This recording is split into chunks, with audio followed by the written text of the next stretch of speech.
Hello everyone and welcome to Oral Communication for EFL Learners. My name is Glenn Davis and I will be your host for this course. We're very excited to have you join us for the next 8 weeks. There will be lots of videos in this course and also lots of activities, so please take your time and feel free to review if there's anything that you missed the first time. Today we'll be talking about meeting new people and giving introductions. It's very important to learn how to politely greet someone new. You only have one chance to make a first impression, so let's make sure it's the best one. In today's cultural focus, we'll be speaking about some important things to know when talking to someone from a new country. There are lots of useful words and phrases in this unit, so please take your time and feel free to review anything. Thank you.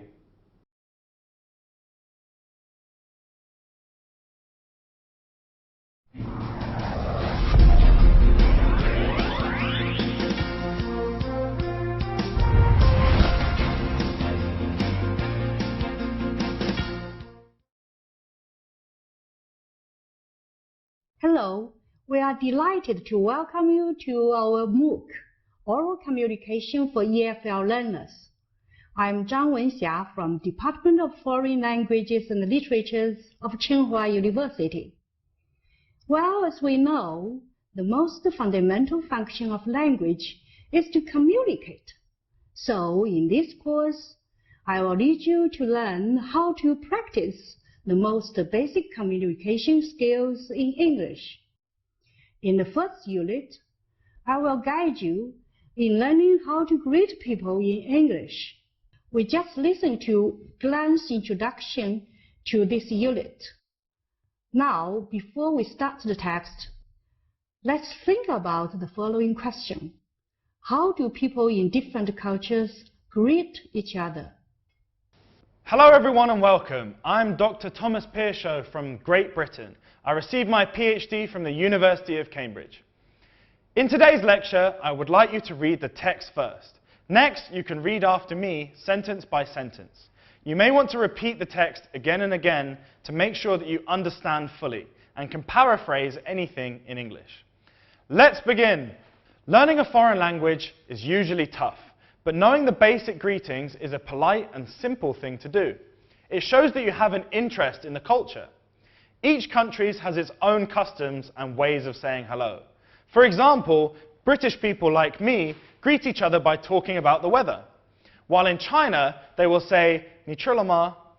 The most common form of greetings in many countries when you're introduced to a new friend is a handshake.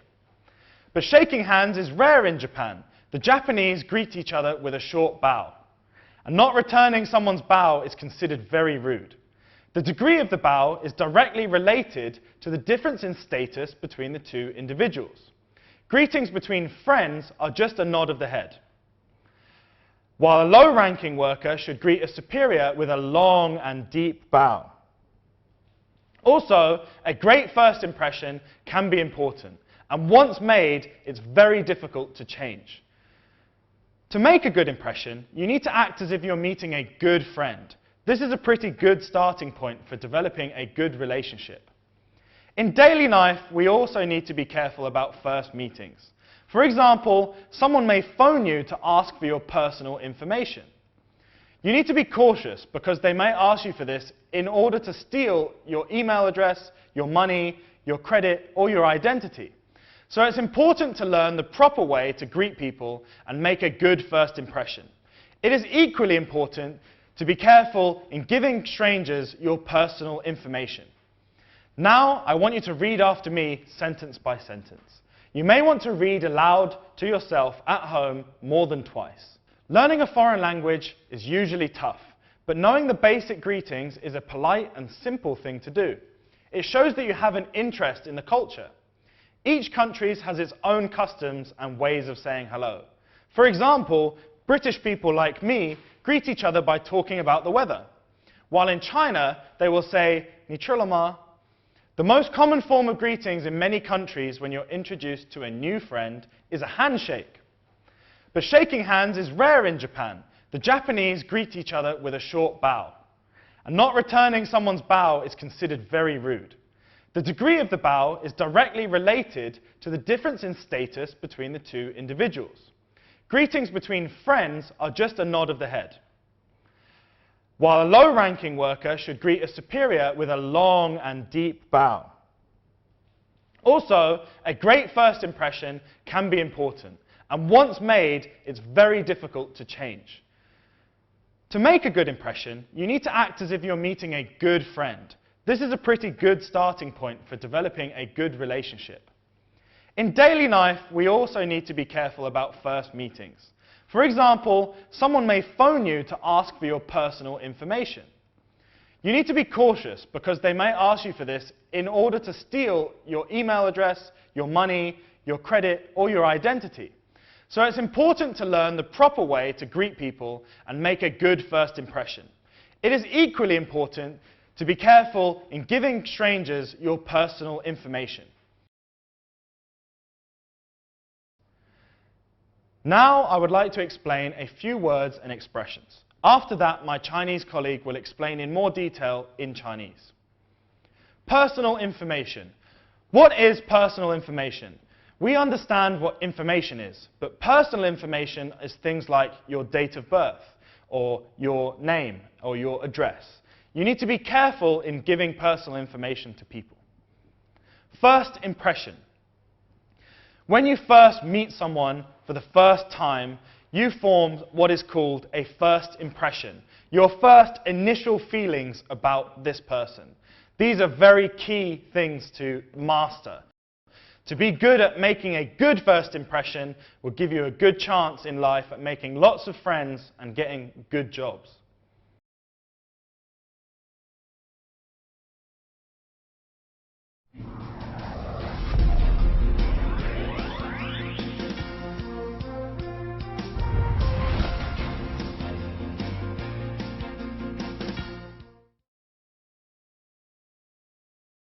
在第一段中，课文中提到了两个词 ：polite， 有礼貌的，和 rude， 不讲礼貌的。首先来看看例句 ：I'm afraid I wasn't very polite to her。恐怕当时我对她有点不礼貌。跟礼貌相反的表达法呢，就是我们所说的 rude。它的英文解释实际上就是 not polite。我们来看看例句 ：It's rude not to say thank you when you are given something。别人给你东西的时候，你不说谢谢是不礼貌的。He's got no manners. He's rude to everyone. 他这个人很无礼，他对谁都很粗鲁。在这一段中，第三个需要掌握的词是 status。通常我们会说某人的社会地位，在英文里呢，就是说他所处的 social status， 也就是 an accepted or official position。Especially in a social group， 这里呢，尤其指的是某人在社会中的地位或者是身份。请看例句 ：The success of her book has given her unexpected celebrity status。她的书的成功给她带来了意想不到的名气。在课文的第三段。请大家注意，有这样一个表达法 ：make an impression on somebody， 指的是给某人留下深刻的印象。请看例句 ：He made quite an impression on the girls at the tennis club。他给网球俱乐部的那些女孩子们留下了很好的印象。在日常生活中，我们要留心，不要轻易地泄露自己个人的信息，也就是英文中的 personal information。personal 的意思呢是个人的、私人的，通常呢也说 private， 也就是说私人的、涉及隐私的。与 personal 常有的搭配有 personal belongings。个人物品 ，personal question，私人问题 personal opinion 个人意见 personal life 个人生活 personal remark 或者是 personal comment 评论。在课文的第4段中呢，有一个单词需要大家注意的，那就是 proper。 proper 的意思呢是适合的、适当的，或者是恰当的、正确的。常见的搭配有 proper job 合适的工作， proper meal 令人满意的饭菜， proper place 合适的地方。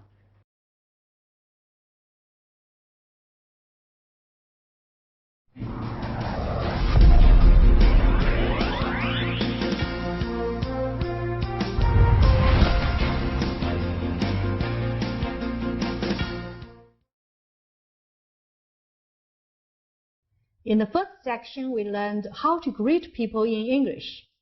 At first glance, it seems to be an easy task, but in fact, it is not.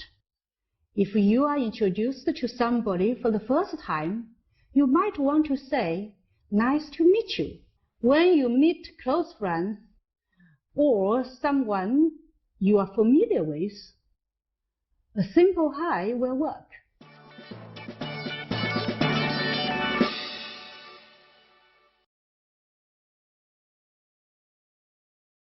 Good morning. Good morning. What's new? Can't you tell? I just got my hair cut. It looks great. Hey, what's up? Oh, hey guys. Sorry, I just finished 2 sessions and I'm on my way to a meeting now. Okay, well, busy as ever. I'll see you later. Sorry, I'm in a hurry. See ya.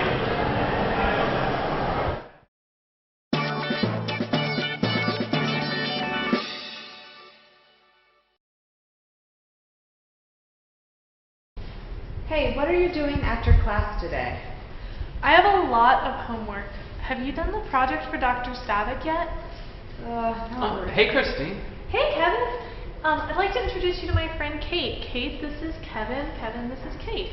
Nice to meet you. I'm glad to meet you too. Christine's told me so much about you. Kate, I just love her. We've been friends since childhood. We grew up together. We seriously spent all of our time together. We were in all the same classes, on all the same sports teams, and when we worked together then, I was at her house. Oh man, it sounds like you guys have a lot in common. Absolutely.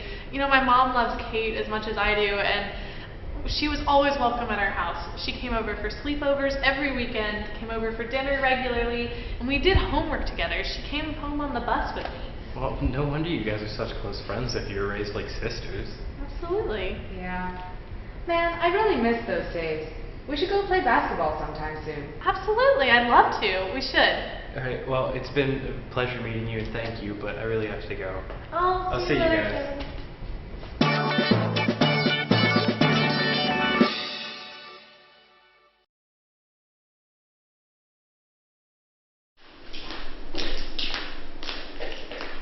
Hey, Julie. Hi, Joyce. Welcome back. So nice to see you. Nice to see you too. It's great to be here again. Yes. I can't imagine that you were away for the whole week. Yeah. So how was your trip? It was amazing, you know. Xi'an is such an interesting city.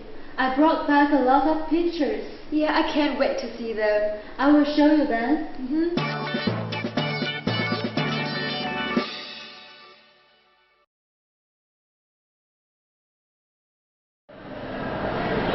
Excuse me, is this seat taken? No, you can sit here. Thank you. Are you new here? Yeah, I'm an exchange student from Georgia. Okay. My name is Betsy Leinbigler. I'm from Canada. It's nice to meet you. It's nice to meet you too. You can call me Beth. Oh, that's okay. I'm Kevin Ingram and I'm from Georgia. Okay, cool. Can I call you Kev? Yeah, you can call me Kev. Okay, cool. Is that a nickname? Do your friends call you Kev or Kevin? No, not really, but we can start. Okay, nice to meet you, Kev. It's nice to meet you too. This section discusses the subject of greeting people. The explanations and examples given talk about first introduction greetings, where the people in the example have never met before, for greetings that people use when they are more familiar with the person they are talking to.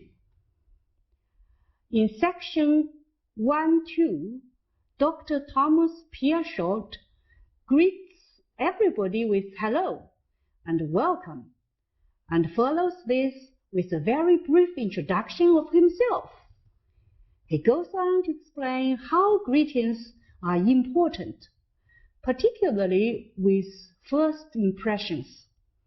And then he talks about different greetings in different cultures. Dr. Pearshot also provides us with words and phrases that are important to remember, such as first impressions, make impression, polite, rude, impolite, personal information, and social status. These are important words and expressions to remember because they describe information and impression of social interaction. Most important in any dialogue, of course, is the opening greeting. The foundation of any good conversation or introduction is the opening greeting. In English, there are many different ways to greet somebody. This section shows us several examples. They are listed below. Hi, a casual version of the word hello. Good morning. One can also say good afternoon, good evening, or good night, depending on the time of the day. Hey is a very casual way of saying hello. To start a question like, hey, do you have class today? It can also be used to get somebody's attention. Hey, there's a taxi over there. It is very informal, so should only be used with equals and people you are very familiar with. One would not normally say, hey, to their teacher or boss, so be careful. Now, excuse me. This is a very polite way to open a dialogue with a stranger. It indicates that you do not wish to disturb them or make them feel uncomfortable. If you want to ask a stranger a question, it is most polite to begin with, excuse me, what's up? A casual way of saying both hello and what's going on, or how are you? The usual response to this is not much. There are many other greetings that can be used to open conversation. Here are some you might want to practice. Sup. A slang variation for what's up. It is typically only used with social equals in the very casual setting. How's it going? Another way of saying, how are you? Or, how are things? Morning. A cheerful way of saying good morning.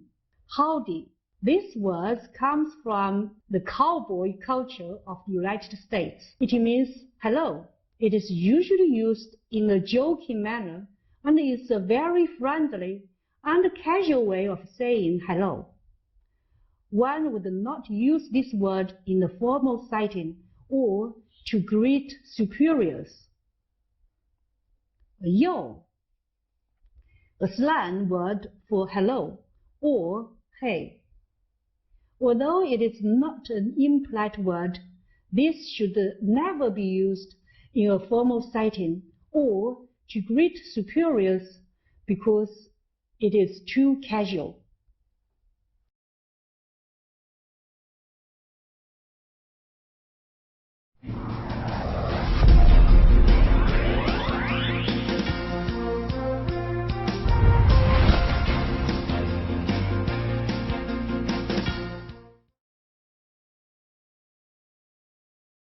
First impressions count, and once made, they are hard to change. How do you make a good first impression on someone you meet for the first time? Here are 3 tips for making a positive first impression. First, to impress people and help make them feel close to you, Try to remember their names and repeatedly mention their names throughout the conversation. Second, remember that when responding to any question, do not just answer yes or no. Try to elaborate as much as you can. Also, try to find some common ground or common topics. There may be a common hobby, a similar academic background, some family activities, or related work experiences that you can share and discuss. All of these suggestions may help you to enrich your conversation.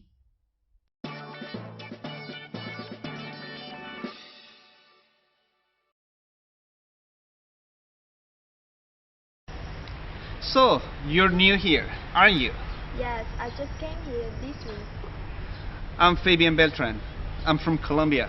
I'm Ming from China. Nice to meet you. Nice to meet you too.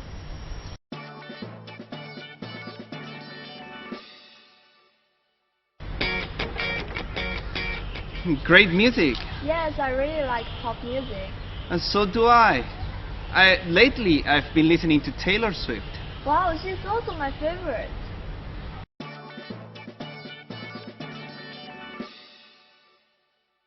Have you ever taken a class with Mr. Lee before? No, I haven't, but I heard he's a good teacher. I had him for math last year. He is very strict, but he's very friendly. Really? I'm going to take his class next year. In work cultures, it is important to make a good first impression. A person's attitude and actions will determine how you feel about that person and whether or not you wish to talk with them again. If a person makes a bad first impression by being rude, then you would probably want to avoid talking with them in the future. A good first impression, however, will make you want to talk to them more. The introduction to this section mentions several pieces of advice that are helpful in making a good first impression in a conversation.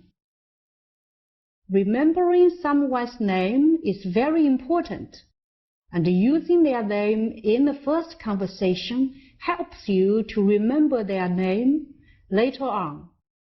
Another good piece of advice is to find common ground.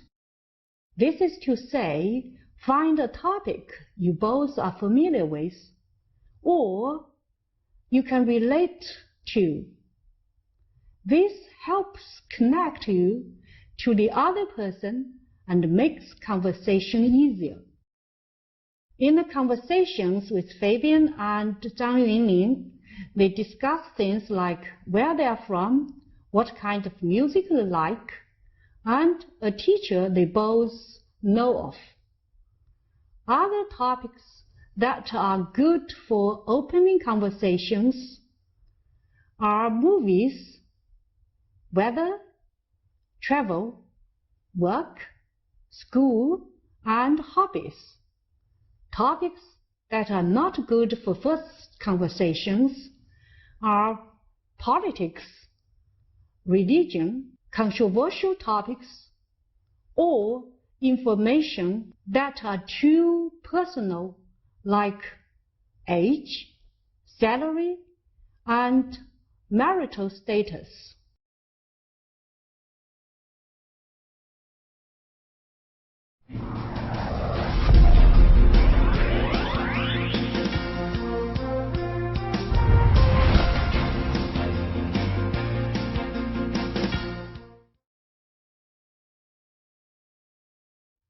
The second section is about self-introduction. We need to introduce ourselves to people in many of our day-to-day activities, such as in a new class, at a friend's birthday party, or at an international competition.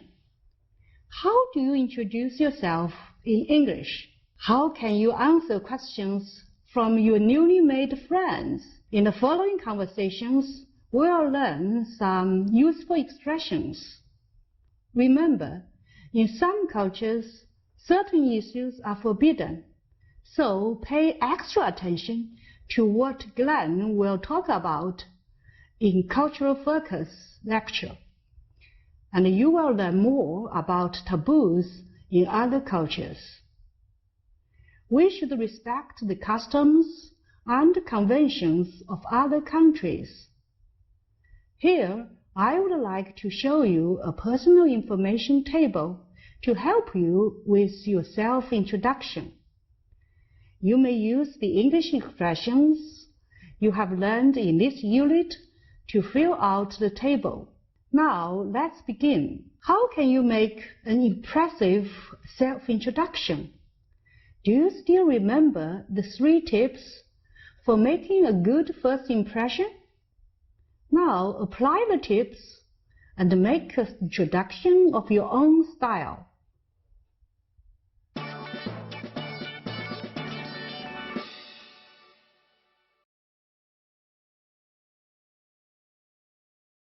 Hi, I'm Dr. Joyce Stavik. I'm head of the English department at the University of North Georgia in the United States. 我叫舒丽娜. I'm from Kennesaw, Georgia in the United States. I have 1 sister and 3 dogs. I'm a student at the University of North Georgia. My major is International Affairs with an Asian connection. I enjoy playing sports like swimming and soccer and underwater basket weaving. 你好，我叫郝孙. Hi, I'm Mark Bonville. I come from Fort Bragg, North Carolina. I like shooting, running, biking, hiking. My major is Chinese. I come from a family of 5. I have an older brother, an older sister. I also have a dog. My brother is a biology major and my sister is a nursing major. On the weekends, I like to go swimming during the summer, and during the winter, I just like to stay inside. 大家好，我叫毕飞宇. I'm from Georgia in the United States of America. I like music a lot. My major is Chinese. My favorite singer is Mariah Carey, and my favorite type of music is doo-wop. I'm also really awesome at DJing music, and I used to do it for raves. 大家好，我叫俞敏荣. My English name is Meredith Rauner. I'm from Georgia. My major is art, so most of my hobbies involve art. I like painting and drawing the most. I read a lot as well. My favorite book in America is Cold Sassy Tree. Usually on the weekends I go hiking with my friends, or we go camping if the weather's really nice. And if I'm not camping, usually I go home and visit my family. 你好，我叫蒙科海.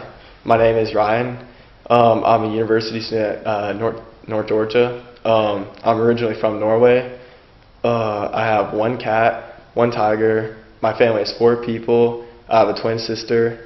And on my free time, I like to play basketball. And I like to play baseball also. And I also like to listen to music. I like country music and rap music.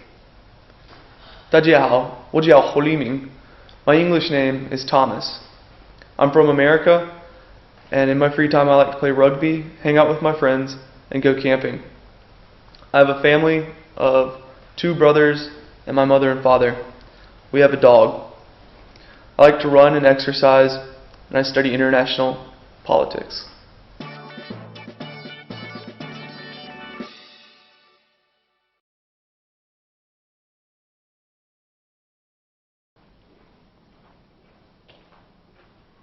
Good morning, can I help you? Hi, I'm a teacher from the United Kingdom and I'm here to teach in the English summer camp. Oh, welcome. This is a form for teachers to fill in. Would you mind giving me your surname, please? My surname is Piachau. Piachau? Can you spell it for me? Piachaud. Oh, thank you, Mr. Piachau. And your first name is? Thomas. Thomas? Thomas. Okay, thank you. And we need a form of identification to register the room. Okay, I have my identity card. Thank you. Your number is 566-88889. And is there a phone number where we can contact you while you're in Beijing? Yes, my mobile number is 185-1193-2. 3581. Okay, thank you. And here's your card and some materials and your room key for the English summer camp. And your room is in building number 16. Thank you very much. Later in the afternoon, a lot of volunteers will come to have an interview here. Would you like to be an interviewer? That sounds great. Thank you very much. Thank you. Have a good day. Bye.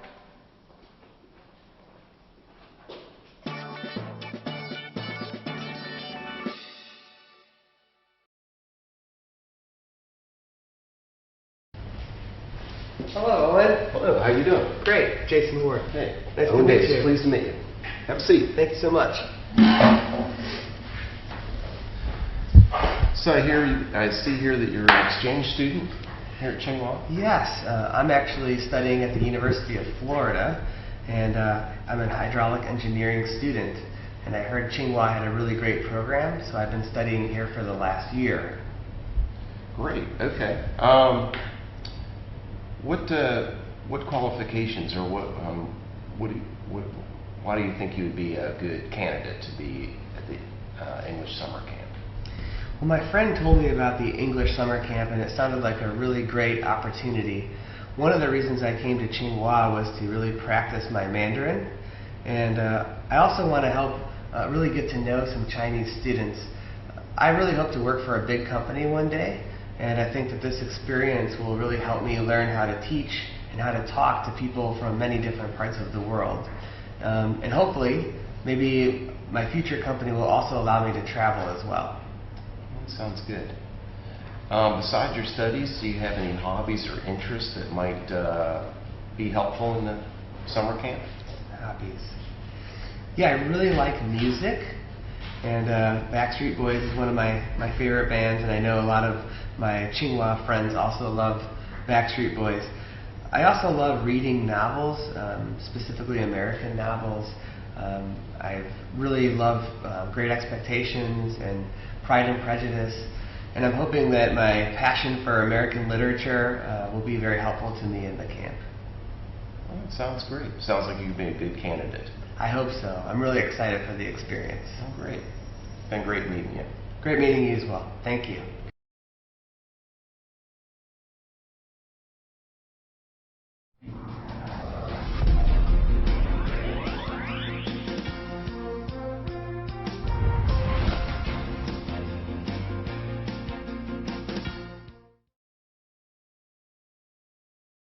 Hi Xiaodong and Jie. How are you? Today we're going to talk about some things you should keep in mind when meeting people from a different country. Most Western people have a first name, middle name, and last name. For example, John Edward Smith. Most people will not use their middle name in daily life, so you would call that person John Smith. You can use Mr., Mrs., or Ms. with the last name, but not the first name. This means that it's polite to say Mr. Smith, but not Mr. John. Mrs. is used for women who are married, so if you don't know if a woman is married, you can say Ms. instead. Then, should we call you Mr. Glenn or Mr. Davis? Well, my full name is Glenn Michael Davis, so my last name is Davis. Please call me Mr. Davis. Okay, Mr. Davis. How about other people? Well, most people will call each other by their first names, even in a business setting. It's considered more friendly to call someone by their first name. However, in more formal situations, people might use Mr., Mrs., or Ms. with the last name. If you're not sure what you should call someone, you can ask, "How should I call you?" The person will tell you how they would like to be called, so this is the most polite option. By the way, the most common baby names in the United States in 2013 were Jackson and Aiden for boys, and Sophia and Emma for girls. What should I talk about when I meet someone new? Well, different countries have different ideas about what is considered private information. In many Western countries, it's considered rude to ask how old someone is, how much they weigh, whether they are married or single, or how much money they make. You may be able to ask after you become good friends, but definitely stay away from those topics if you're in a business situation. Instead, you can talk about sports, movies, TV, books, news, weekend or holiday plans, and how someone is feeling. How's it going? Is a common greeting. This sounds really complicated. Don't worry about it. The most important thing is to be friendly. As long as you're friendly and have a big smile, the other person will be happy to meet you. So go out there and meet some new people. Okay. Section 1.6 discusses self-introductions. Several examples are given about how people from various backgrounds introduce themselves with a variety of information. Each begins by giving their name and typically follow that with where they are from. After that, each chooses different aspects of their life to focus on. Some choose hobbies, while others choose pets. Some talk a little bit about their families and give other simple information such as, I have one sister, while others give more in-depth information about their family, like what their siblings does for a living. When somebody offers information, that usually means that is a subject they are comfortable talking about. This is good because you don't want to ask questions or bring up subjects that are too personal. Personal information is a good term to remember because different cultures have different opinions about what is truly personal or private. As Glenn Davis points out in section 1.7, asking somebody's name, of course, is not rude.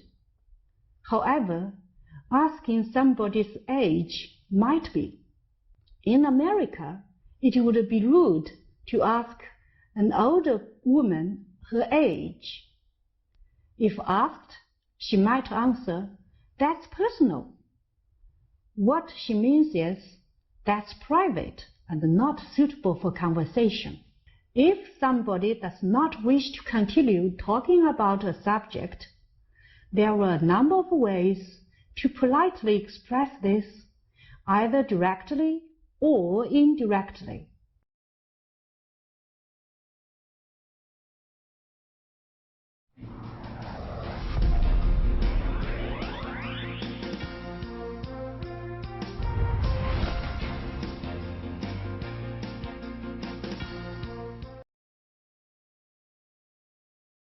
Hi, Crystal. Hi, Professor Yang. I have a question. When I meet someone for the first time, I really don't know how to introduce myself. Could you give me some suggestions?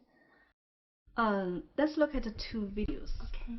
There are two young ladies from Tsinghua University. They meet in front of our department.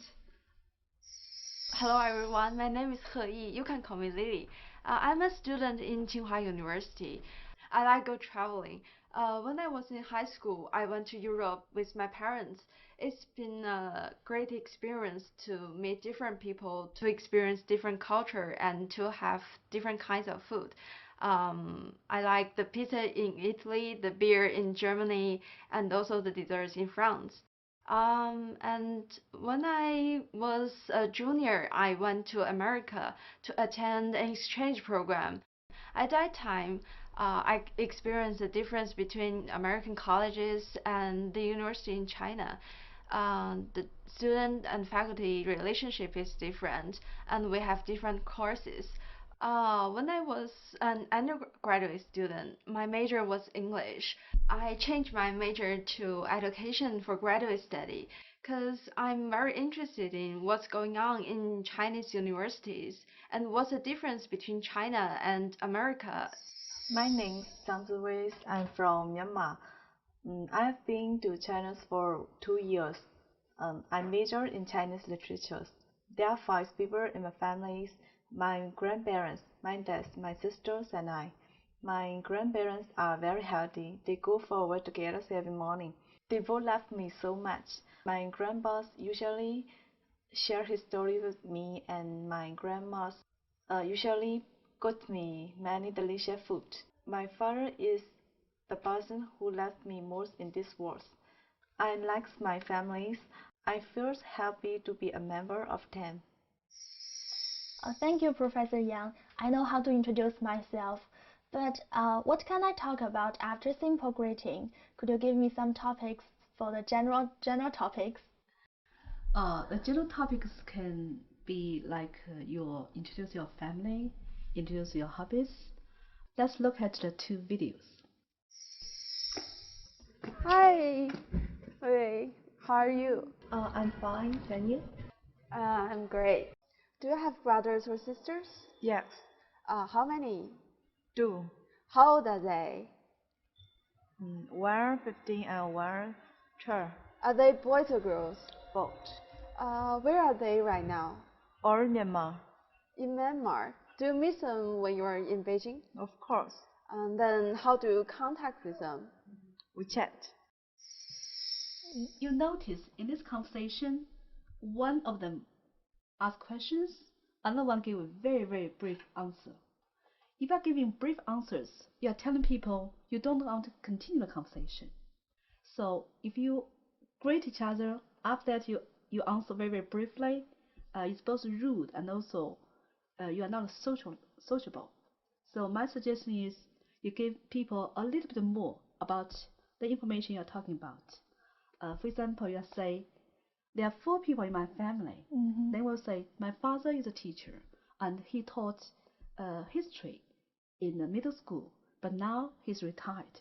You give 2 more information about your daddy, and then the conversation can go on and on. Yeah, I read Jin Yong's novel. He said, you should give us questions that our conversations can be continued.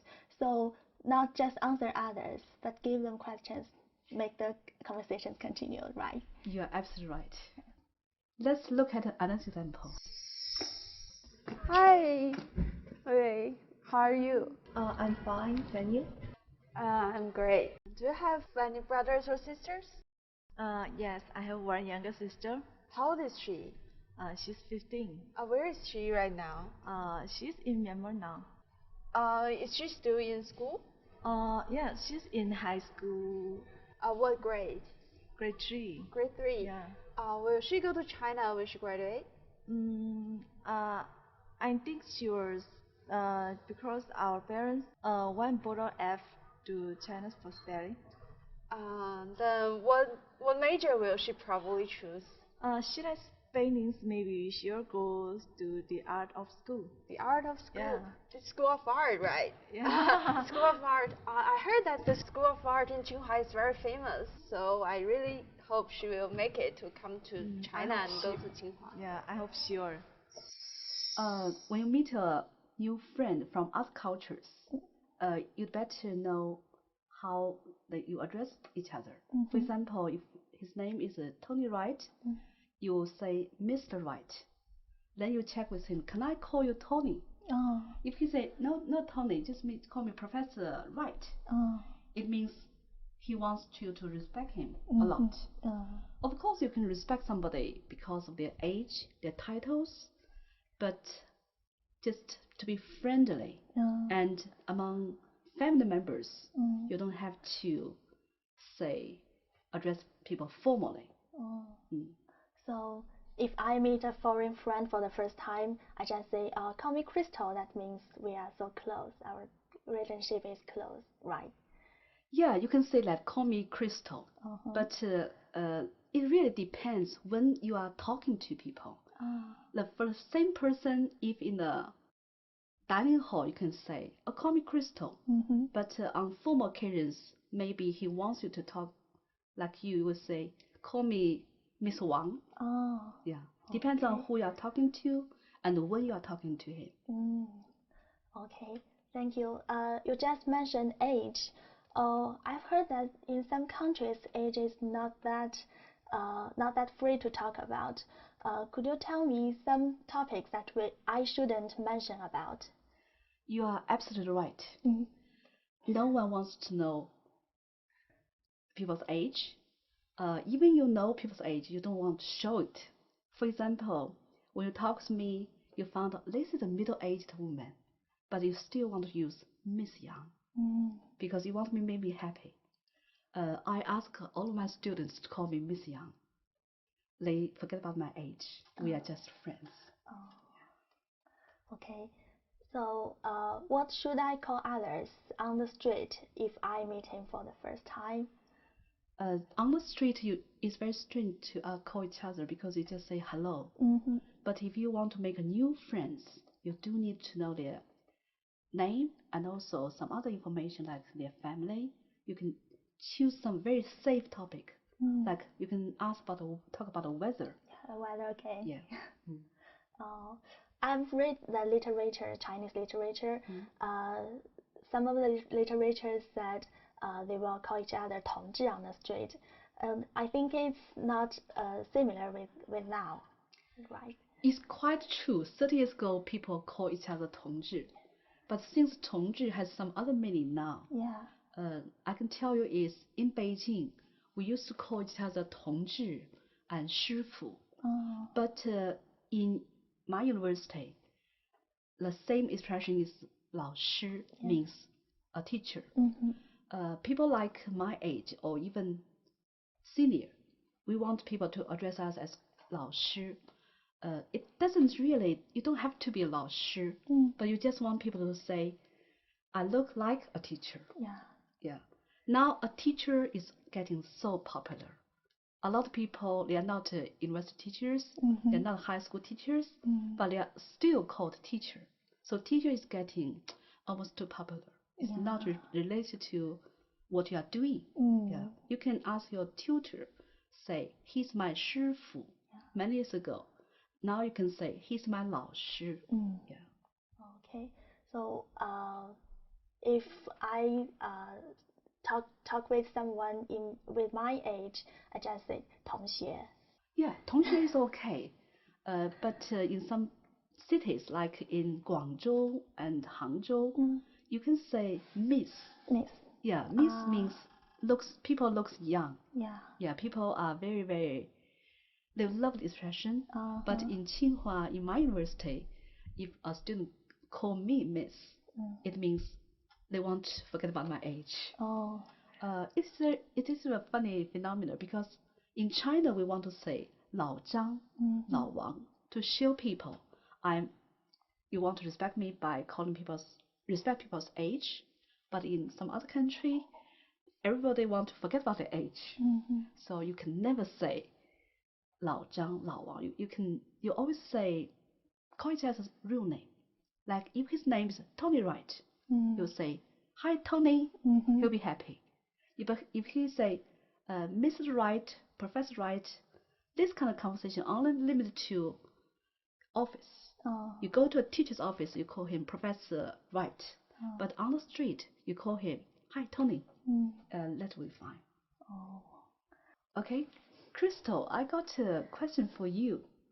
When my student asked me, 亲, I feel it's too intimate.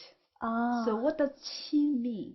Okay, 亲 actually is a short for 亲爱的. It's short for dear. Yeah, it's from the cyber world. Because in cyber world, people when they're talking with each other, they really don't know whom they are talking to, but they want to present their relationship is so close. So they said 亲 blah blah. This is from Taobao, the net. Taobao. It's called Taobao style. 亲. That's very, very new to me. But similarly, about 20 years ago in London, people in the supermarket call each other love. So it's similar to 亲. In the little town I lived, they call each other dear. It has nothing to do with your age, and your people just want to be friendly. Yeah. Thank you, Professor Yang. Today I've learned how to introduce myself when I meet someone at the first time. I learned what can I talk about after simple greeting, and I also learned what I shouldn't mention when we talk with someone. Really thank you today. If I have some other questions, can I ask you?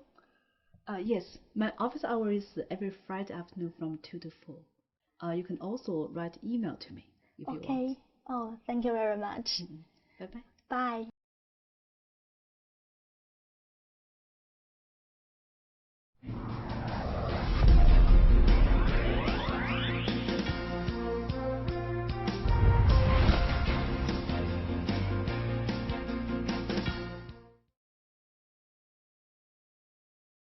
We hope you enjoyed this unit.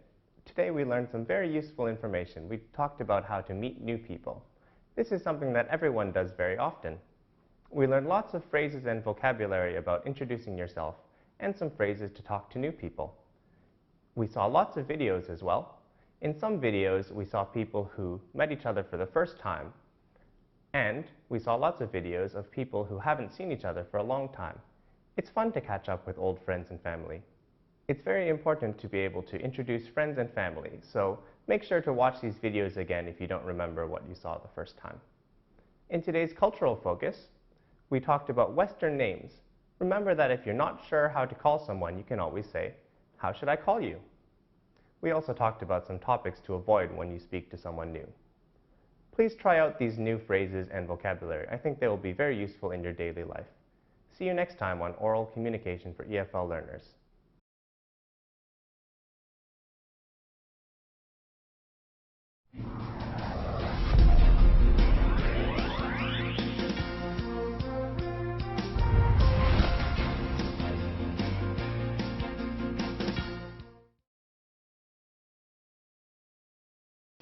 Hello, and welcome back to Oral Communication for EFL Learners.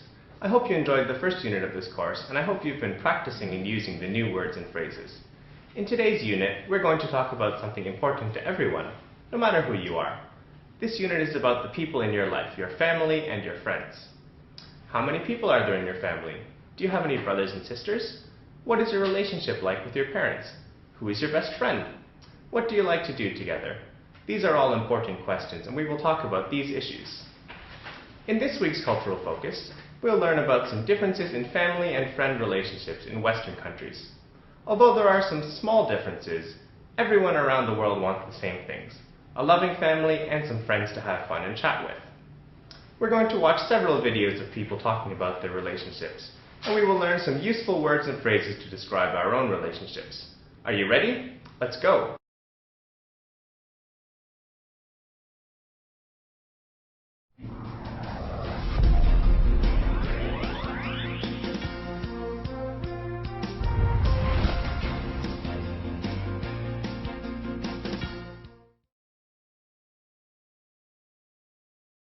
Hello, this is Oral Communication for EFL Learners. I'm Yang Fang from Department of Foreign Languages and Literatures, Tsinghua University.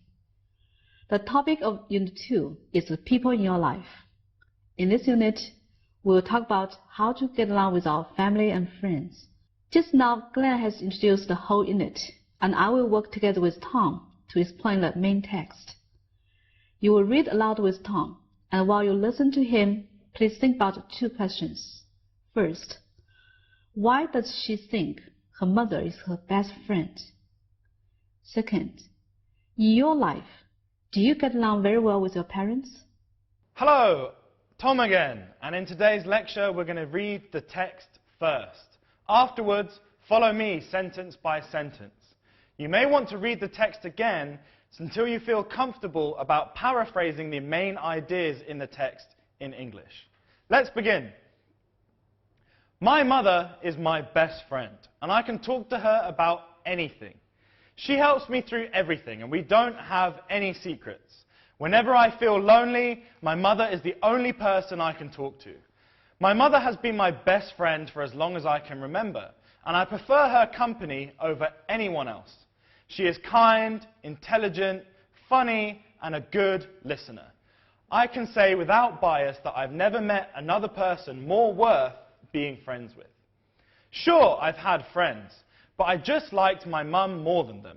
I didn't feel the need to go shopping with my friends, and I've kept contact with hardly anyone for those years of my life. To this day, I tend to relate better to people decades older than me. I have given my mother so much access to me that it's difficult to be myself. My friends told me that I'm living in a house without walls, emotional walls. At 25, I am only now learning how to make and maintain friendships outside of my family circle. Feeling that my mum doesn't understand my life has encouraged me to develop a new circle of friends that has nothing to do with her. It's helped me to keep some things private from her. I started setting boundaries. For example, my mother doesn't know what music I'm listening to. I still feel the urge to tell her, but now there's a voice in the back of my head that reminds me some things need to be mine and only mine. By nature of being a great best friend and parent, my mum understands and accepts this. I hope it's a compliment to my mother that her role in my life has always been too comforting and too loving, so much that I had to start keeping a distance from her. Now I want you to read after me sentence by sentence. You may want to do this more than twice to make sure that you understand. My mother is my best friend, and I can talk to her about anything. She helps me through everything, and we don't have any secrets. Whenever I feel lonely, my mother is the only person I can talk to. My mother has been my best friend for as long as I can remember, and I prefer her company over anyone else. She is kind, intelligent, funny, and a good listener. I can say without bias that I've never met another person more worth being friends with. Sure, I've had friends, but I just liked my mum more than them. I didn't feel the need to go shopping with my friends, and I've kept contact with hardly anyone for those years of my life. To this day, I tend to relate better to people decades older than me. I have given my mother so much access to me that it's difficult to be myself. My friends told me that I'm living in a house without walls, emotional walls. At 25, I am only now learning how to make and maintain friendships outside of my family circle. Feeling that my mum doesn't understand my life has encouraged me to develop a new circle of friends that has nothing to do with her. It's helped me to keep some things private from her. I started setting boundaries. For example, my mother doesn't know what music I'm listening to. I still feel the urge to tell her, but now there's a voice in the back of my head that reminds me some things need to be mine and only mine. By nature of being a great best friend and parent, my mum understands and accepts this. I hope it's a compliment to my mother that her role in my life has always been too comforting and too loving, so much that I had to start keeping a distance from her. Now I would like to explain a few words and expressions. Don't worry, if you don't understand, my Chinese colleague will explain more in Chinese. Emotional walls. You know what a real wall is, made of brick or wood, but an emotional wall is a barrier in our lives that's built by our emotions and how we feel about things. Close circle of friends. Imagine a big group of people in a circle. If they're all surrounding you, they are your circle, all facing their attentions towards you. They are your close circle of friends. And this may only be 5 or 6 people, or maybe even only 1. There's a voice in the back of my head. We all know that inside our heads we have a voice telling us our thoughts and our feelings. So when you say there is a voice at the back of my head, this means that you are thinking aloud inside your head, and you can hear it almost. After reading after Tom, you must have known that why her mother is her best friend. If not, you may go back to the video and study with Tom one more time. Also, Tom has explained 3 expressions. I'm sure some of you would like to know more about other vocabularies and expressions. I will explain these vocabularies and expressions in detail and talk about how to use these expressions in the next video.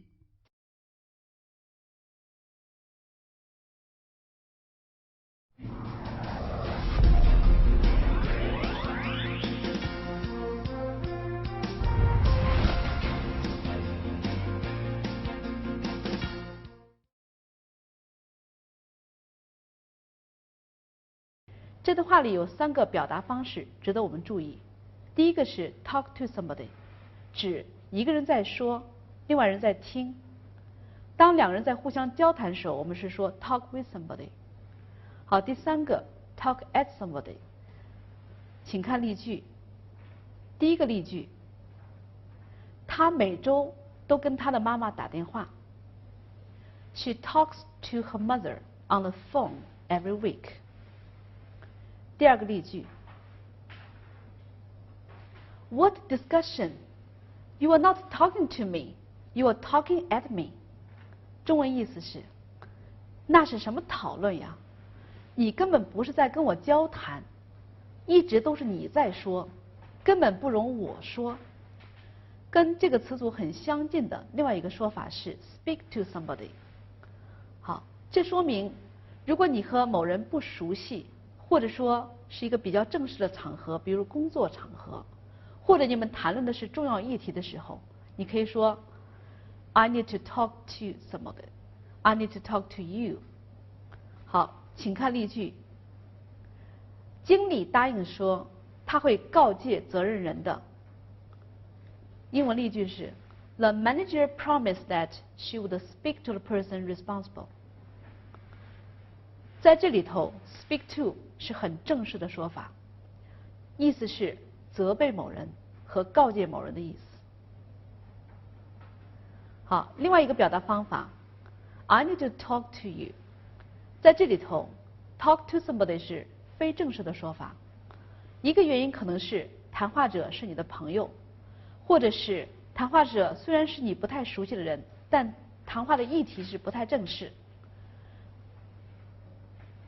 在第二段中，作者谈到了他喜欢他妈妈的陪伴，这里头有一个表达方式是 company。company 这个词呢有3层意思，第一层意思是陪伴，第二层意思是作伴，第3层意思是同伴的意思。下边请我们看3个例句。第一个例句是 It was a long journey, and I was grateful for his company. 这是一个很长的旅行，我非常感谢他能陪伴我。第二句话是作伴的意思，请看例句。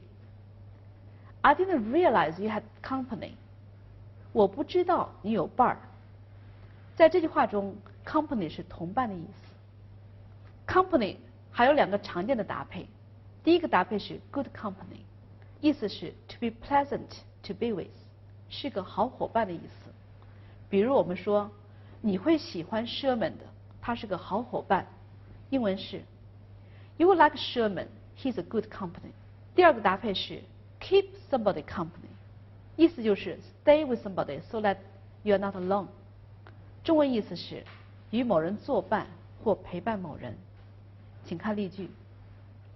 火车到来之前我会一直陪着你，英文是 I will keep your company till the train comes。第二个值得注意的语言点是 without bias， 在这里的 bias 是偏见的意思。通常用 bias 的时候是指某个人的个人观点影响了个人的判断，因此得出的结论是偏见。好，请看例句。第一个例句，政府指责新闻媒体有偏见。The government has accused the media of bias。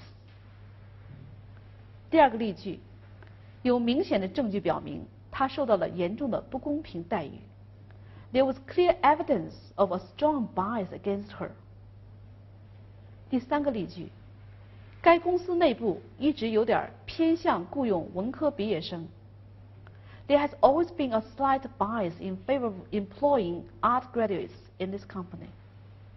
在第3段中，作者比较了和喜欢朋友相比，他为什么更喜欢他的妈妈。他也描述了他和他妈妈的亲密关系，使得他在以后的日子里头都更愿意和比他年长10岁甚至几十岁的人相处。这里的一个关键词是 relate to somebody， 这是一个短语动词，它的意思是 understand somebody, be able to have a friendly relationship with somebody。 中文意思是理解某人。请看例句。很多父母感到当孩子到了10几岁的时候就很难理解他们了，英文是 Many parents found it hard to relate to their children when they are teenagers。 第4段有2个重点词，一个是朋友圈，英文是 circle of friends。 当你说你的朋友圈很小，是个很私密的小的朋友圈的时候，英文是 a close circle of friends。 当你有很多朋友的时候，我们可以说 he has a wide circle of friends。 扩大朋友圈，英文是 enlarge one's circle of friends。 第2个重点词是 boundary。boundary 一般是指界限，它侧重于地图上可以标得出来的双方都尊重的边界。好，请看例句。这条河是2国的分界线。The river is the boundary between the two countries. 动词的搭配是设定或者标记边界，英文是 set or mark boundaries。这段话里边有2个值得注意的词汇，第一个词汇是 compliment， 在这里 compliment 是恭维话、赞扬的话。例句：当人们说我长得很像我母亲的时候，我觉得很高兴。英文是 I take it as a compliment when people say I look like my mother。第二个词汇是 distance。distance 可以是指距离、路程，但是在本篇文章里边 distance 是指人与人之间的距离。例句是：我一直向他示好，但他却一直和我保持距离。I have tried being friendly, but she keeps her distance.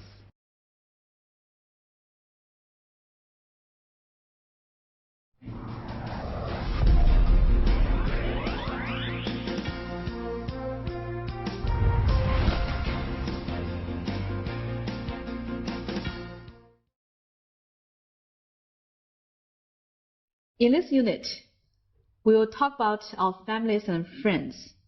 When we were young, we might be tired of listening to our parents and try to get away from them.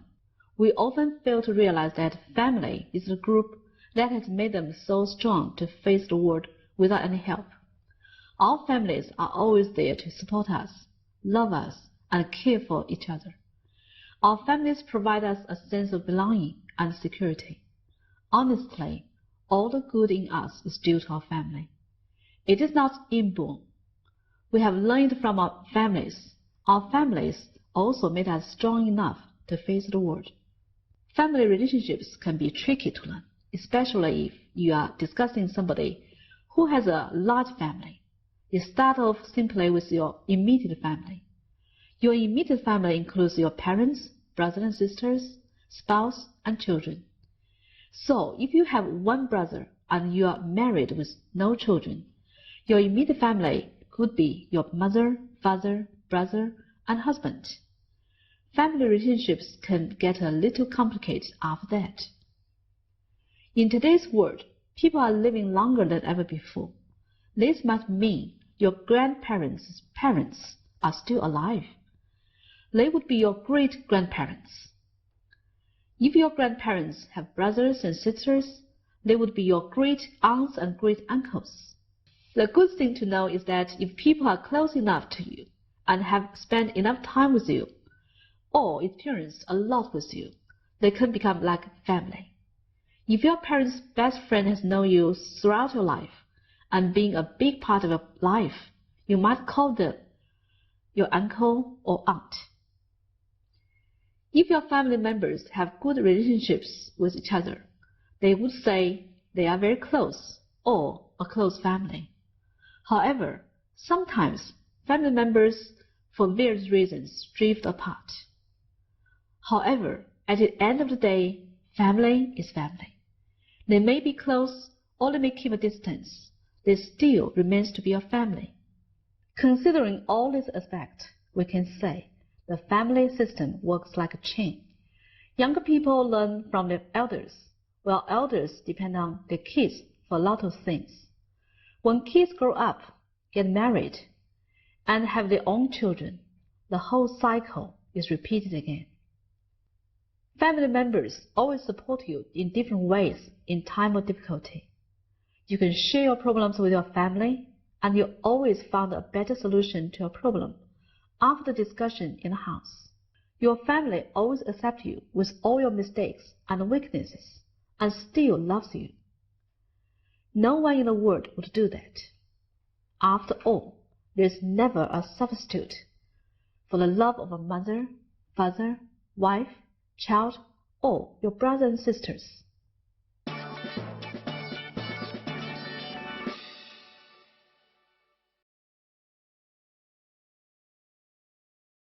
There's 6 members in my family.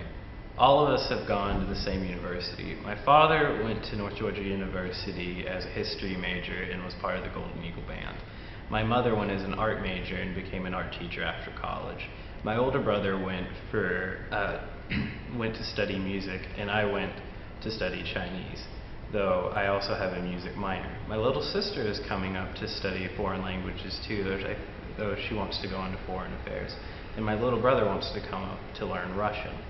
Both of my grandparents also went to North Georgia University and studied there. This is where both my grandparents and my parents met each other. Now, at home in South Georgia, I have 4 dogs named Darla, Pig, Lily, and Romy. I have 7 cats, which is too many to name, and I have a fish pond of my own, which I dug out of the ground. My family consists of my father, my boyfriend, my cat, and my friends. My father is a 65-year-old man who used to work as a newspaper. He used to review movies for a living, but now he's retired and very involved in his community. We have a very good relationship. I live with my boyfriend and my cat. My cat is an all-black cat named Darkness. My boyfriend is an occupational therapist. My friends are also very important to me, and I consider them family. They are closer to me than any brother or sister could be, and I know they would do anything for me as I would do anything for them. I feel very lucky to have so many people in my life. I have 6 people in my immediate family. I have my 2 parents who are in their 50s. My father is named John, and he is an accountant at a big firm in Pittsburgh, Pennsylvania. I have my mother. She is an assistant to a doctor. And then I have an older brother who is in the U.S. Air Force. He is 27 years old. And then I have an older sister. Her name is Sarah. She is married with 2 small boys, aged 6 months and 2 years. And then I have a younger brother who is starting at the college that I'm attending. My family also has a dog. Her name is Jasmine, and she is a black toy poodle. After family, friends are the ones who care for us. We all need friends who will laugh with us in the happy times and provide us with a shoulder when we feel like crying and go out of the way to make things all right for us. We need friends who accept us as we are. A real friend will never lie to you, and they do not need to please us. Whether we need any advice or help, we can count on our friends. We can share our secrets with our friends without being worried they will be jealous of our success, for they really care for us. We won't feel lonely if we have friends, and they stay with us throughout our lives. And they never expect anything in return, so everyone needs good friends. Next, we will listen to Christine and Catherine. They will talk about their friendship.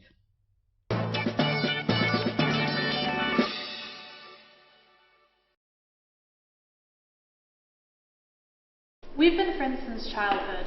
Our mothers were friends, and we were even born in the same month. We can't remember a time when we weren't part of each other's lives. In fact, we're like family. I'm the only child in my family, so you're like the sister I never had. We've spent so much time together that even our personality and our habits are similar. Every day we spent together, we became more and more alike. We're really more like soulmates than friends. We have no secrets from each other.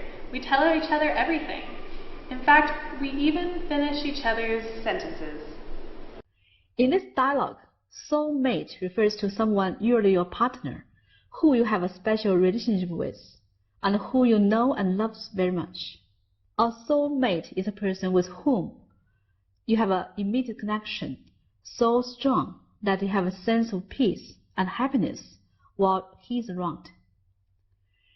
As this connection develops over time, you experience a love so deep, so strong and complex. Your soulmate understands and connects with you in every way and on every level. You are also all that much aware of the beauty in life because you have been given a great gift and will be always thankful.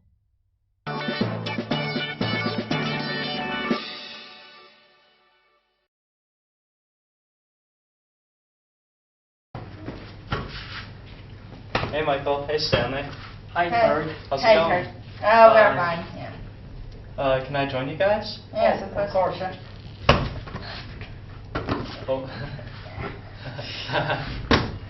How often do you guys play basketball? I often play basketball. I'm just a beginner, so I'm not good at this. That's why I come to him. Oh, very cool. What do you guys like the most about basketball?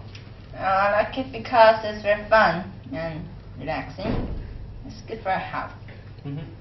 I like it because it can make me stronger and taller. Yeah, that's true.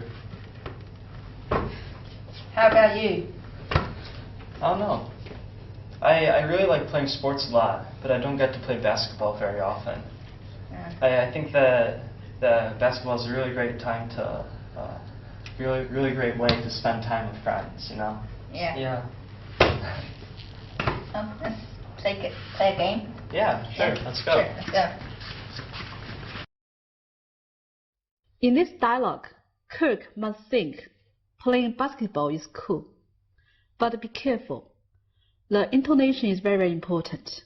If we say, oh, very cool, it could also mean something is actually incredibly uncool. This makes the subject feel cool, yet everybody knows that the subject is being made fun of. Another expression is you guys. This is mainly used in the United States to call a group of people. It can be used both for male and female. For example, come on, you guys, let's go.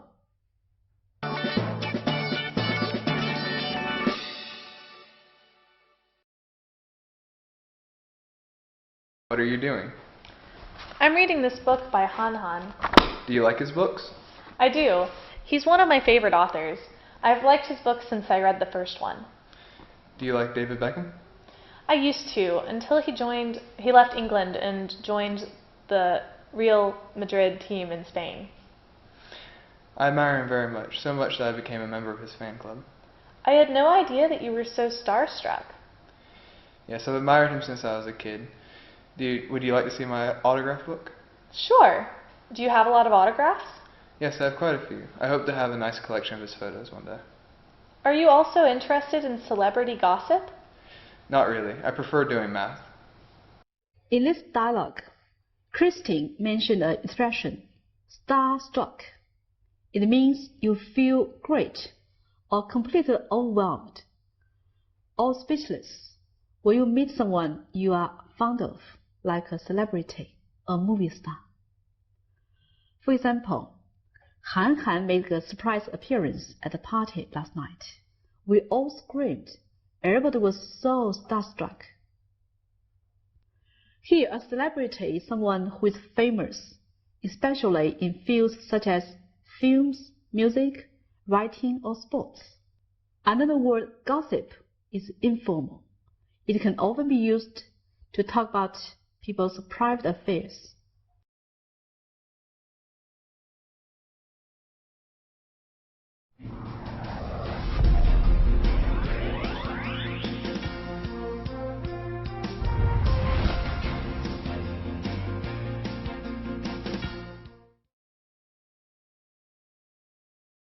In the first unit and some dialogues of this unit, we get to know some friends. They have introduced their families. From the videos, we notice that they are very different, both in appearance and character. Now let's learn how to describe one's appearance first.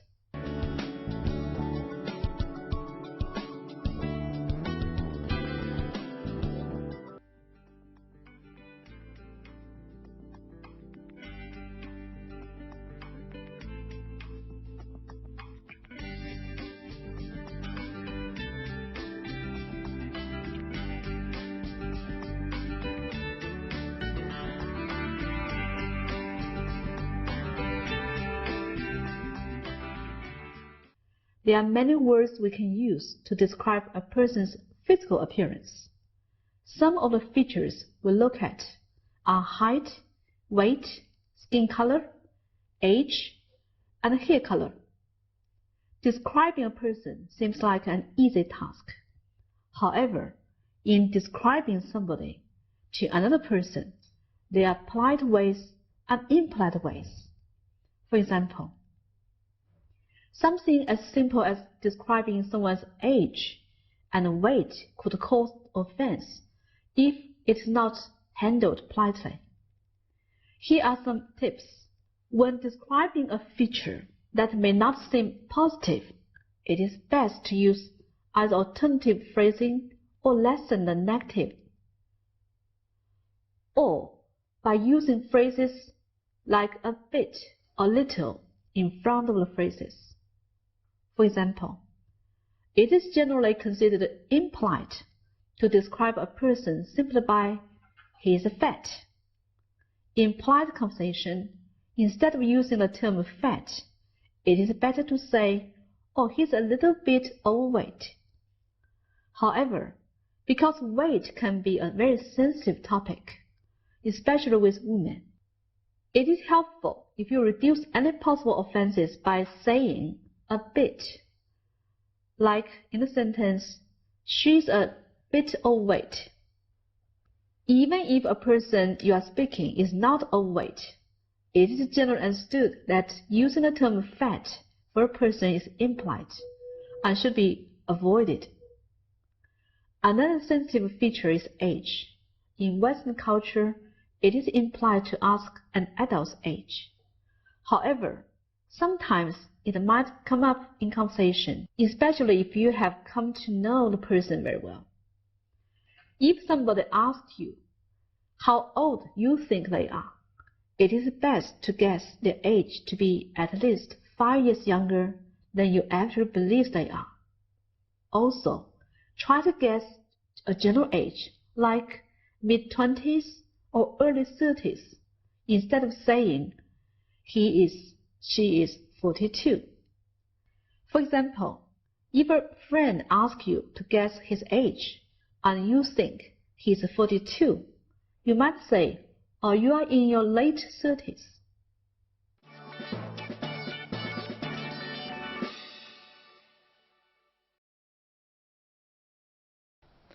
Kate, do you think that appearances are important? Well, maybe a little. No one can say they're not important. Why do we place so much emphasis on appearance? Well, we judge people by first impression, but in the end, it's personality that counts. Really? Yeah, think about literature. There are so many characters who are common people, who are kind and noble, but they end up happy in the end. Like Jane Eyre. That's true. Like Snow White's stepmother. She was really beautiful, but she was also really mean. But that's just a story. In real life, people prefer appearance over personality. What's up with you today? You're not yourself. I entered a speech competition, and I'm really nervous that the judges are going to prefer the pretty girls. Don't be ridiculous. They're mature adults. They're not going to judge you on appearance. As long as you dress formally and act confident, there won't be a problem. You can't change how you look, so you just have to show your strengths. Okay. I'll go back and practice some more, and I'll try to use my natural skill and charm to draw the judges' attention. That will be good. They will love you. From the dialogue between Christine and Catherine, we come across an important issue: appearance and personality. Which is more important? Next, let's learn some vocabularies and expressions which we use to describe one's personality. Talkative means talking a lot. Easygoing, someone who is easy to get along with or talk to. Considerate, a considerate person pays attention to the needs, wishes, and feelings of other people. Brilliant. In Britain, this is a very informal way to say very good. Confident, it means you are sure of yourself. Confidence is an important quality to have. When people don't have any confidence in themselves, they are scared to try anything new. Or they may have a low self-esteem, or allow people to take advantage of them. It may take time to build up your self-confidence, but it's possible. You have to believe in yourself.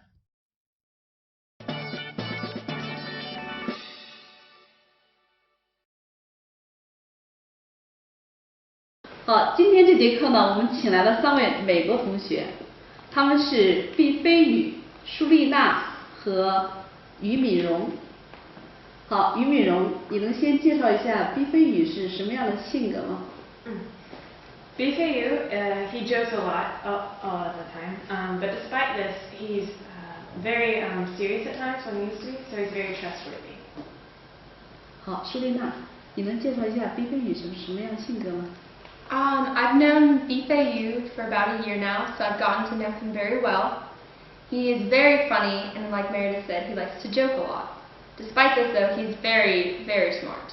He's one of the smartest kids we have in our Chinese class. He is very fun to be around, and his personality is one of the best around. 好，在这里呢，他形容毕飞宇是非常非常 smart 的一个孩子。smart 在这儿不光是人长得帅，还是很聪明的意思。好，接下来呢，我们来认识一下今天来这个小画家。好，我们先听毕飞宇是怎么介绍这位小画家的。You know she's good at painting, so can you say a little bit about Yu Mirong? Yu Mirong is very artistic, and she likes to draw and paint all the time. And she's also very quiet, which makes it hard to get to know her. However, once you start talking to her about things like art, she opens up and is very knowledgeable on the subject. Okay. 舒丽娜，你认识于美荣多长时间了 ？How long do you know your roommate? I've known her for about 7 weeks now. She's been my roommate since we arrived in China. She's very smart, and when you first meet her, she's a little shy, but she opens up to you almost immediately and is very talkative. Okay. So by talkative, what do you mean? She likes to talk a lot. She'll talk to you about many different subjects if she really likes the subject, like art. Okay. 舒丽娜 I'm going to ask your friend to talk about you. Is that okay?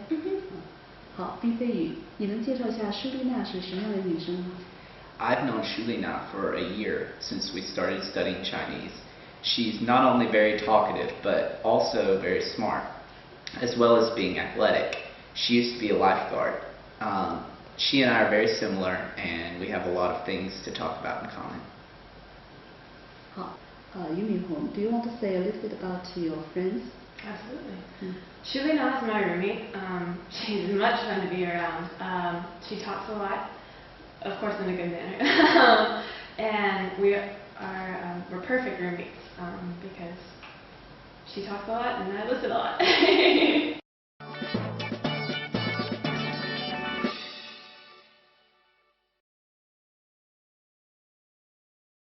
Well, we met each other 2 years ago. What can you tell me about yourselves? Well, she's a very energetic and kind-hearted person, and during the vacations, she'll go to the rural areas in China and teach English in that place. Thank you so much for the compliments. And she's also very cute and smart. And I think she's very considerate and especially good at coordinating. And whenever things went out of control, she can always think of some better ways to improve that. So that's why we all love her so much. Jason, you're kind of quiet. Why are you so quiet? I'm a little shy. I'm not keen on talking, and I just prefer to listen. Oh yes, Jason is a serious boy, and he doesn't show emotion very much. And at the beginning, you will many people think he's athletic and proud. But once you get to know him, you will find that he's very easygoing. He's just being quiet. And his major is engineering. And he's very creative, logical, and organized. And I admire him a lot. Jason, do you want to introduce your younger brother? Zhiyu is a lovely boy, and he's very hardworking. In this conversation, Jason talks about Zhe is a lovely boy. Be careful. Lovely can be used to refer to a special person or thing, especially a beautiful young lady. He or she you found is just the most beautiful and most perfect person you have ever met. It is a word men should not be allowed to use in conversation with other men.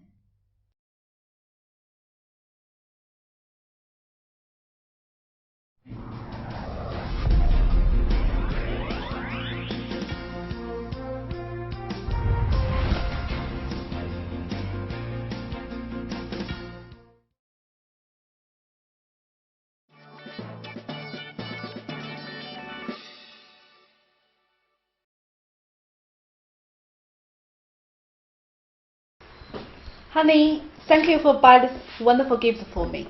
No. You never remember my birthday. Oh, it's from Stanley and Emily. Stanley, Emily, thank you so much for this wonderful gift. You're welcome. Happy birthday, Mom. I never expected you to give me such wonderful chocolate. Next Sunday, I will take you out to go shopping together. Wow, thank you, Mom. I'll buy a new skirt for you. Stanley, we are friends now. I won't be a type mother again. Great. Can I play computer games for a while? Not after you do your homework. Okay, fine. Just kidding. Okay, have chocolate every day. A type mother is very strict with her child in order to foster an academically competitive spirit. This form of upbringing is intended to direct a child towards financially successful career at the potential risk of feeling emotionally unfulfilled. Honey. In this conversation, we use honey to refer to one's husband, wife, or a girlfriend, or a child in the family. Honey is a name that you call someone you love very much.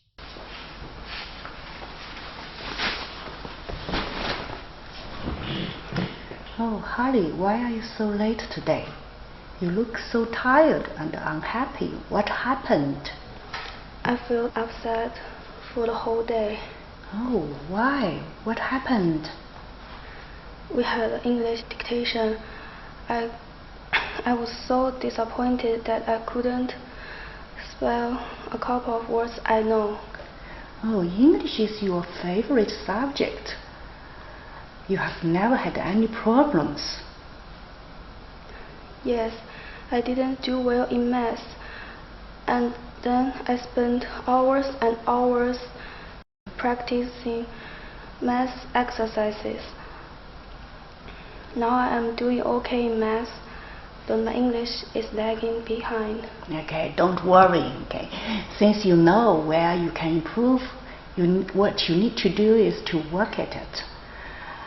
You know, don't take 1 or 2 lower grades so seriously, okay. So if you know where you can improve, you just go ahead and practice it. What makes me upset is that I quarreled with Lily today. Oh, why? You are great friends, aren't you? Why did you quarrel with each other? This morning, we are doing some physics exercises together. I made some comments that might have hurt her. She cried, and I decided to come home alone without waiting for her. Oh, I see. I would suggest that you talk to her and say sorry to her tomorrow when you see her tomorrow morning, okay? And you know, good friends should be considerate, and also good friends need to care for each other.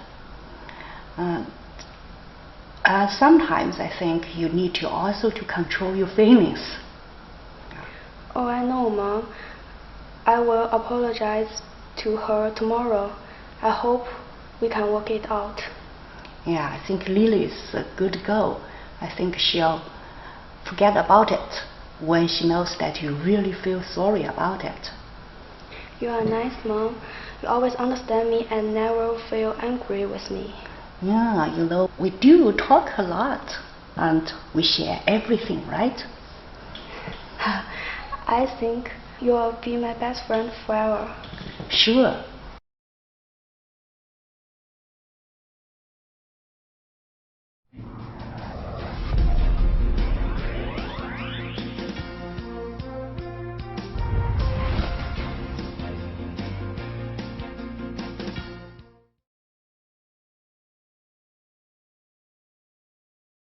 Forgive your friends if they make mistakes. Respect your friends, and they will respect you. I like friends a lot. Encourage one another to be good. Nice to those who are your friends. Depend on your friends to keep promises. Support each other in times of difficulty.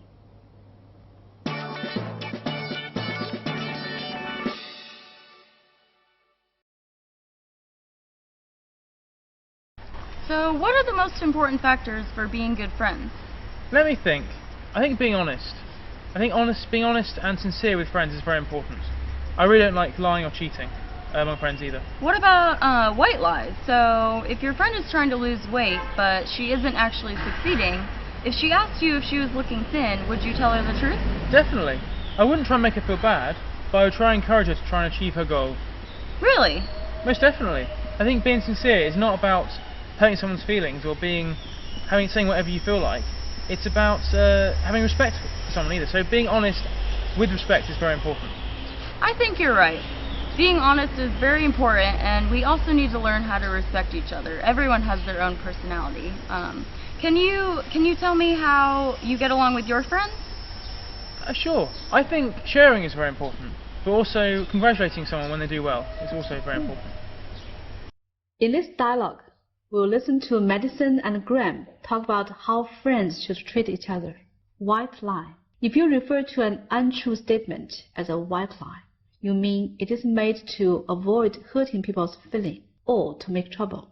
It is used not for a bad purpose.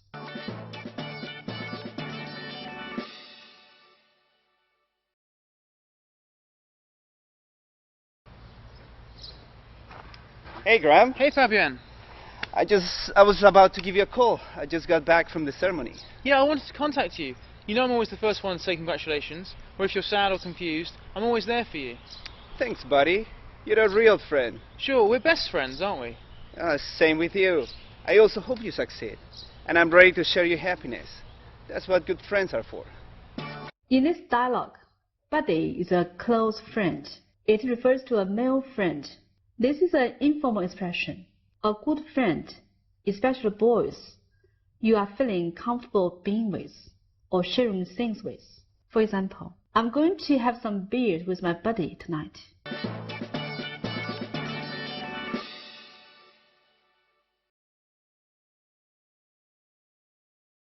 Come on, Graham. You look upset. Tell me, what's wrong? I just don't know if I can do it. I've been trying to figure something out for days and I just can't manage it. I might have to give up. Giving up? That doesn't sound like you. You should try again and eventually you will succeed. But it's just so tough. Just try again and call me if you need any help. Okay, thanks for your support. I'll keep trying. Be upset or look upset. If you are upset, you are unhappy. You are disappointed because something unpleasant has happened to you. For example, after she died, I felt very, very upset. I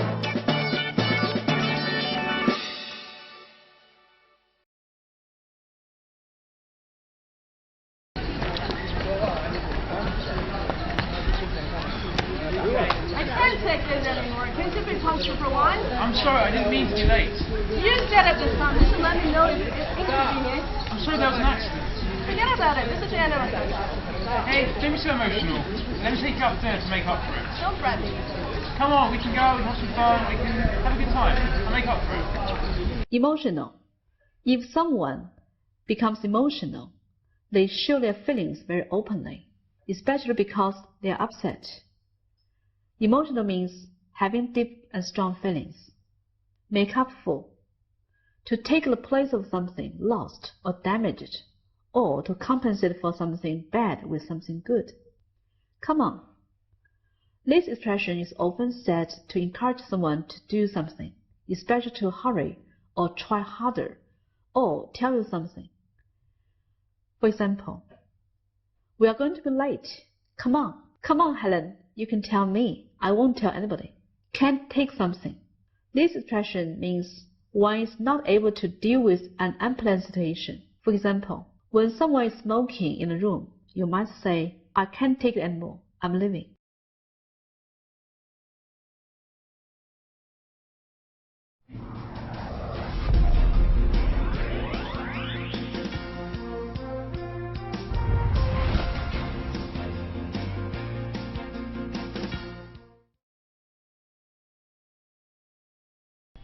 Hi, Xiaodong and Jay. Let's talk about relationships around the world.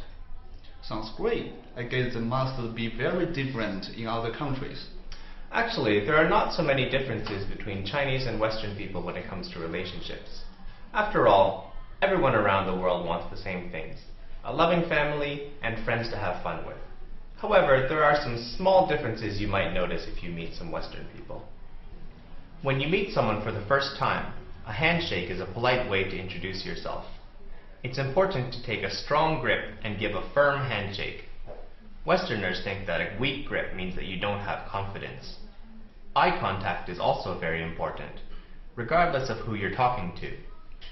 Even if you're speaking with your boss or your friend's grandmother, you should make sure to keep eye contact with that person. If you look away too much, Westerners will think you lack confidence and are impolite. So I should look other people in the eye and give him a handshake, right? Yes, that's right. Why don't you try it now? Nice to meet you. Nice to meet you. Very well done. How about my close relationships? Couples in Western countries often hug and kiss each other and hold hands in public, but friends will never hold hands. Couples may also often say, "I love you," to each other, and family members will say it to each other as well. When choosing someone to marry, the families are not important. The man and woman will decide by themselves and may not care about what their families think. They may choose each other because of love and not care about money or status. However, this can sometimes end up in divorce because the man and woman are not well suited for each other. How should I act with my friend? When friends go out for dinner together, they will usually split the bill. Some groups like to split the bill evenly among all people, but usually each person will remember what they ordered and pay that amount of money at the end. It can often be confusing to pay a bill for a large group, and it may take several minutes to collect money from everyone. Sometimes a couple may also split the bill when they go out together. A lot of friendships in Western countries are based around activities. You may have basketball friends, photography friends, movie friends, or anything else, depending on your hobbies. Even though you may meet those friends when you do those activities, it may be strange to invite them to do anything else. There are so many things to keep track of. I would like to make friends with more people, but I'm not sure if I can remember everything. Don't worry. The most important thing is to have confidence and to be friendly. So look the other person in the eye, give a firm handshake, have a big smile, and you will have no problems. Good luck. In Western culture, expressions of affection between family members can be quite different. In America, for example, it is common for family members, both male and female, to hug each other when saying hello or goodbye. Sometimes they will also give a quick kiss on the cheek of the person they are hugging. However, this is usually only done between females to females and male to females, female to males, but rarely male to males, unless it is an adult and a small child. However, brief hugs between men in the family are very common. Hugging is a common form of greeting between family and close friends. Hugging usually happens between two females or between members of the opposite gender. However, hugging between male friends doesn't usually happen. If you are unsure, it's best to offer a friendly, firm handshake. In many European and Latin American cultures, however, kissing the cheek is a common form of greeting both in family and among friends. Each culture has their own rules as how to kiss, touching cheeks, and kissing the air or lips to cheeks.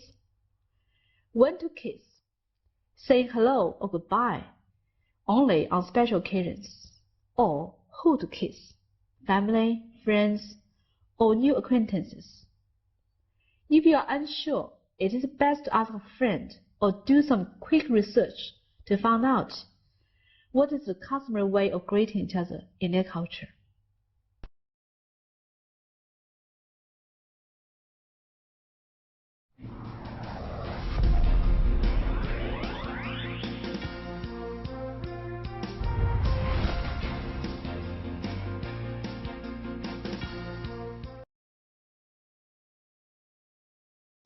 Hi James, nice to meet you.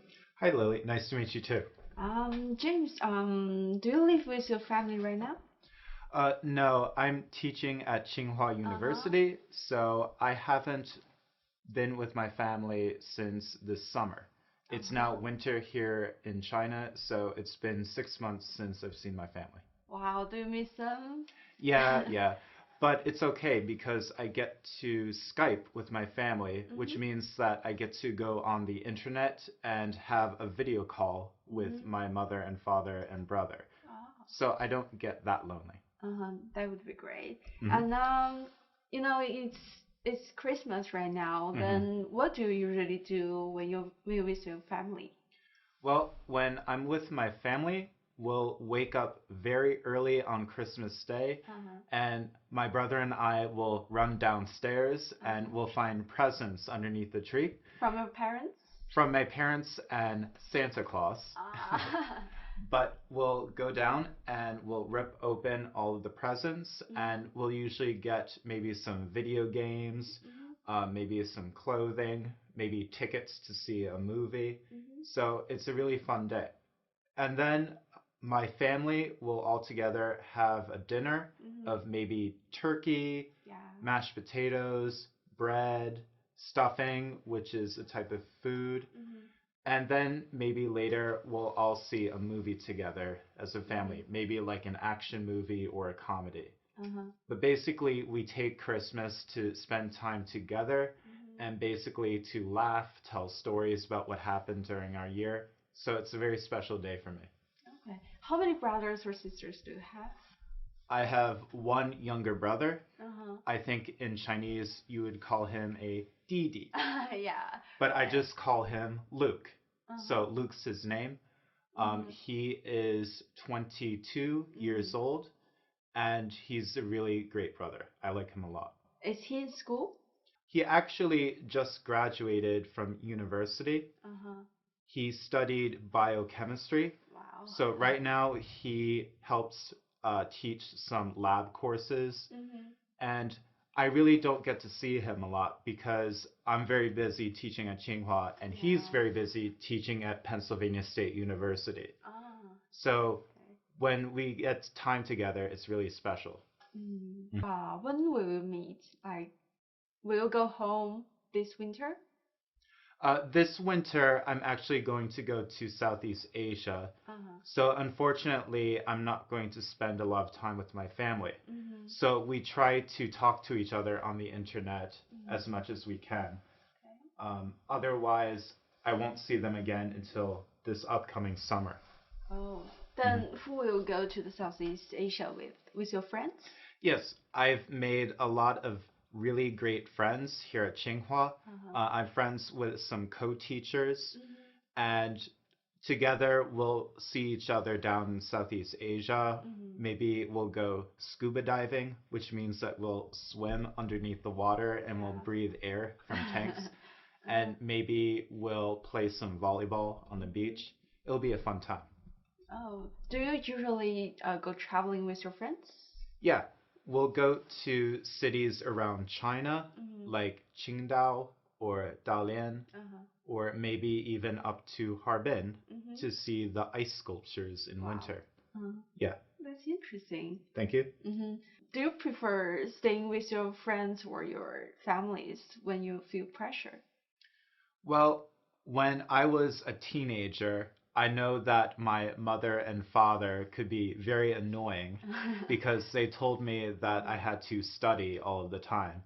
And so I didn't want to study all the time, so I would sneak out of the house and go spend time with my friends, where we would play video games or maybe play football or things like that. But now, since I'm a little older, I realize that it's important to spend an equal amount of time with your friends and family, because both are important in different ways. Yeah, that's right. But you're from the States, right? That's right. I'm from Pennsylvania. Yeah, but do your parents, like, they make you study? Well, they did when I was in high school. Really? They said I had to study math and English and history and other boring things like that. But when I went to university, they weren't around all the time. So I had to learn to study on my own without having them tell me to study all the time.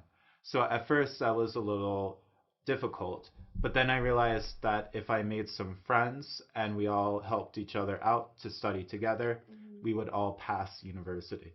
Yeah, that's right. And what do you usually do with your friends in daily life?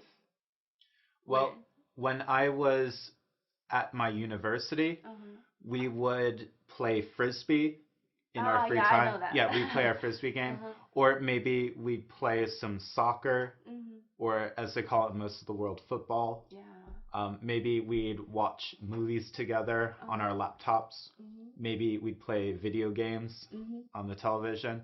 And basically, we would try to eat together at all of our meals. Here, it's much of the same. Whenever I meet together with my fellow teacher friends, we'll go to different restaurants around the area and we'll try to help each other out with planning classes and give each other tips for teaching.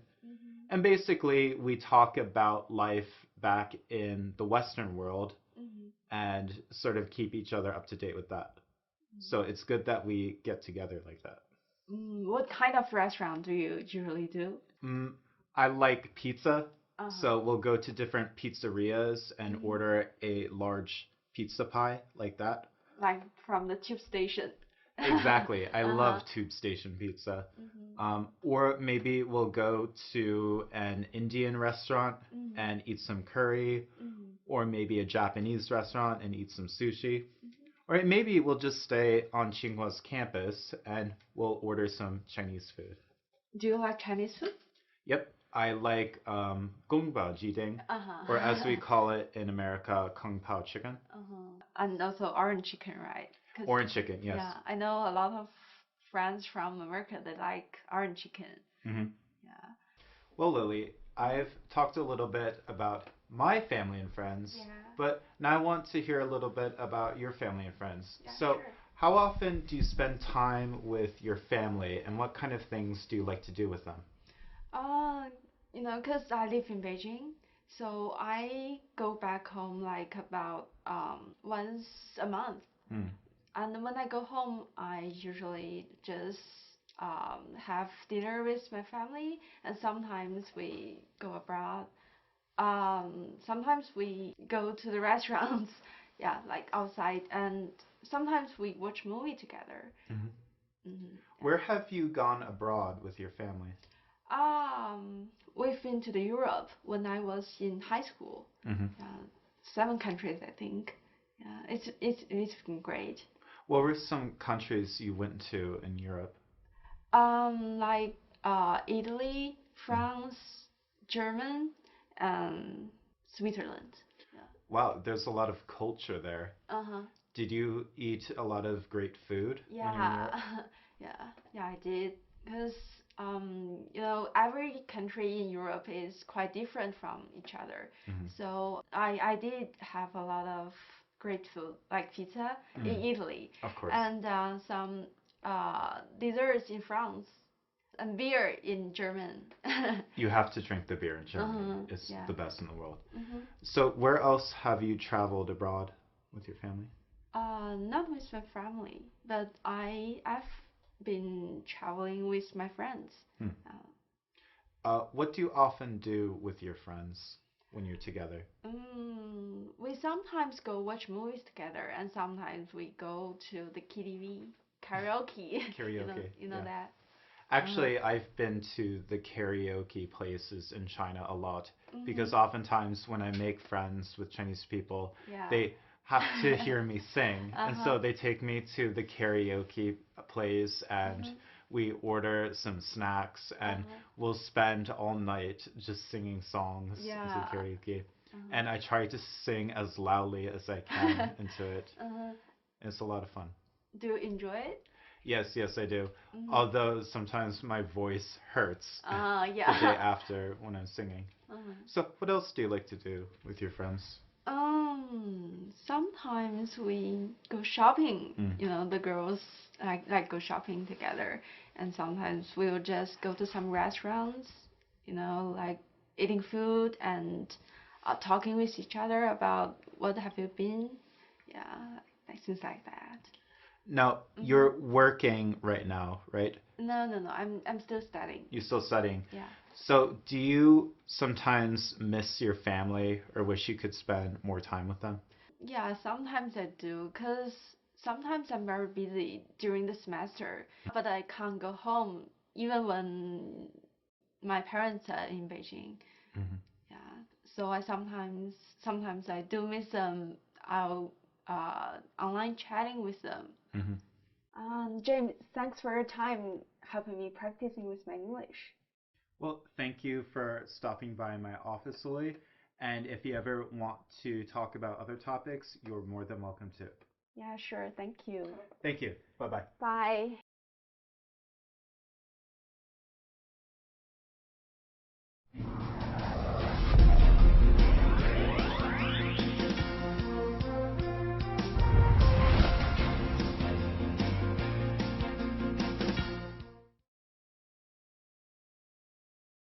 I hope you enjoyed this unit about the people in your life.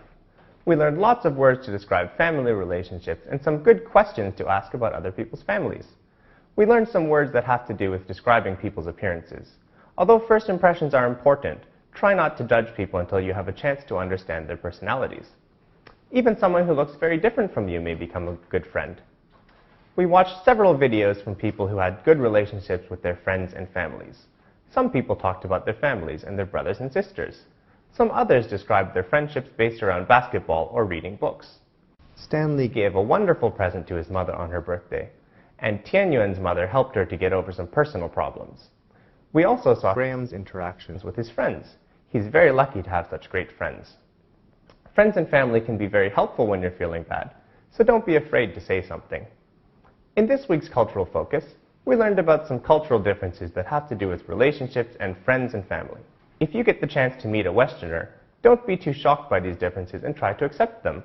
If you reach out and try to become friends, it may be a great experience for you.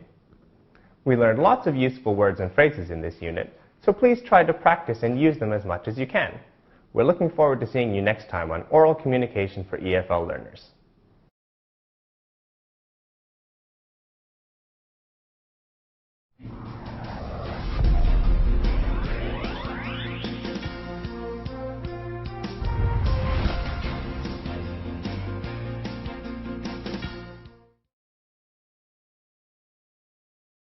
Welcome back to Oral Communication for EFL Learners. I'm very glad to see that you're still working hard. Keep it up! In this unit, we're going to talk about food. Food is an important part of cultures around the world, and we're going to learn about some different types of food. We will also learn to describe the flavor of foods and to talk about what you like and what you dislike. We'll learn how to talk about Chinese food and explain it to people who don't know much about it, and we'll also learn about foods from other countries. In this week's Cultural Focus, we'll talk about different customs related to food in different countries. Eating is the best part of the day for some people, and everyone has to eat in order to live. If you really like food, you might even say that food is your hobby. No matter how much you like or dislike eating, this unit will be very useful for everyone. In this unit, we will hear several conversations. In these conversations, the speakers are talking about food. Listen to the conversations and repeat them one by one, and try to understand and use the phrases in your daily life.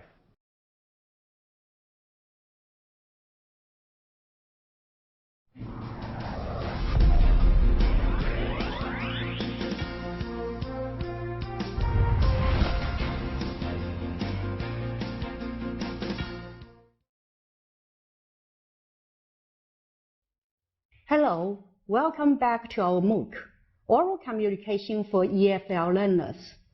I'm Zhang Wenxia from Department of Foreign Languages and Literatures, Tsinghua University.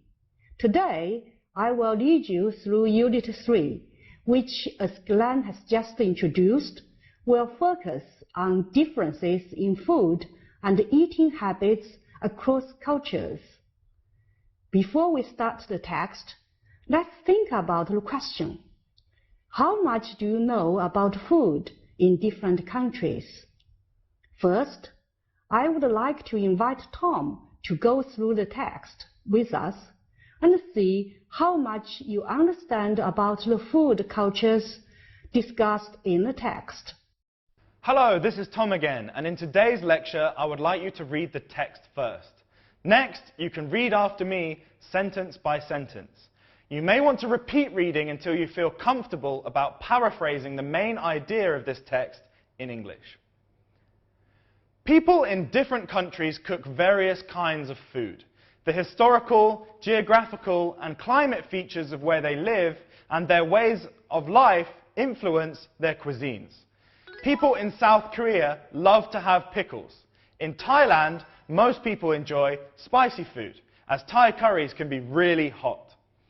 The Japanese prefer to have raw food and seafood, for they live in a small island. In Italy, most people have pizza and pasta with every meal. There are many specialty pizza restaurants all over the country. The British love fish and chips. The traditional foods in the United States are hot dogs, Cokes, and other fast foods. American-style fast food chains are currently on the increase all over the world. Most people in Europe or Britain have a simple but nutritious breakfast, such as a wholemeal bread, juice, milk, and bacon. Some Americans have a sandwich and coffee for lunch on weekdays. Chips are also called French fries, or fries for short. Similarly, food is the best way to explore Chinese culture. Chinese traditional food is mostly made of grain. Balanced nutrition is important in Chinese food. Western people value time very much, so sometimes they eat fast food to save time as well as keep enough energy. This is quite different from the Chinese attitudes towards food, as they often eat together to communicate with friends and family. Unlike the West, where everyone has their own plate of food, in China the dishes are placed on the table and everybody shares. They tend to cook more than enough, especially when they treat their guests at home, as they will do their best to show their warmth. We are what we eat, and we choose food to suit our ways of life. Now, I want you to read after me, sentence by sentence. You may want to read aloud to yourself at home more than twice. People in different countries cook various kinds of food. The historical, geographical, and climate features of where they live and their ways of life influence their cuisines. People in South Korea love to have pickles. In Thailand, most people enjoy spicy food, as Thai curries can be really hot. The Japanese prefer to have raw food and seafood, for they live in a small island. In Italy, most people have pizza and pasta with every meal. There are many specialty pizza restaurants all over the country. The British love fish and chips. The traditional foods in the United States are hot dogs, Cokes, and other fast foods. American-style fast food chains are currently on the increase all over the world. Most people in Europe or Britain have a simple but nutritious breakfast, such as a wholemeal bread, juice, milk, and bacon. Some Americans have a sandwich and coffee for lunch on weekdays. Chips are also called French fries, or fries for short. Similarly, food is the best way to explore Chinese culture. Chinese traditional food is mostly made of grain. Balanced nutrition is important in Chinese food. Western people value time very much, so sometimes they eat fast food to save time as well as keep enough energy. This is quite different from the Chinese attitudes towards food, as they often eat together to communicate with friends and family. Unlike the West, where everyone has their own plate of food, in China the dishes are placed on the table and everybody shares. They tend to cook more than enough, especially when they treat their guests at home, as they will do their best to show their warmth. We are what we eat, and we choose food to suit our ways of life. Now, I would like to explain a few words and expressions that we've noticed in the passage. After that, my Chinese colleague will explain the text in more detail in Chinese. Fast food chains. Many people in Britain and America like to pick up food very quickly. They don't like to spend a lot of time waiting for their food to be prepared. So there are lots of restaurants in the West that consist of very quick food. These have become very popular, and the taste is recognizable across the country. And lots of the restaurants appear in lots and lots of towns. These are called fast food chains. For example, McDonald's. French fries. There are many differences between the language in Britain and America. French fries is one of those differences. These are fried potatoes, and we would usually call them, as British, chips. But in America, they call them French fries.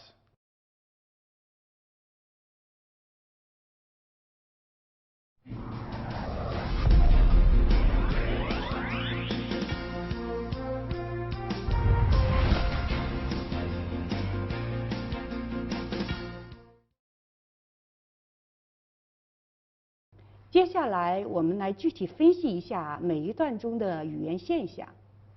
在第一段中，我们要掌握3个表达喜爱的动词 ：love、enjoy 和 prefer。首先 ，love， 它的中文意思是爱、喜爱、喜欢。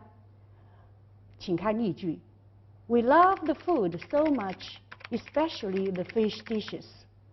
我们非常喜欢这些食物，尤其是那几盘鱼。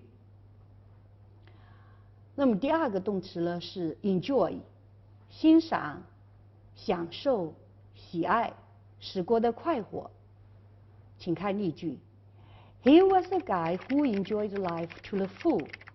他是个尽情享受生活乐趣的人。那么第3个表达喜爱的这个动词是 prefer。prefer 的意思呢是更喜欢或者是愿意。请看例句 ：Does he prefer a particular sort of music？ 他更喜欢某种特别的音乐吗？接下来我们看看如何来说2种不同的食物。第一种呢是传统的食品，英文的表达意思是 traditional food。那我们一起来学习有关传统食品的2个短语。A traditional Chinese food， 一种中国的传统食品。Eat traditional Chinese food， 吃传统的中国食品。请看例句 ：I just don't get it. Why all the kids prefer Western food to traditional food？我就是不明白，为什么孩子都喜欢西方的食品，而不喜欢传统的食物呢？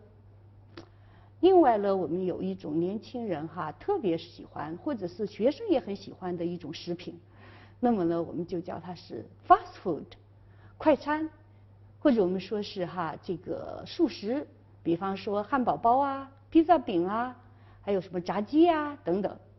当然，这也许是目前因为随着生活节奏的加快，我们在饮食文化中呢会带来一些变化。请看例句 ：Many people, especially the youth and kids, like fast foods very much. And some of them even declare fast food is more tasteful than Chinese food. 你可以看到很多人，尤其是青年和孩子们喜欢快餐。他们中的一些人甚至宣称快餐要比中国的食物更加美味。在第2段中，我们可以看到这样的一个表达法，那么呢就是 balanced nutrition， 有时候我们也说 balanced diet。那么它的中文意思是什么呢？就是一个营养均衡的一个食谱。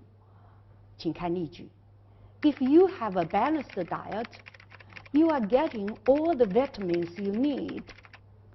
如果你的饮食均衡的话，你就能获得所需要的全部的维生素。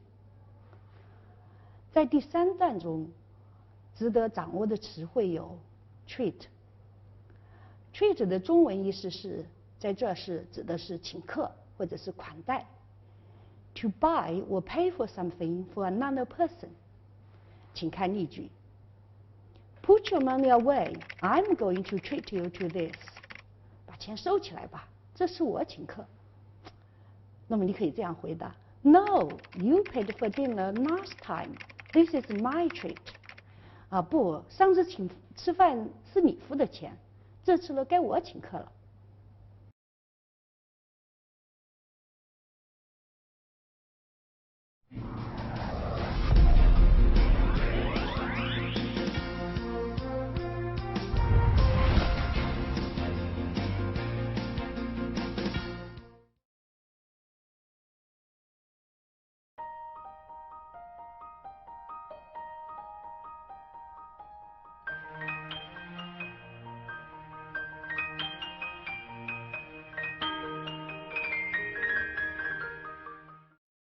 In the first section, we discussed different kinds of food from different countries. What people prefer to eat varies widely between countries. In the text, we learned about eating habits and preferences of Thais, Koreans, Japanese, Italians, British, and also the Chinese. Next, let's listen to a few students from different countries to talk about their own favorite food.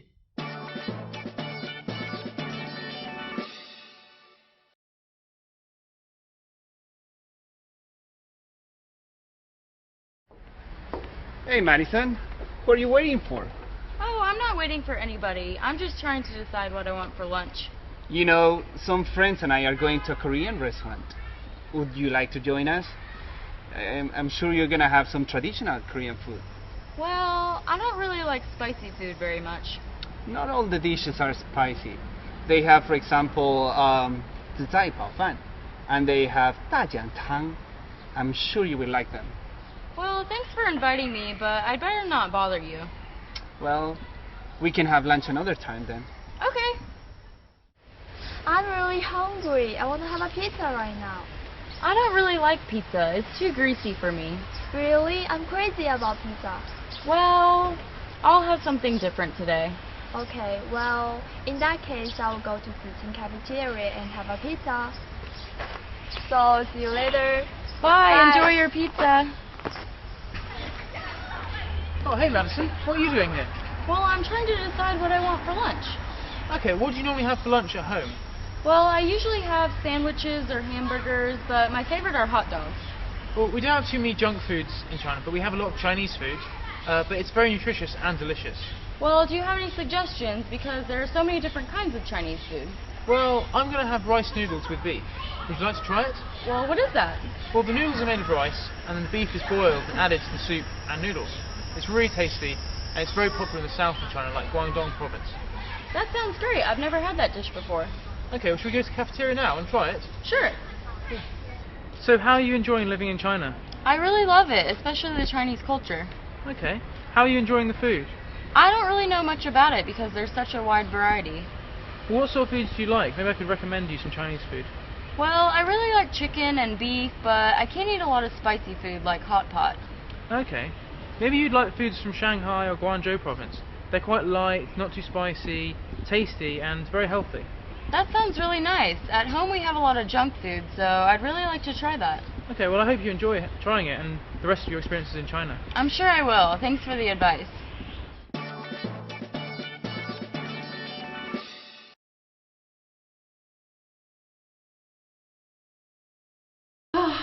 Guys, can you believe it? It's been a month here and I really miss home. Yeah, I'm looking at all these pictures of Melbourne. I really miss home too. Yeah, actually, what is Melbourne like? Melbourne. Well, for one, the coffee's really good. What is the food culture like there? Well, we have barbecues a lot, so I guess every weekend it would be a tradition for most families to have a barbecue out in the backyard. Usually lots of sausages, meat pies. It's very quintessential Australian. And of course, as I was mentioning about the coffee, we drink a lot of coffee. Have you ever tried kangaroo burgers? No, I actually haven't. I don't think that's a pretty big thing in Australia. We have normal beef burgers. Oh, that's a shame. I thought you were all barbarians down under. No. I think it's Angus beef is pretty popular. Yeah. And actually, Hungry Jack's, which is the fast food chain store, they have Angus beef burgers especially for Australia. What are the beaches like in Australia? Well, the beaches, Bondi Beach in Sydney is very famous. I remember a couple of years back, Paris Hilton went to Bondi Beach during her Australian trip. It's just, in the summer, there are lots and lots of people. It's completely packed. And yeah, beaches are an integral part of Australian culture. I mean, you have your barbecues and then you have your beaches. Have you ever been to Gold Coast? Well, I've actually never been to the Gold Coast. but I'd really like to go. They do have a lot of adventure parks over there, like Dream World, Water World, so that would be nice. My impression of Australians in general is that they're very laid back. Is that a stereotype or is that true? That is extremely true. I think we are some of the most laid back people in the world. I mean, that's just an assumption, but if you come to Australia, and I think you have, haven't you? Yeah, I've actually been to Sydney and Brisbane. I've really enjoyed my trips. Yeah, what did you think about the people? Yeah, I thought basically I stayed with a host family in Brisbane. It was a really nice house by the coast, and I just thought that Australians in general are just really friendly, personable, and yeah, I'm a big fan. But I think I'd really like to go one day. Yeah, that'd be great.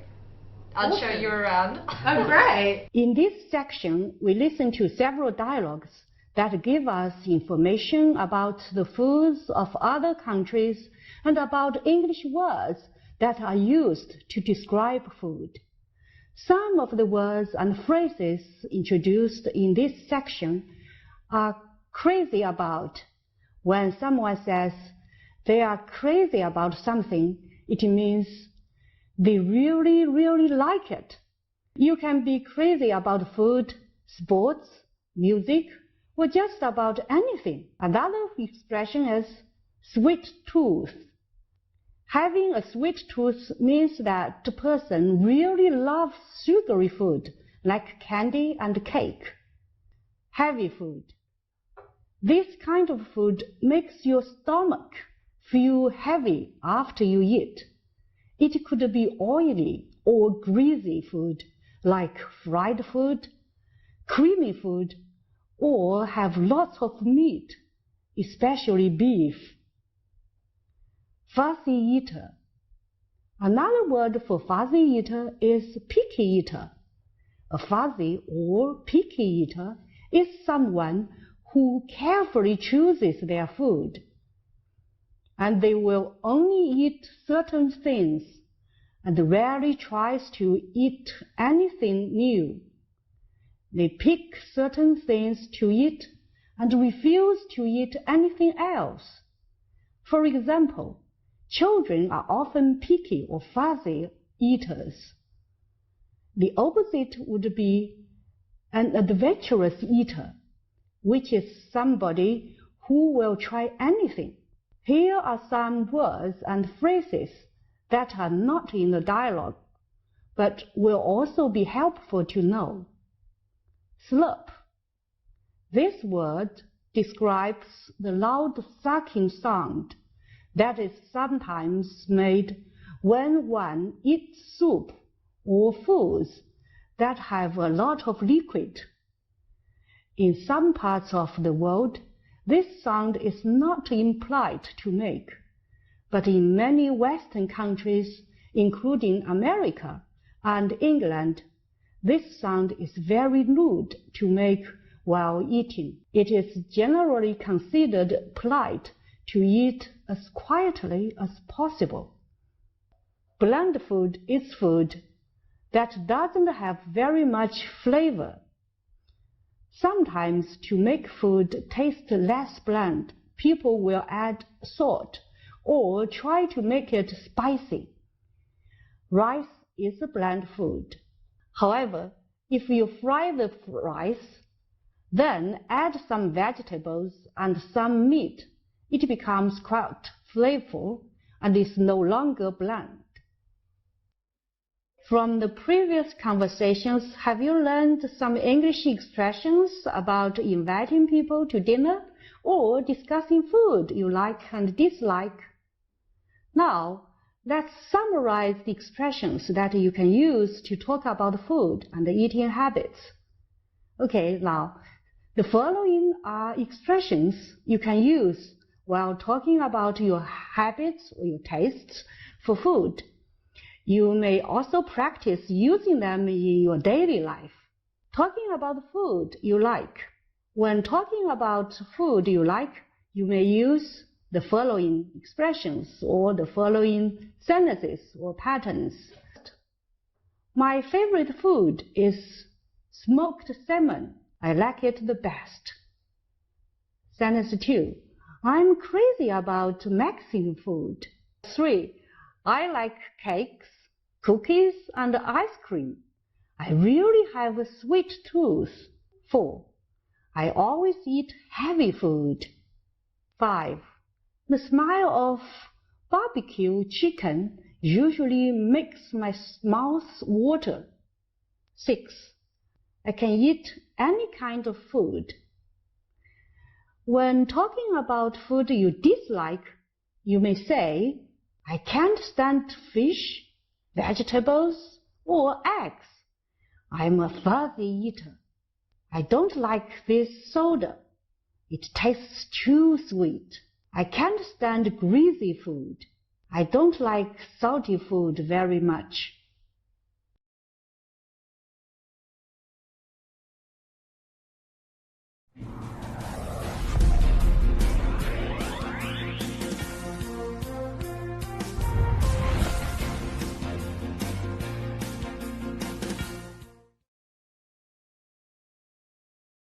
The second section of this unit is related to Chinese food culture.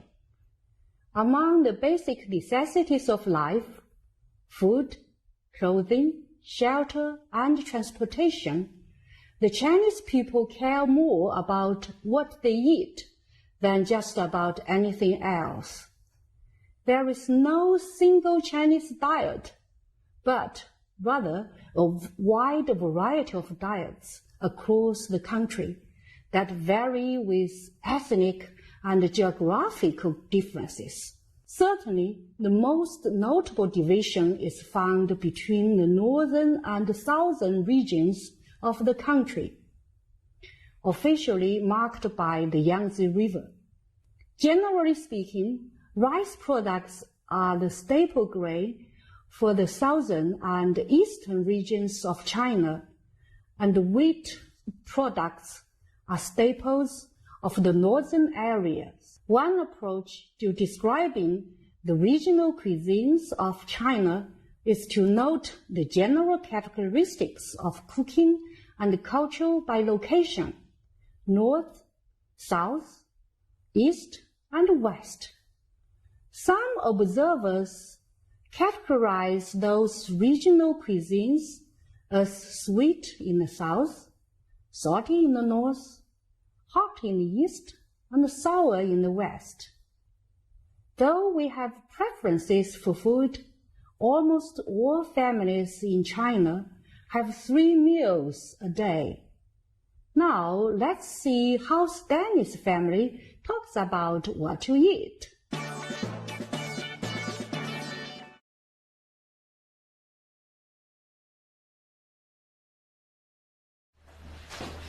Hurry, Stanley, it's time for breakfast. Okay, I'll hurry up. So, what do we have for breakfast? We have biscuits, bread, and milk. Oh, the same old stuff again? Can we have something new, like an egg? I cooked 2 eggs for you yesterday. You didn't finish 1. Okay, so why don't you just make 1 egg? I can finish that. Okay, 1 egg for you. And what are we having for dinner? Dinner, let me think. You don't like noodles, you don't like bread, you don't like rice. How about dumplings? Oh, great. I haven't eaten for a while.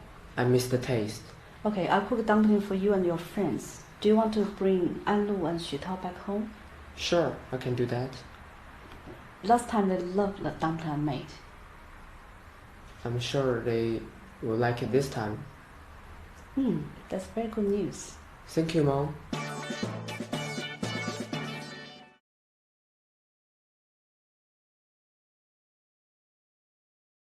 Hi, Mike. Let's go for lunch. That's right. Okay. But I don't really like the food there, though. Guess what dish would they offer?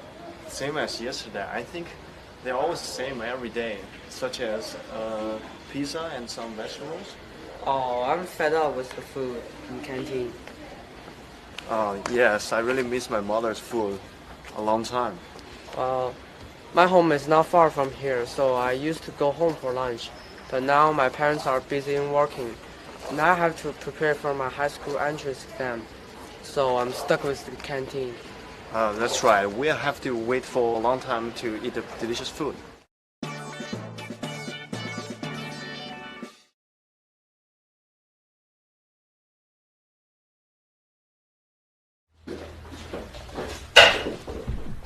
Mom? We're hungry. Okay, let's have hot pot for dinner. Okay, but where are we going? I know there's a restaurant near the South Gate. We'll go out to eat. I'm tired. I don't want to go out. But you still want hot pot? Okay, let me see. I'll go to buy some bottle of beers, some mutton, some fish ball, vegetables. Okay.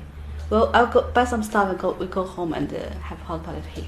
Wow, that sounds great to eat at home, eating and chatting. And it's also very cheap. You know me the best, honey. Everybody knows that different countries have different kinds of food to eat and different customs they follow while eating. This section briefly talks about some of the different foods and customs you might encounter with international friends. In certain countries or with certain religions, it is forbidden to eat some kinds of meat, while most countries in the West include beef as a regular part of their diet. In India, cows are considered sacred animals, and so they do not eat them.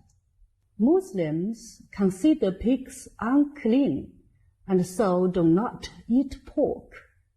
Many, but not all Jewish people observe that same custom.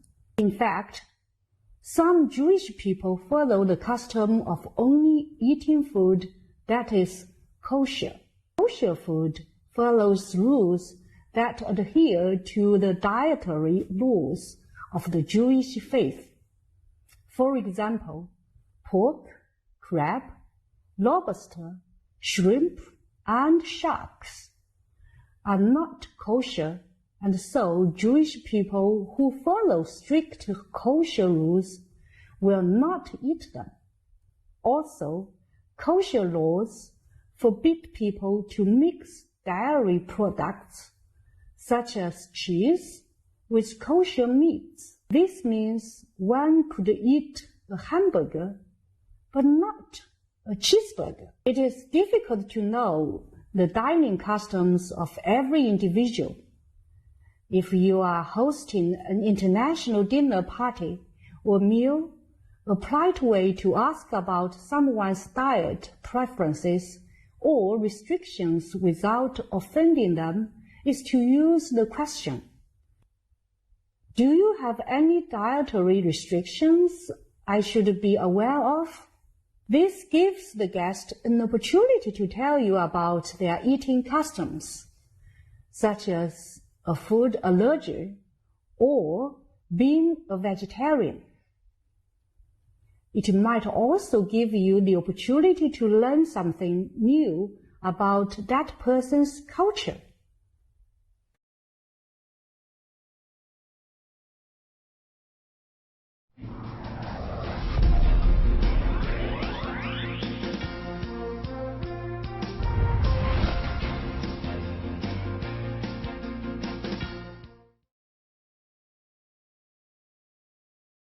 Hi Amanda and Jay, let's talk about food.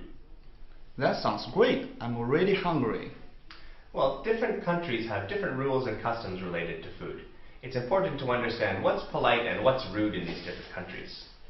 In China, everyone eats from the same dishes, but in many Western countries it's considered rude to take food from another plate. Each person gets their own plate. In China, chopsticks are used most of the time, but in many Western countries you use a knife and fork, or a spoon for soup. In Thailand, you usually use a fork and spoon, but you shouldn't put the fork in your mouth. You should just use it to push food onto your spoon. In some parts of South America, you shouldn't touch any part of your meal with your hands, even foods like French fries or pizza. In India, you can't use any utensils at all, and you should instead just use your right hand to eat. Wow, I didn't know there were so many ways to eat your meals. Yes, if you're not sure how to eat your meal at someone's house, or in a different country, the best thing to do is watch what other people are doing and copy them. What about different foods in different countries? Does anyone eat the same kinds of meat? Well, meats can be different depending on the country, and this may be because of the religion. If you're Hindu, you can't eat beef, and if you're Muslim, you can't eat pork. Nowadays, there are also many vegetarians or vegans in Western countries. Vegetarians don't eat meat, and vegans are even more strict. Vegans don't eat any food that is connected to an animal in any way. This means no meat, no fish, no eggs, no milk, no yogurt, no honey, and so on. Because there are so many vegetarians and vegans and people with different religions in North America, restaurants have special menus to make sure that every customer can find something to eat. How about the table manners? How should I act under the table? Well, some families in Western countries may say a short prayer before they eat dinner. This is a bit of an old tradition though, and many families don't do this now. It's more common for big holiday meals, like Thanksgiving or Christmas dinner, when the whole family has gathered at one house. When you have a big table with lots of people, like during these holidays, make sure to watch your manners. Don't put your elbows on the table and don't reach across the table. If you want to reach something far away, ask someone to pass it to you first. There are so many rules and customs related to food around the world. How confusing. Yes, but perhaps this just shows how important food is to everyone. Bon appetit!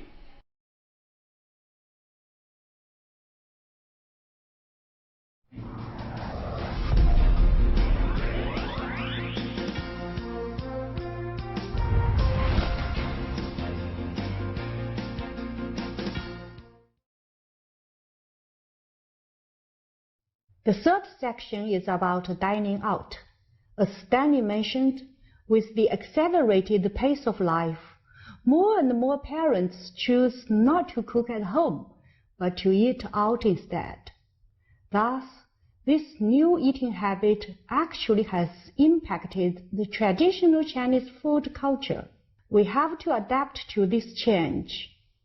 Then, let's see in the following conversations how to dine out and order food by phone or online in English, and how to adjust to this new trend of eating out.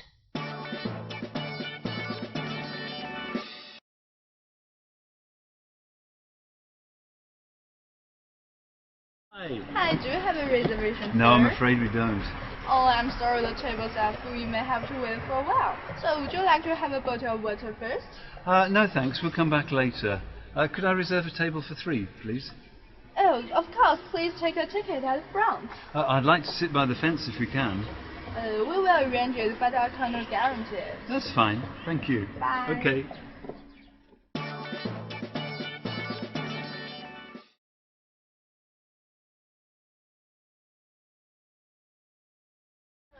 Your table is ready, so please step this way. Thank you. May I see the menu, please? Here you are. Thank you. What's the speciality today? Oh, I recommend crispy duck. No, we don't want that. Perhaps we'll begin with mushroom soup and then seafood and chips. Oh, that's great. Do you want any dessert? No dessert, thanks. Just a bottle of juice. Okay. Thank you.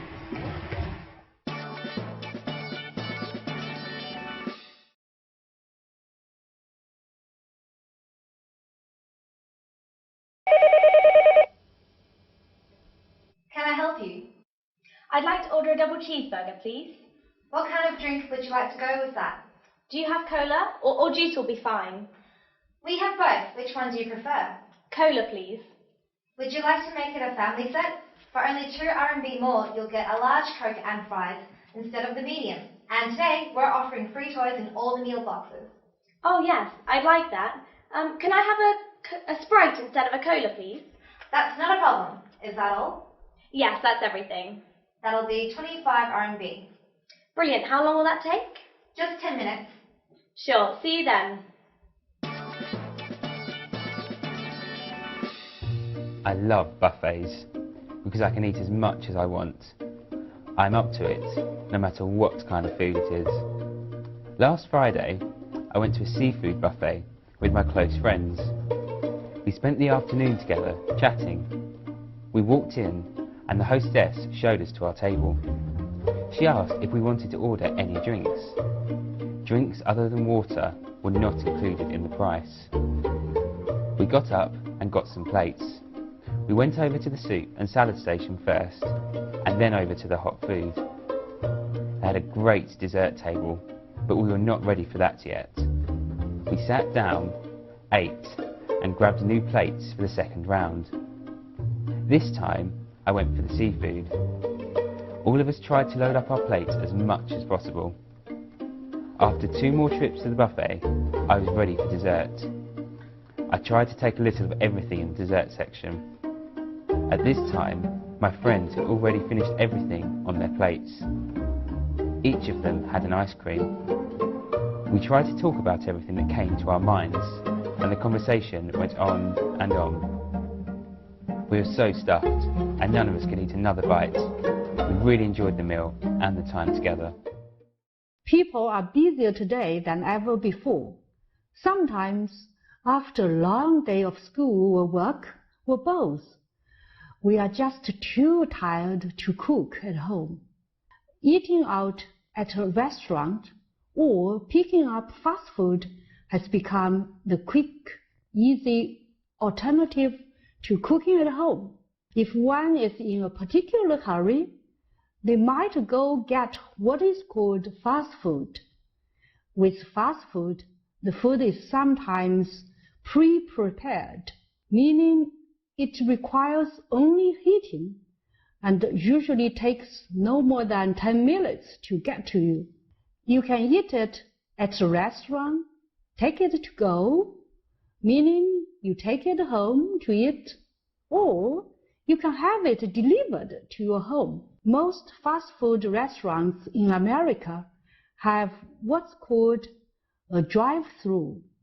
This means there is a window on the side of the restaurant where drivers pull their car alongside of and order their food without even leaving their vehicle.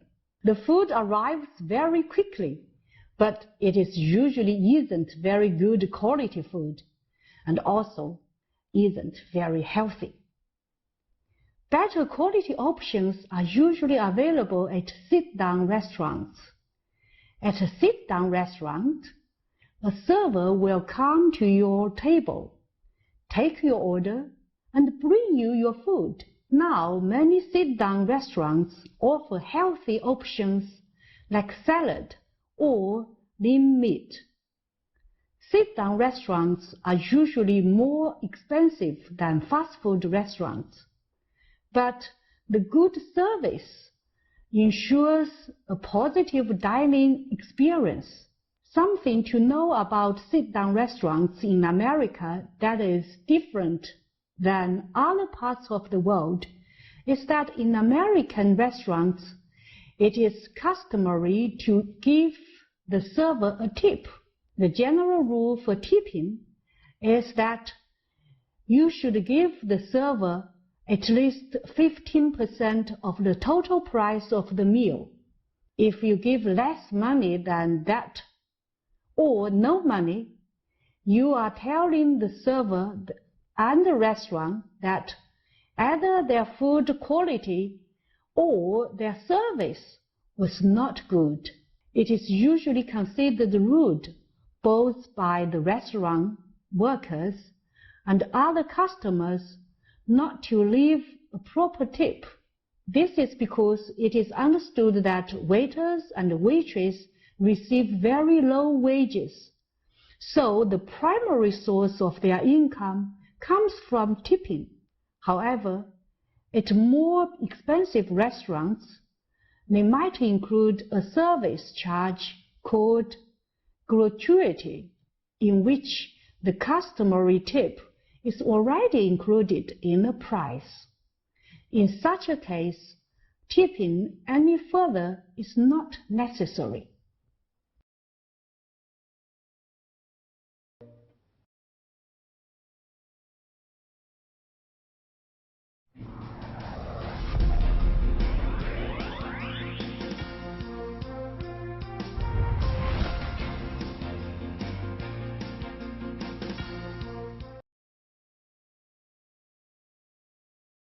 Hi, Jim. Hey. Can you introduce yourself quickly? Yeah, my name is Jim Slider. I currently teach at Tsinghua University, and I teach many different courses, including oral spoken English, PhD English, creative writing, among others. And where are you from originally? I'm from Pennsylvania. That's a state in the United States, and I've been living in China for 2.5 years. Oh, that's great. Mm-hmm.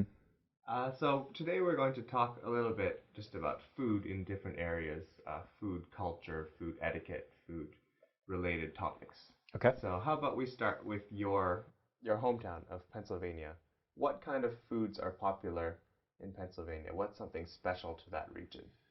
Well, I couldn't talk about food in Pennsylvania without talking about cheesesteaks. Mm-hmm. It's probably the most popular item throughout Pennsylvania. Basically, what a cheesesteak is kind of a long sandwich, and in the sandwich you put chopped up steak, which is a kind of beef, and then you put cheese over the beef and you melt it, and then maybe you put some mayonnaise or onions on it, and it's very popular, especially in the city of Philadelphia, which is the largest city in Pennsylvania. Now, when you go over to Pittsburgh, a popular food item there would be called the pierogi.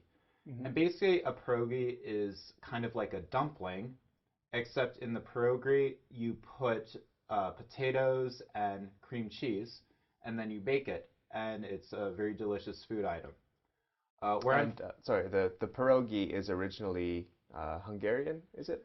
Hungarian or Polish. Polish. So it's somewhere from Eastern Europe, but then when immigrants came from Eastern Europe over to Pennsylvania, they brought a lot of their food over, and Mm-hmm. that's why we enjoy them today. Oh, good. Mm-hmm. So about the cheesesteak, are there any specific ingredients that you have to use? Is there anything that you must do, or can you do whatever you want? All right. So the thing is, some people take cheesesteaks very seriously in Pennsylvania. And these people would say you can only use chopped beef, onions, and cheese whiz, which is a type of processed cheese or cheap cheese. And they say you can only use those ingredients in a cheesesteak.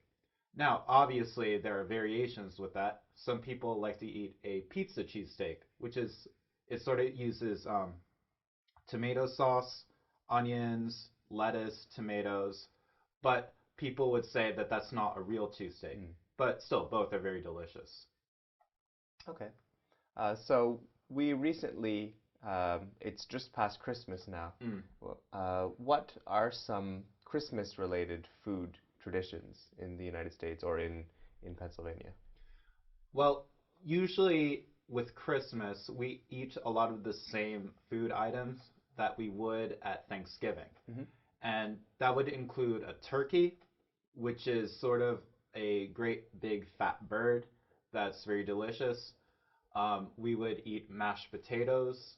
We would eat stuffing, which is made with bread and other spices mixed together. We would eat cranberry sauce, which is, it's sort of like a jello made from the cranberry, which is a type of fruit. And we would usually drink wine or beer. But if we have small children with us, we obviously don't give them wine or beer. We'd give them Coca-Cola instead. But we like to eat a lot, and it's sort of a special time for us to get together and celebrate. Okay. So, Jim, you've traveled to many different countries and you've lived in a few different countries. Are there any food traditions or special foods that you tried in different places that you really enjoyed? Well, I'll start with China, since I've lived here for 2.5 years, and I've traveled all over China. I'll start with the Northeast, since I lived there for a year. One food that really stands out to me in the Northeast is called guobao. I'll describe it in English. It's sort of like fried pork with sweet sauce on top, and it's really delicious, especially in winter. Also, the dumplings in Northeast China are very delicious as well. Moving down to Beijing, obviously I have to talk about roast duck. It's sort of famous in Beijing, and you can put it in a wrap, roll it up, and eat it like that. For other areas in China, I'll have to go down to Sichuan. I especially like Gong Bao Jiding there, or as we call it in America, Kung Pao chicken. The difference though in America is that Kung Pao chicken is not spicy at all. Typically we'll put peppers and onions with the chicken and cook it together, but we don't really put hot spices in it. So the first time I came to Chengdu in Sichuan province, I ordered a plate of Kung Pao chicken. I took a big bite and it was too hot for me. I had to drink many glasses of water after it, so that was quite a surprise. Other areas in China that have good food, I would say includes Suzhou, because in Suzhou they have a type of fried fish with a sweet sauce on top that's very delicious.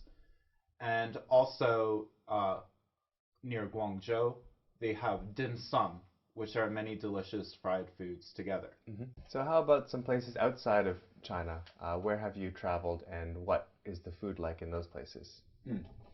I've traveled to several different countries around China, so I guess I'll start with South Korea. In South Korea, the food item that really stood out to me was called bulgogi, and it's a type of meat that's cooked in a sweet sauce, and you can eat it with many different food items. Also, kimchi, which is a type of spicy lettuce, I'll say, and obviously the fish there is very good as well.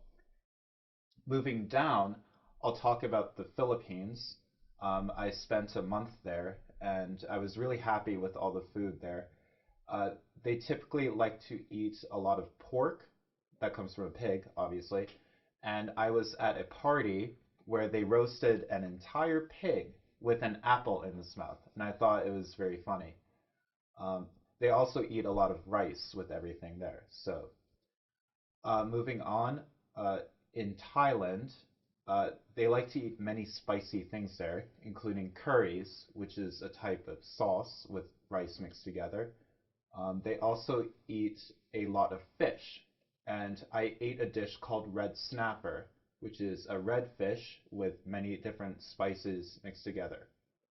And obviously, because Thailand is a tropical and hot country, I ate a lot of coconuts and pineapples while I was there, and they were all very delicious. Yeah, definitely. Okay, so Jim, we've been talking about all these exotic foods from different countries, but how about just the regular American college student? What kinds of things do college students eat every day? Well, as we know, college students don't have a lot of money, so usually American college students need to buy cheap food items. Obviously, one of the most popular foods that we eat in America are hot dogs. Okay. And hot dogs are very cheap, so typically students will put money together, buy great big packages of hot dogs, and then cook them all in a big pot or outdoors on a barbecue. And then we'll put some mustard on them, put them in a bread bun, and eat as many as we can. Sometimes I'm able to eat 8 hot dogs in a row if I'm very hungry. Also, American college students eat a lot of hamburgers, which a lot of Americans do as well. And we usually like to put onions and ketchup on our hamburgers and eat it like that. How about some popular restaurants, fast food restaurants, or restaurants that college students might often go to? Obviously, one of the most popular fast food restaurants in America is McDonald's. So college students will usually go to a McDonald's at any time of day or night because many restaurants are open 24/7. So they will go to McDonald's and get a couple of hamburgers, some French fries, and a big glass of Coca-Cola to go with it. Another popular restaurant would be Arby's. And Arby's is a very American restaurant, and they serve roast beef sandwiches, which is chopped up beef put inside a bun and smothered with cheese. So obviously it's not very healthy, but it is very delicious. Are there any restaurants that are specific to Pennsylvania that maybe you can't find in other places in the United States? In the region, we have Wawa, and Wawa is actually a gas station, but it has a restaurant attached to it. And when you go into Wawa, you can order different cheesesteaks and hoagies.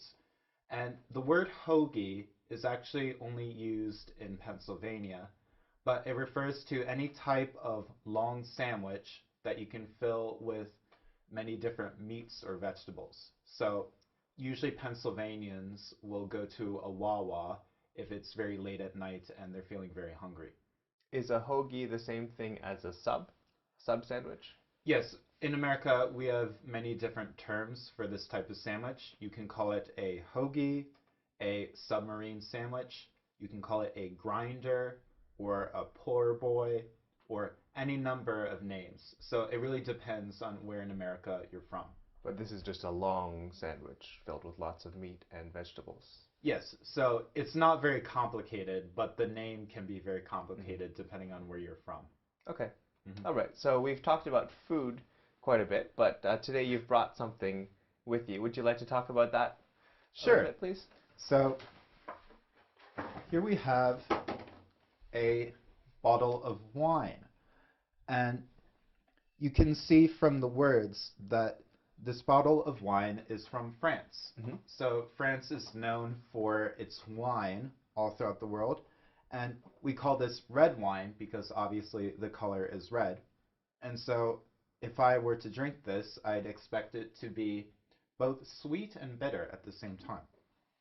So how about alcohol culture in the United States? What is popular there? What are some drinks that are made in the United States, and what are some drinks that are popular in the United States? Well, I'd say that beer would be the most popular alcoholic drink to drink in the United States. And especially in Pennsylvania, we have many different beer companies. And the most popular beer company in Pennsylvania is called Yuengling. And this company is just outside Philadelphia, but you can find Yuengling beer anywhere across the east coast of the United States. Other popular beer brands would include Budweiser, Miller, Coors, or Busch beer. But also Americans drink international beers as well, and those would include Heineken, different German beers, and sometimes even Yanjing beer, which you can find in China. You can find those in some Chinese special stores in the United States. How about wine? Is wine produced in the United States? Actually, in California, there are many different vineyards that produce some really fantastic wines. So even though the rest of the world might say that America does not produce many good wines, I'd say that California probably produces one of the best wines in the world. And what are the traditions or rules or laws about drinking in the United States? It really depends on which state you're from. So I'll talk about Pennsylvania. In Pennsylvania, you cannot buy alcohol on a Sunday. And that's from very old laws in which many people would go to church on a Sunday. And so even though many people in America today do not go to church, those laws still remain. Also, in Pennsylvania, you cannot buy alcohol at a normal convenience store. What you need to do is you need to go to a restaurant, and a restaurant, if it has a license, can sell you alcohol. So what many convenience stores do is they will have a special restaurant section in order to be able to sell alcohol. So you can't go to the supermarket and buy alcohol there? If it has a restaurant in the supermarket, you could. Otherwise, you would have to go to a special alcohol store or to a beer store in which you could buy great big cases of beer but you cannot buy individual beers at that beer store. It's very complicated, I know. Okay. Well, thank you very much for your explanation of food and the United States and all these places you visited. We've also talked a little bit about alcohol in the United States, and I think our audience will be very interested to know about your experiences and about the things you've told us today. So thank you very much for coming. Thank you, Glenn.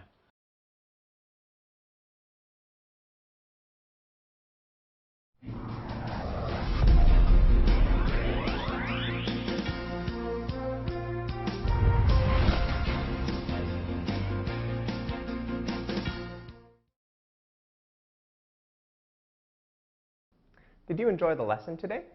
I hope you had fun talking about food. Please try to use the phrases we learned in this unit whenever you get a chance. Since eating is such a common activity, you should have lots of chances to practice. In this unit, we learned a lot of vocabulary related to food. We learned how to talk about food that we like and dislike, as well as how to describe flavors. We learned about foods from around the world and from different areas of China. In this week's Cultural Focus, we heard about food customs and manners from around the world. We also watched some videos of people ordering food at a restaurant, and we saw lots of people talking about what they wanted to eat. With so many delicious foods in the world, it can sometimes be quite difficult to decide. We watched a few videos with foreigners being introduced to Chinese food. I hope you will have a chance to introduce Chinese food to a foreigner in your town sometime. When that time comes, now you know how to talk about it.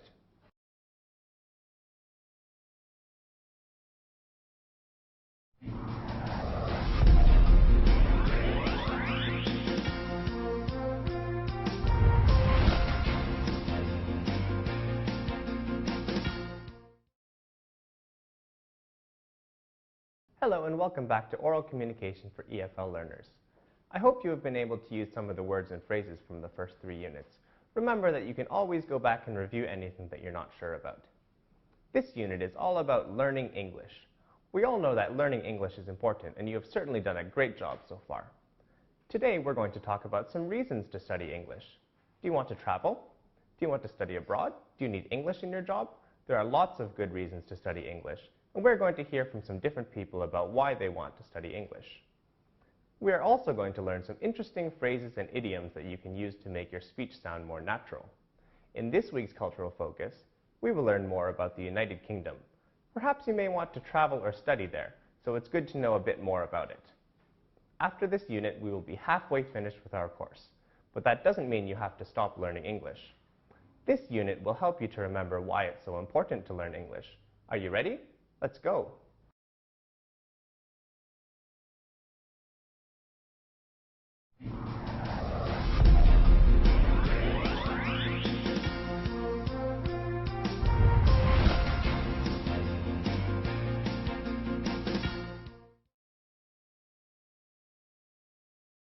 Hello, this is Oral Communication for EFL learners. In this unit, we will talk about why we need to learn English, how to learn it well. English has been described as the language of opportunity. It means that English opens up so many opportunities. It is now used almost exclusively as language of science. Similarly, it is often considered the language of global business.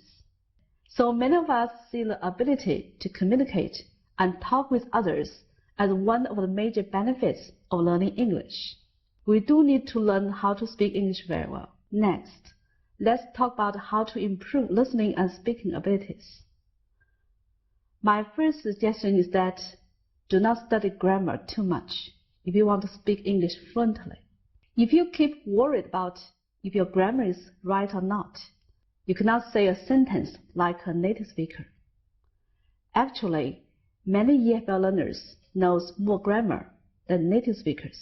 What really matters is if we can be fluent in English and if we can communicate with them very well. My another suggestion is that when you learn English, you should try to learn phrases and fixed expressions. A lot of my students have a large vocabulary, so they spend hours and hours reciting different words. To become a fluent speaker, you should use this time to study phrases. Fixed expressions are very useful. Instead of saying thanks, you can learn thanks a lot.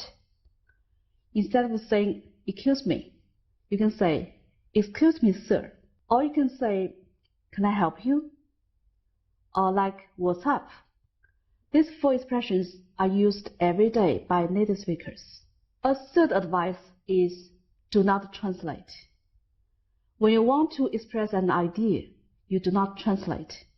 If you translate from Chinese, the order of words is probably completely different from English, and you will be both slow and incorrect by doing so. Instead, learning phrases and sentences so that you don't have to think about the words when you are saying English. Finally, reading, listening, and speaking are the most important aspects of any language. The same is true for English. However, speaking is the only requirement to be fluent. It is normal for babies and children to learn speaking first, and then they will learn reading, and at school they will learn writing. The natural order is listening, speaking, reading, and then writing. The order for EFL learners in China is reading, listening, speaking, and then writing. Finally, in order to speak English fluently, you need to practice speaking. Do not just listen. Open your mouth bigger and speak out louder.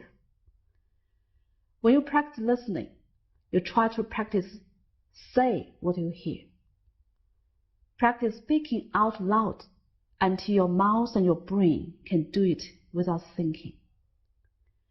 If you feel shy, practice a lot in front of your friends and see if they understand you. Or you may try to listen to yourself using a voice recorder. Usually, this will help you determine what you need still to work on. No matter what your age, your background, your experience, effective communication is a skill you can learn. The greatest leaders of all time are also fantastic communicators. I hope my suggestion will help you. We will first listen to Tom and then read after him. While you read the text, you may think about why do you need to take this MOOC course. Hello, this is Tom again, and in today's lecture I would like you to read the text first. Next, you can read after me sentence by sentence. You may want to repeat reading until you feel comfortable about paraphrasing the main idea of this text in English. It seems true that every kid in school is learning English. Why do you want to learn English? Learning English is very useful. Some people want to know English well to gain more knowledge. We can read books, listen to music, watch movies, and surf the internet. For example, songs in their original form tend to be better when you can truly understand them. And 55% of all written content on the internet is in English. Whenever you have a problem, you can Google it to find a way to solve the problem. Others like to learn English for more practical reasons, such as taking a school exam, getting a job, or working in a large international company. For instance, French and Chinese business partners may communicate in English. If you can speak English with confidence and get your message across clearly, it is a critical advantage that can help you advance further in your career. Learning a language can be so much fun. Some people learn them in order to meet new people from around the world. It's also fun to learn about other cultures and their traditions. Maybe you like the culture, the country, and even have a desire to live or visit there. As well as being useful and fun, learning a language helps improve your memory and decision-making skills. As a required course of schools at different levels in China, and as an item to be tested at different stages of one's learning and working life, English is with us the whole way through our lives. Students' performance in learning English and in taking English tests is of vital importance to their total achievements at school and to their opportunities for further learning. In fact, English is an influential factor that affects the quality of life. English is a global language. We simply have many more options, and those options can help you in life. Like it or not, it is here with us, helping us lead a richer and happier life through a different perspective. Now I want you to read after me, sentence by sentence. You may want to read aloud by yourself at home more than twice if you want. It seems true that every kid in school is learning English. Why do you want to learn English? Learning English is very useful. Some people want to know English well to gain more knowledge. We can read books, listen to music, watch movies, and surf the internet. For example, songs in their original form tend to be better when you can truly understand them. And 55% of all written content on the internet is in English. Whenever you have a problem, you can Google it to find a way to solve the problem. Others like to learn English for more practical reasons, such as taking a school exam, getting a job, or working in a large international company. For instance, French and Chinese business partners may communicate in English. If you can speak English with confidence and get your message across clearly, it is a critical advantage that can help you advance further in your career. Learning a language can be so much fun. Some people learn them in order to meet new people from around the world. It's also fun to learn about other cultures and their traditions. Maybe you like the culture, the country, and even have a desire to live or visit there. As well as being useful and fun, learning a language helps improve your memory and decision-making skills. As a required course of schools at different levels in China, and as an item to be tested at different stages of one's learning and working life, English is with us the whole way through our lives.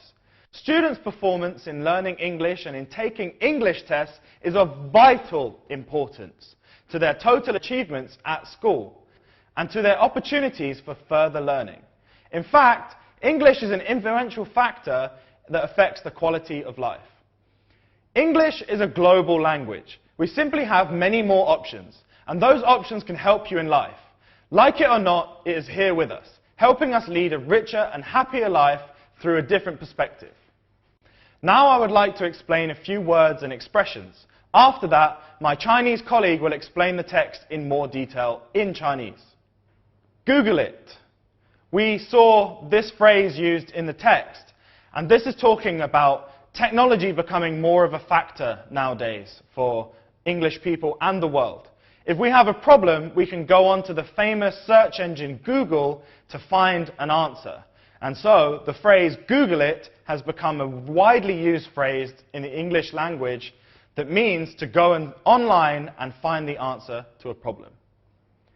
Get your message across. We heard this in the text. To get your message across means to convey understanding to someone else. If you're trying to explain something to someone, if you get your message across, then you have successfully allowed them to understand your idea. Quality of life. We talk about this idea a lot. It's based on many different factors. For example, how much money you have, how many people love you, how many friends you have. So your quality of life defines how happy you are. A global language. English is spoken about as a global language in the world today. This means that wherever you go in the world, there's usually someone who will speak English nearby. This means that if you learn English, you can communicate all around the world.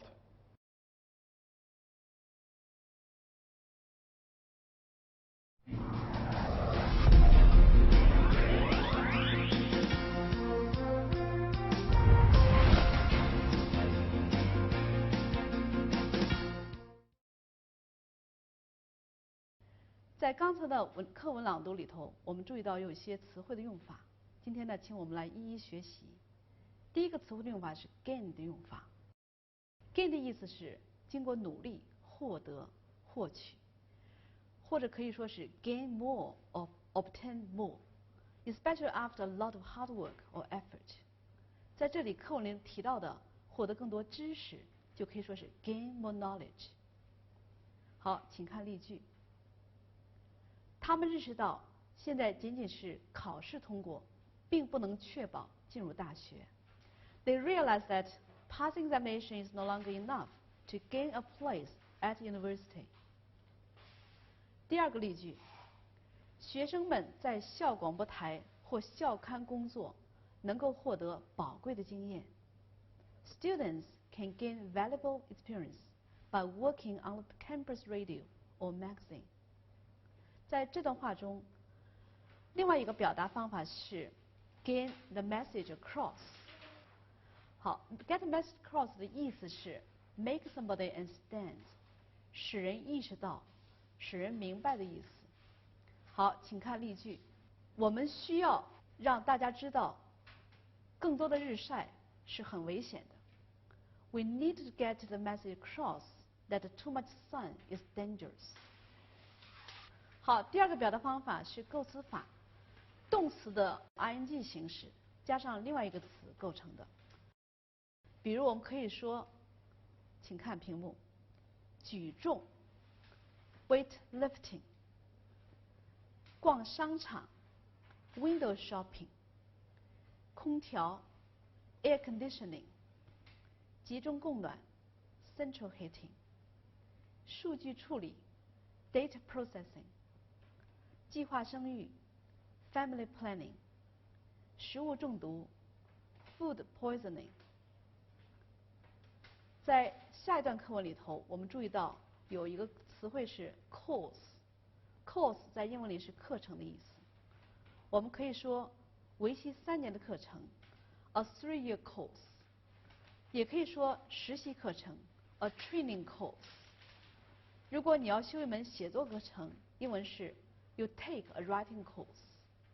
在大学里头还会有必修课程，我们说 a required course。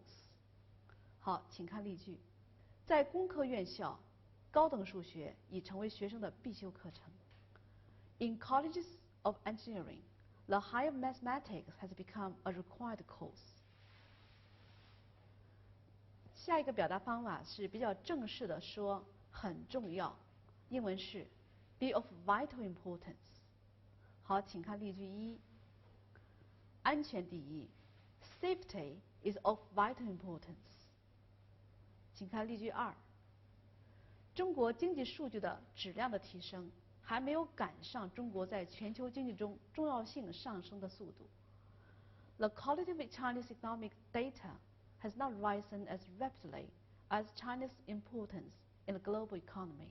下边一个表达方式是 quality of life， 在英文里面意思是生活品质或者生活质量的意思。好，请看例句。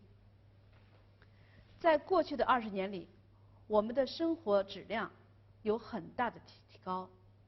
In the last 2 decades, our quality of life has been improved enormously. 好，接下来一个词汇是 option。option 呢有2层意思，一层意思是众多选择之一。好，请看例句。这些只不过是众多可能的选择中的几个。These are just a few of many options available. 好 ，option 的第2层意思是选修课的意思。正如我们刚才提到的，必修课称为 required course， 选修课在英文里面是 options。好，请看例句。为毕业班学生开设了几门选修课。Several options are offered for the students' senior year. 接下来一个词汇是 perspective。perspective 在英文里是看法的意思。好，请看例句。他说，18个月前父亲的去世让他对人生有了新的认识。He says the death of his father 18 months ago has given him a new perspective on life.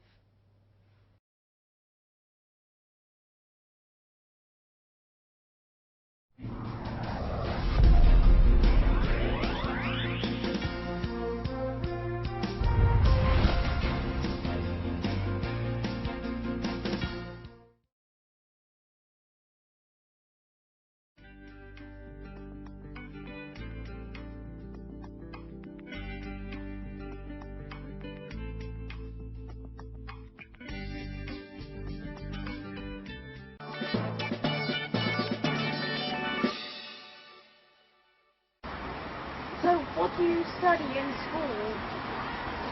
we study many subjects. Like we have PE and math class every day. In our school, we never do a subject every day. Usually, we study the subject 3 times a week. And what is your favorite subject? My favorite subject is art class. Is what? Art. Oh, me too. I like art and also design. We don't study that in our school. Oh, it's like art, but instead of painting, you build. Oh. Why do you like art? I like it because it's very creative and also one of the most fun lessons. What about you? Because I like drawing and making things very much. In this dialogue, you may find it very difficult to understand Corin's British accent. Don't worry. From the context, we know that the two kids are talking about their schoolwork. They are sharing their likes and dislikes at school. When Corin doesn't understand Susan, he simply asks her to repeat it. Susan said, "My favorite subject is art class." And Corin asked, "Is what?" I would like you to repeat his sentence, but he's asking in a very polite way. Now we can use different kind of expressions to ask people to repeat. For example, we can say, "I beg pardon." We can also say, "I'm not sure I understand what you are saying." And the third expression is, "Would you please rephrase that? I want to make sure I understand you correctly." In these 3 sentences, "I beg pardon" is often used, but in British English, a very easy way is to say sorry.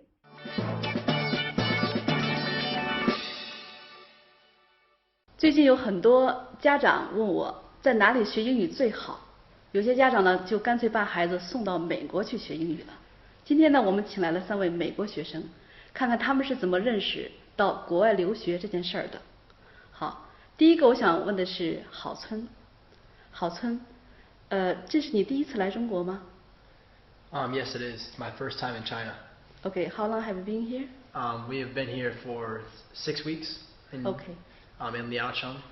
If your parents want to study here for 1 year, do you want to stay here?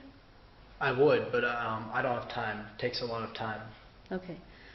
你对学生到国外留学怎么看？ I think that people want to study abroad for the experience. The culture is a big thing because we only see the American culture, but it's really important to see other cultures, to experience that and understand other people's ways of lives and what their interests are and their beliefs. Also, it is good to improve your language skill. For us, it's for Chinese, but for other people, it can be any other language, such as English. And that is very good to get that experience to live there, not just study. 太好了，这个观点真是不错。好，侯立明，do you want to study abroad? What do you think of studying abroad? I would like to study abroad. I think it would be a good experience so that I could understand the culture of China, if that's where I was to go, and I would be able to work on my language skills.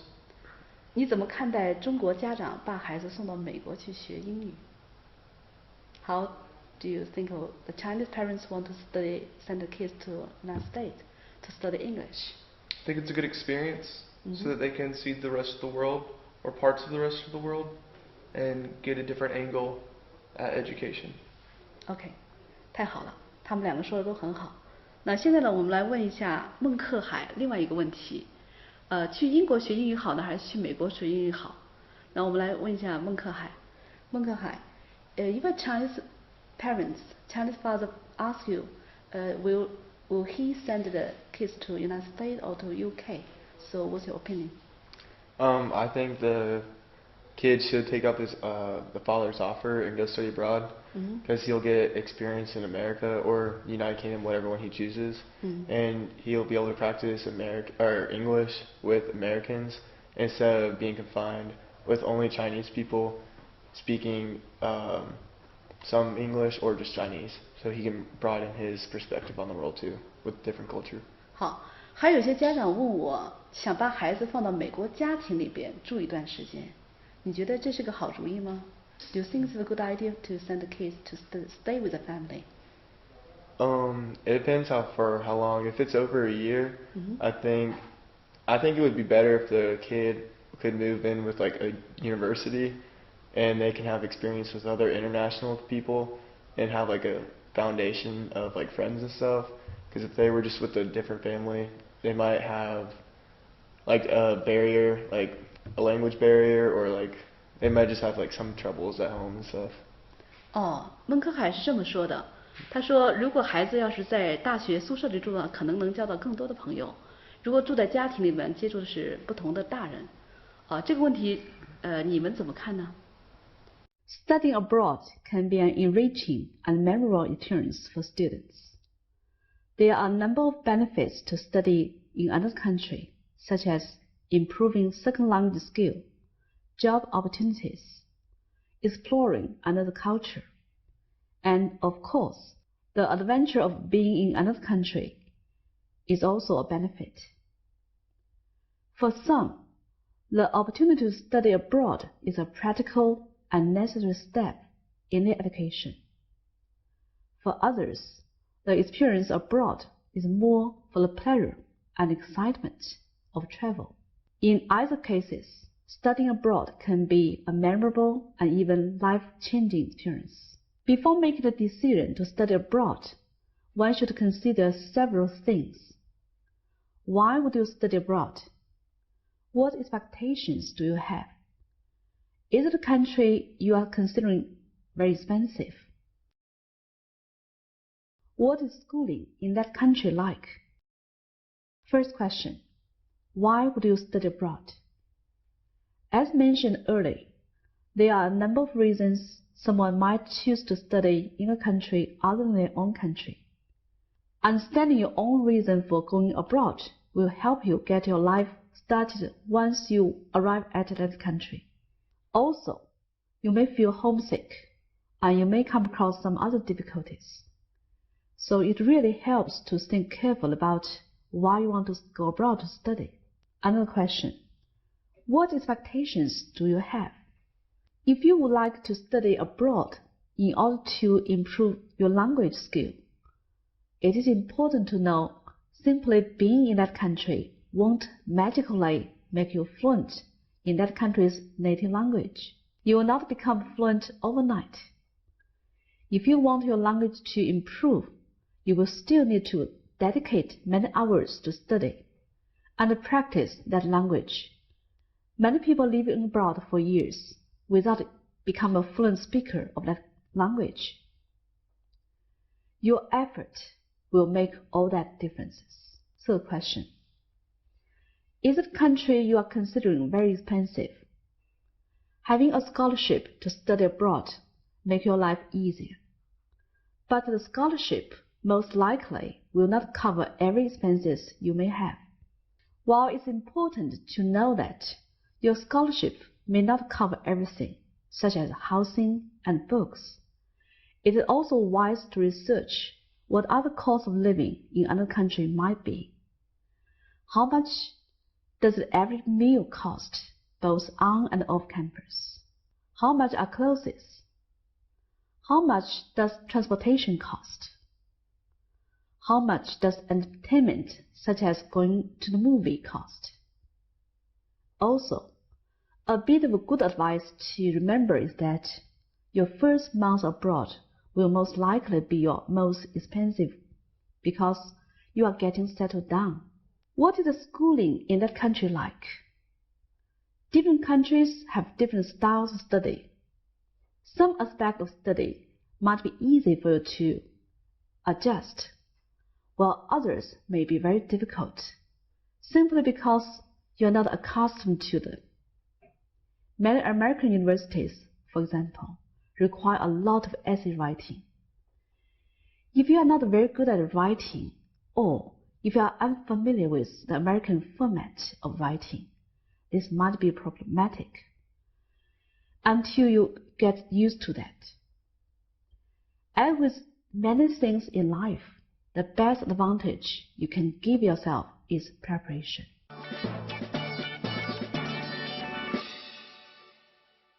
Hi, Emily. What are you doing? Oh, I'm doing some research about England. I wanted to find some interesting places other than London. Okay, have you found anything interesting? Yes. Have you ever heard of the Lake District? No, I'm afraid not. It says it's a mountainous region in the northwest of England, and apparently it's a popular holiday destination. It has the longest lake and highest mountain in England. Okay, why is it so famous?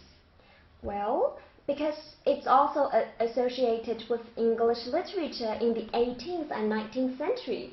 You know how much I love literature. Okay, I think we should go. Brilliant, thank you, Mom.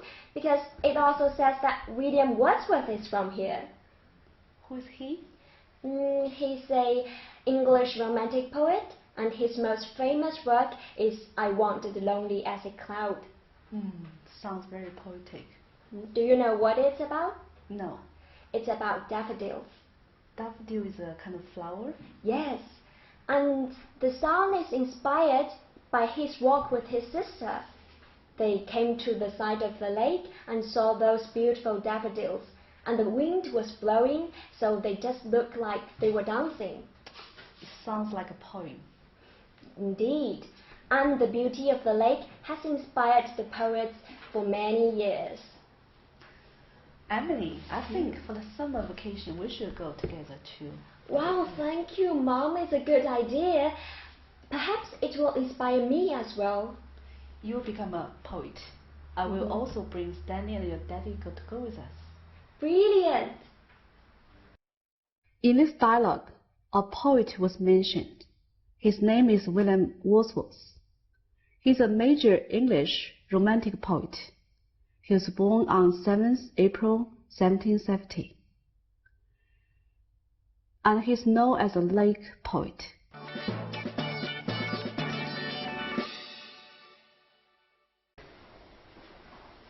Hey Dylan, what are you reading? Oh, it's Harry Potter.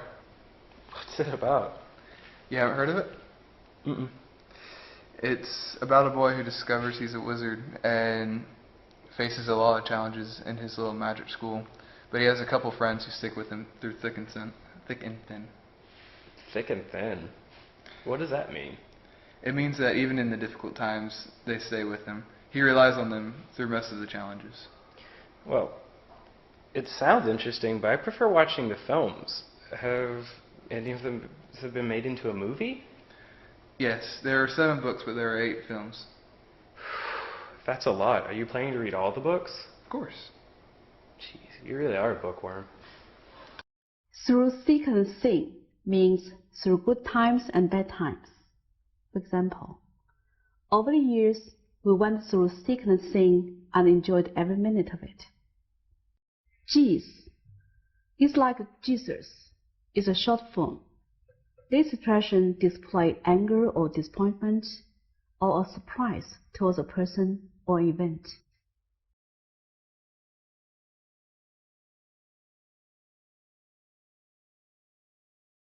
Go ahead. I'm a male. I am black. Kanye West. I play a sport. Michael Vick. I play basketball. Michael Jordan. I play basketball currently. Magic Johnson. I play basketball currently and for the team in Los Angeles. Dwayne Wade. My number's 24. Kobe Bryant. Kobe Bryant, yeah. 好的，第三语。 I'm Chinese, but I play basketball in America. Jeremy Lin. I'm really tall. Jeremy Lin. The tallest Chinese person possibly. I'm Chinese. Play basketball. Really tall. Yao Ming? Yeah. 好的，林敏荣。 I'm a politician. Newt Gingrich.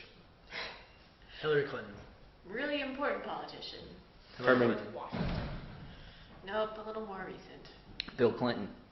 Nope. George Bush. A little more recent. George W. Bush. I'm African American. Herman Cain. Nope, I'm a president. Obama. You're correct. 同学们，你们猜出了他们描述的这些人是谁了吗？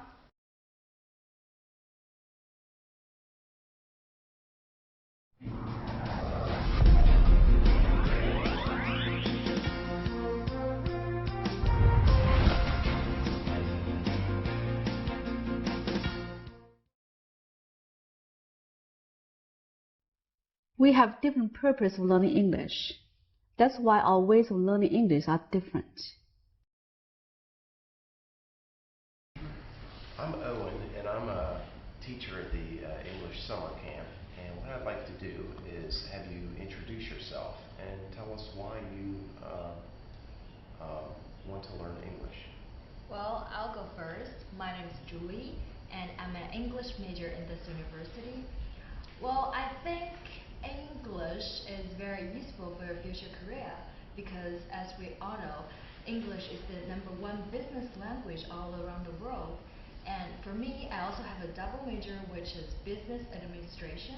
So I think maybe learning English can help me have a better future career. I think so. Great. Hello, everybody. My name is Jason Ward. I'm from the University of Florida, but I've actually been studying here at Tsinghua for the last year. I am a hydraulic engineering student, and as you know, Tsinghua has a very good engineering program. So I joined to benefit my studies, but also to learn Chinese. Of course, I speak English from a very young age, and I really have appreciated the opportunity to really get to know native speakers of Chinese, and my language has really grown since then. Wow.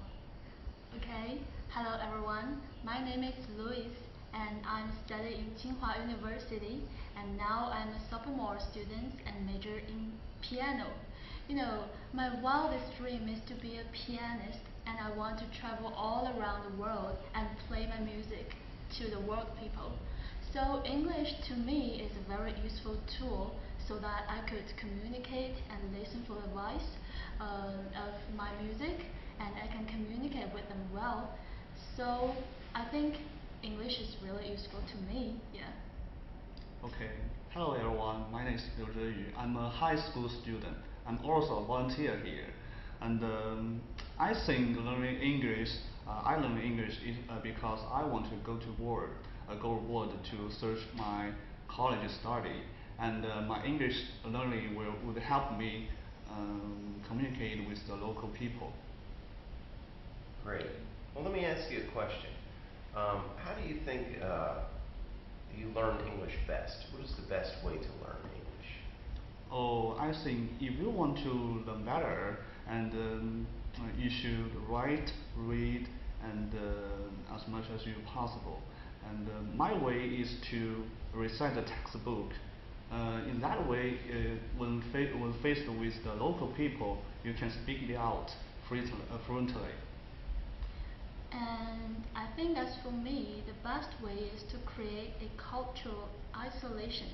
That means when I have a chance to go abroad, for example to America, I have to hang around with my American friends and talk to my American teachers, and in that way I could totally immerse in this environment so that I can receive all those American cultures.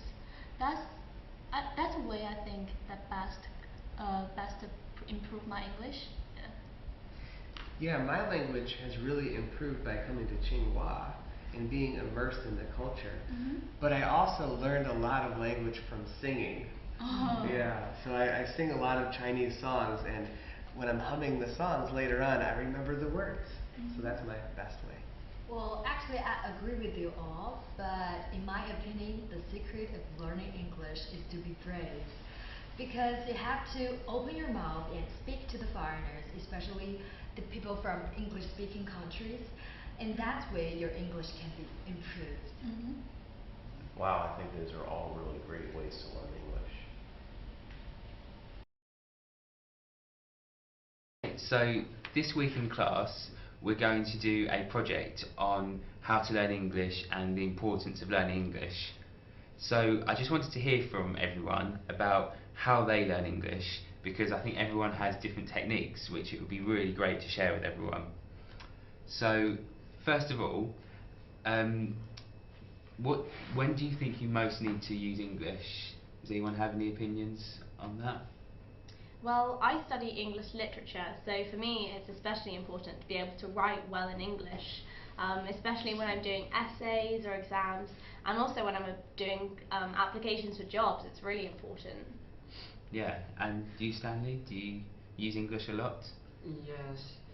As a student like me, I always use English in watching movies or reading books, and of course doing homework.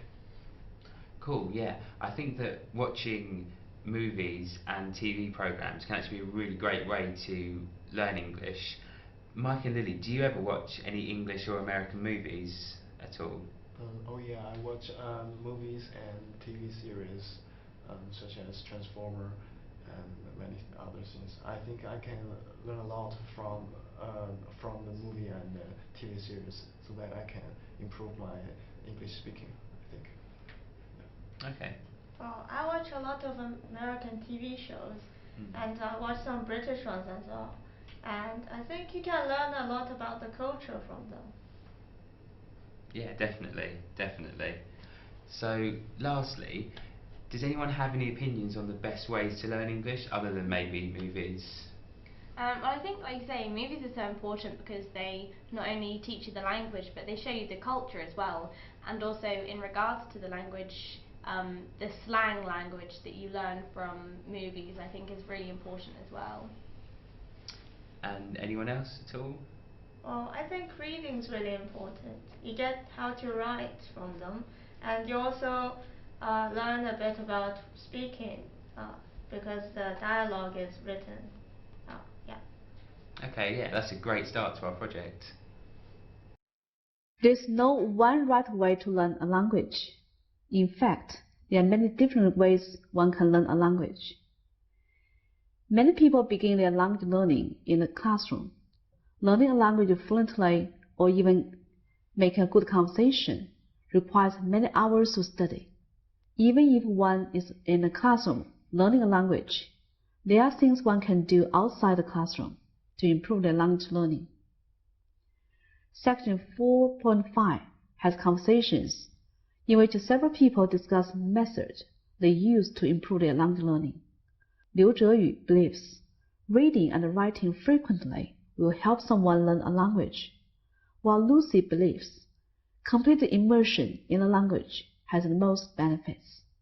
Julie says the most important thing one can do to learn a language is to be brave and speak. These three methods are all good ways to learn a language.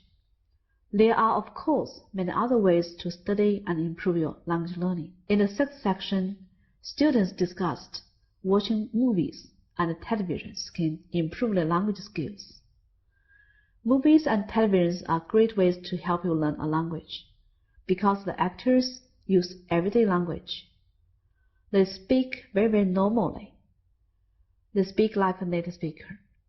In movies, the speaker's speaking speed, accent, phrases, vocabulary, and cultural references are very natural and authentic. Learn what we may hear in the classroom. However, it is for the same reason that watching a movie and television show might be very difficult. If you try this method and it seems too difficult, it might help to watch the show first with subtitles, and these subtitles can be in your own language, so you know what is going on here. and then watch it again without the subtitles. The more you listen, the more you will understand. No matter what method of language learning you prefer, the key to learning a language is effort. Find whatever method or methods that work best for you, and practice, practice, practice.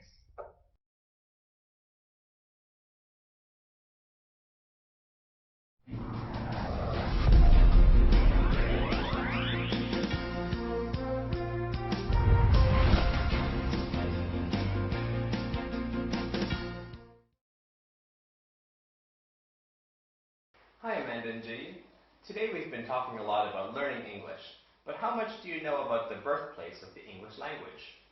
Well, many Chinese people know about the American, but not as many people know about the United Kingdom or UK.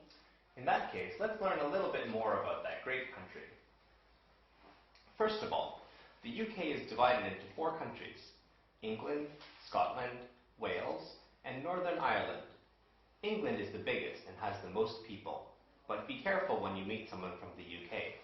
If you say someone is English, that means he or she is from England. If you call someone from Scotland English, it may be a bit rude. You can use the word British to talk about people from any part of the UK. England is probably the most famous country in the UK. London is one of the most famous cities in the world, with sites like Big Ben and Buckingham Palace. Oxford and Cambridge universities are also in England, along with many other excellent universities. England is the home of the English Premier League, one of the best football leagues in the world, and football is very popular among English people. If you go to one of the many pubs in England, you may see many people chatting about football and drinking beer in large glasses called pint glasses. Oh yes, we know about the English Premier League. Football is very popular among Chinese people as well.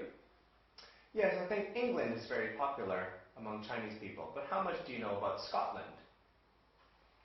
Scotland is a very beautiful country. It's in the northern part of the UK, so it can be a bit cold in the winter, but Scottish people are very proud of their culture. One well-known part of Scottish culture is the kilt. Men wear it, and it looks like a long skirt. Sometimes you may see people wearing traditional Scottish clothes and playing traditional instruments, like the bagpipe. Golf was also invented in Scotland. Well, I think the traditional Scottish clothes are very interesting. Yeah, I'd like to see a traditional Scottish performance. Yes, I also think Scotland is a very interesting place. Let's move on to the 3rd largest country in the UK. Wales is a small country in the western part of the UK with lots of beautiful scenery. There are only around 3 million people in Wales, but they also have a strong culture and history.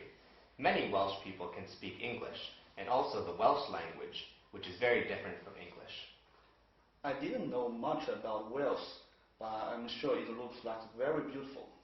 Yes, but maybe if you like football, you know about Gareth Bale. He's a very famous Welsh football player. Yes, of course, I know him. Great. Let's move on to the last country in the UK. Northern Ireland is on a different island from the other 3 countries, but it's also part of the UK. Only about 2 million people live in Northern Ireland, so it has the fewest people of all 4 countries. Even though it has a small population, several famous sports players have come from Northern Ireland. I didn't know the UK was so complicated. 4 countries in one country. How confusing. Yes, the UK is a very interesting place, and people from the 4 different areas can have different personalities. They may also have different accents when they speak English, so sometimes it's fun to guess where someone is from. The next time you meet someone from the UK, try asking what part of the UK they're from.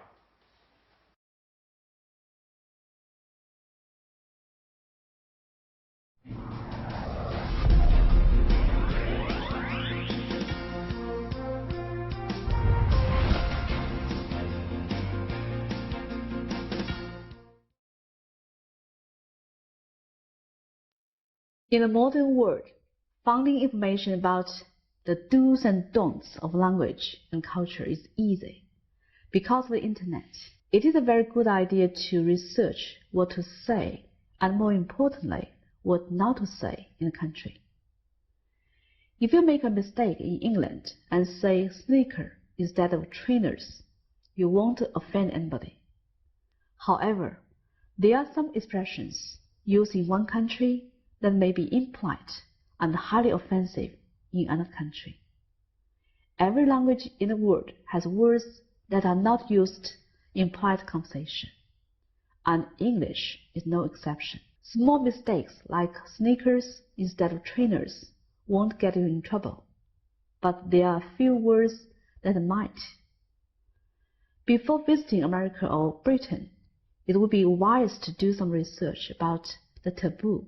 If you do make a mistake, or if you feel you have offended the person you are speaking with, it is best to apologize quickly. Most people will be easily satisfied with a genuine apology. As long as you haven't offended your listeners too much, the mistake will most likely be forgotten and will give you a humorous story for you to tell your friends later. In this program, we have listened to Tom and Glenn many times. You are already very familiar with Tom's British accent and Glenn's Canadian accent. Many of you might want to sound like a native speaker, even though you know a lot of vocabulary and you can speak fluently. You might find it difficult to pronounce English words correctly, while you struggle to find the proper words to express yourself. This may make you feel frustrated. Sometimes you are afraid that your native accent, for Chinese learners, our Chinese accent might make your listener hard to understand. It doesn't matter. First, my Indian and Japanese colleagues have no difficulty in understanding my English when we are talking about English teaching. As we are all teachers, we are more concerned about ideas rather than different accent. Second, what does a good accent mean? It means an accent that is easy to understand, no matter where you are from. An accent that is understood by all in the international community. In this context, we need to work hard to make our message across, no matter who the listener is. Luckily, you have here in this program Glenn Davis, a Canadian, Tom, a British, Conor, an Irish, James, an American, Fabian, a PhD student from Columbia. Of course, we also have our EFL learners from China. If you understand 80% of what we are talking about, you won't have a problem in understanding each other when you meet a native speaker. Improving your English accent is an easy and enjoyable way to learn and master the most challenging characteristics, such as troublesome vowel sounds, differences in stressed and unstressed syllables and words, which make you sound like a native speaker. Now let's first look at one-syllable words. One-syllable nouns, verbs, adjectives, and adverbs are stressed on a vowel sound in the word.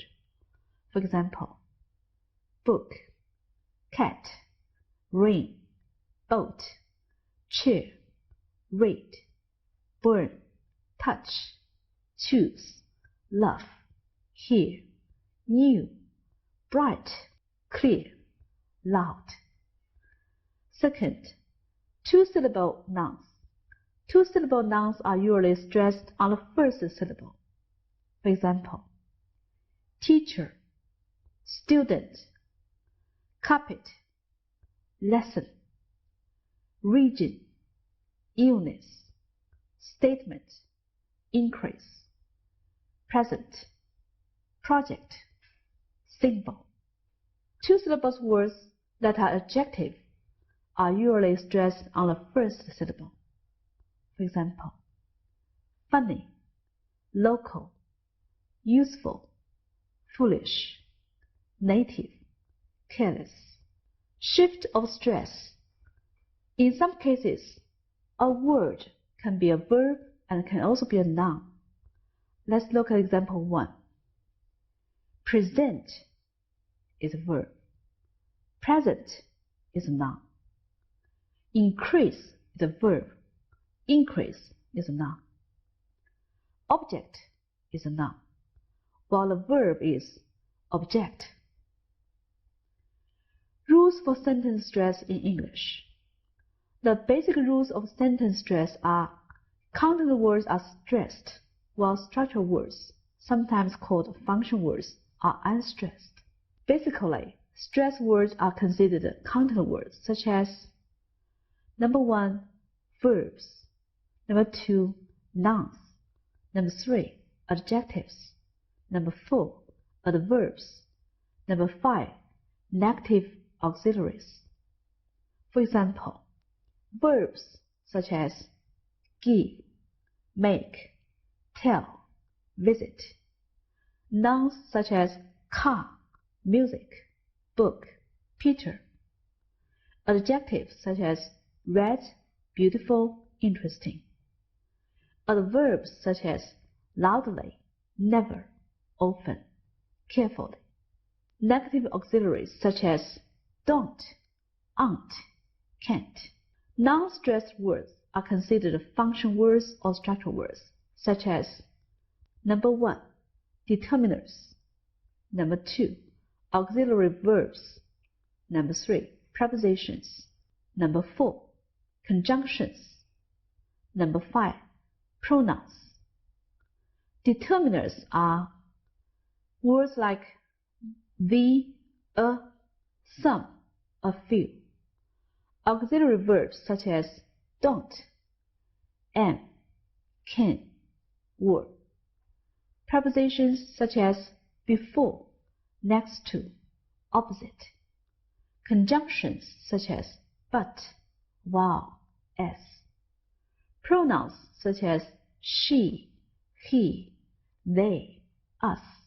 There are some exceptions. These rules work for normal stress, but sometimes we can stress a word that would normally be only a structural word. For example, number 1. They have been to Mongolia, haven't they? No, they haven't, but we have. Note also that in this sentence, be is used as a main verb. It is usually unstressed, even though in this case it is a content word.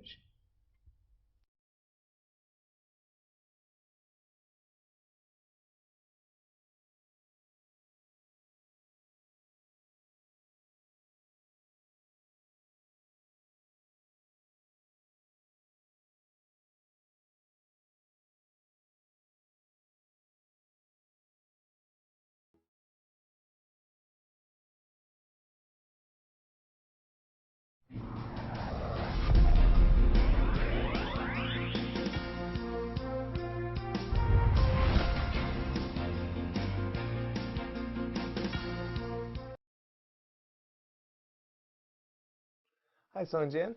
How are you today? Yeah, fine. Hi, Mr. Davis.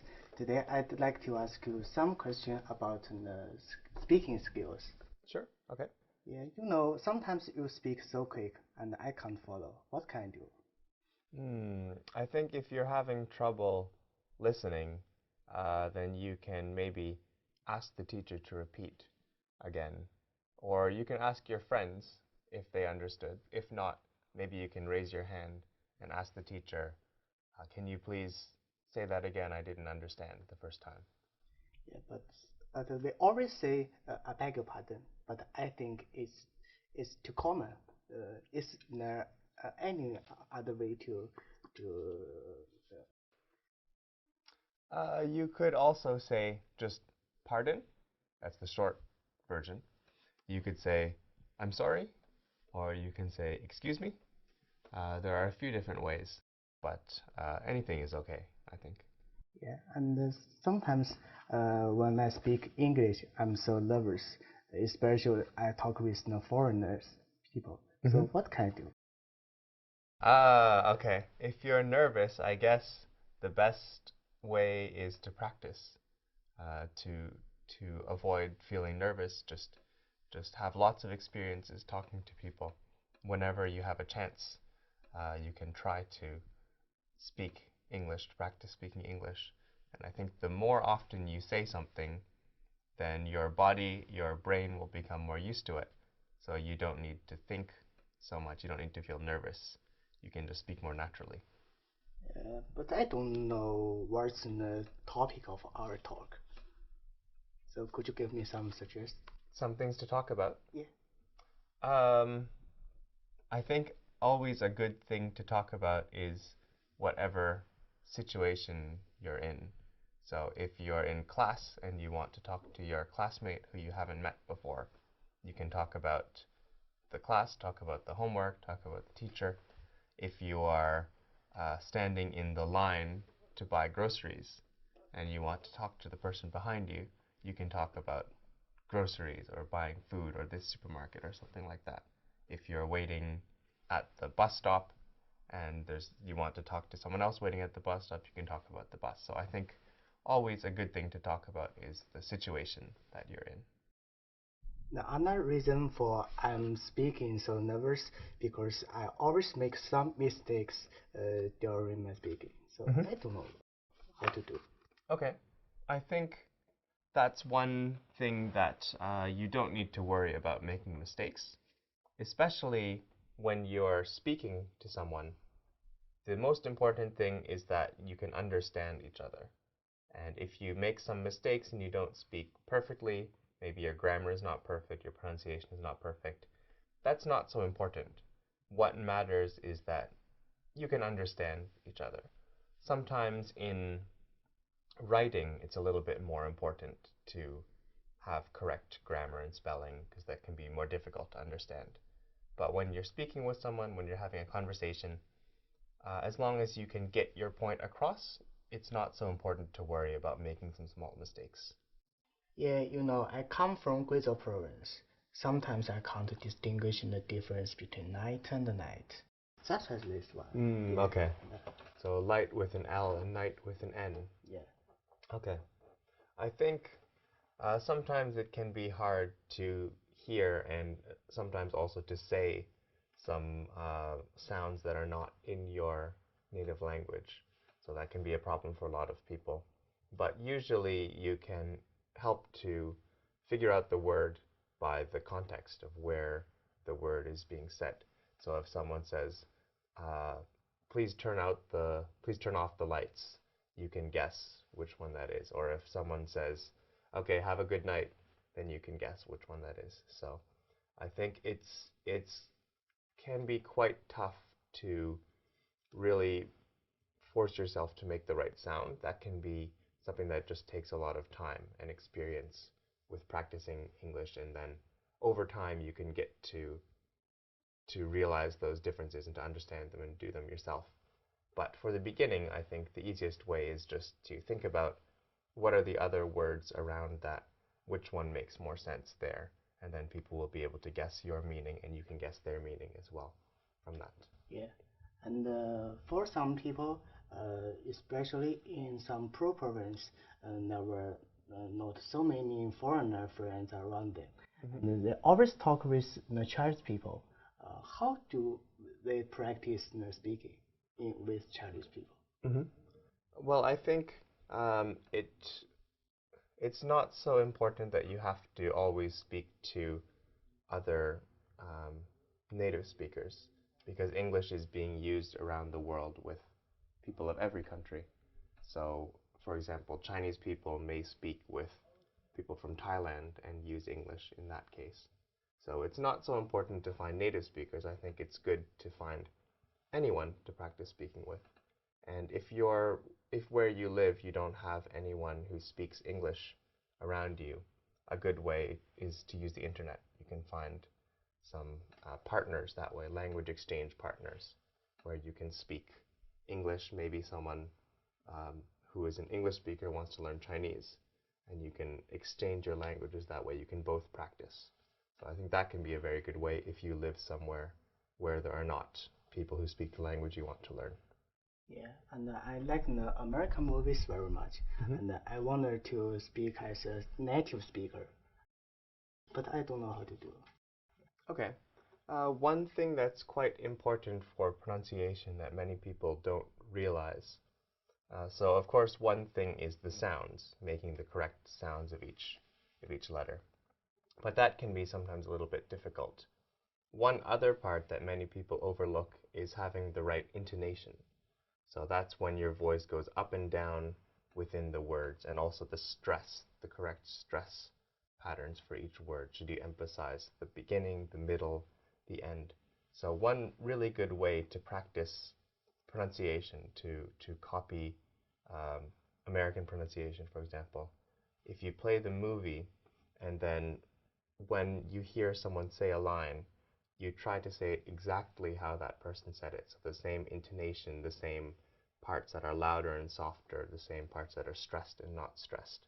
And then eventually over time, you can start to mirror that person. So if you know this movie very well, you can play the movie and you can say it at the same time as the actor is saying it. And that way, you will get the more natural pronunciation if you can say it exactly the same way the actor says it. So that can be a good thing to practice. And do you have any experiences in learning a foreign language? And could you give me some advice? Okay. I have learned a few different foreign languages. One of them is Japanese. And I learned that, first of all, I visited Japan and I studied there for a little bit and learned Japanese. But I also studied Japanese at home in Canada for about 6 months at university. And when I was there, I didn't have any Japanese speakers to practice with all the time. But I was still able to practice using a grammar textbook and also learning lots of vocabulary words. And then I was able to build up some skills doing that. And then when I went to Japan again later, I moved there and I was able to speak and practice a bit more that way. So I think it can be useful to build up that base of vocabulary and grammar. And then when you get a chance to travel to that place or to talk to someone who uses that language, then you already have a head start. And it's a bit more natural that way. Yeah, but sometimes for me it's difficult to remember the vocabulary. I can forget them easily, right? What can I do? I think a really good way to practice vocabulary is to use flashcards. And this is something that many people have been doing for a long time. But you take a card, on one side you write the English, on the other side you write the Chinese, or whatever your language is. And then you make a lot of these cards with the important vocabulary. And when you're practicing, you look at one side and try to remember the other side. But the important thing is you should do it both ways. You should practice by looking at the English and trying to remember the Chinese, but also by looking at the Chinese and trying to remember the English. That way you can practice both understanding other people's words that they use and also using the correct word that you want to say. So it's quite important to practice both sides. That's something that many people don't do, but that can really help you. Yeah, could you tell me the difference between the American English and the British English? Differences in understanding or in speaking? Yes, in speaking. Well, there are some differences in the vowel sounds between American English and British English. They will say the vowels a little bit differently. Also, with words where the last sound is the letter R, in British English they usually do not pronounce the R, but Americans will. But there are also some differences in vocabulary. For example, in America, you might say a truck.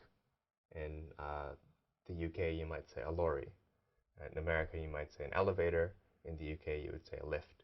So there are some differences in vocabulary as well. And that can be a little bit confusing sometimes for people who only know one kind of English. And then they go to the other place and they don't understand some words. So as far as understanding the difference in pronunciation, I think this is something that will just happen by experience. So the more you can practice listening to many people who speak American English and also listening to many people who speak British English, and Australian, and New Zealand, and South African, and everywhere. People who speak all different kinds of English. That will really help to improve your ability to understand. If you always listen to American English speakers because you like American movies, it may be difficult for you to understand other people.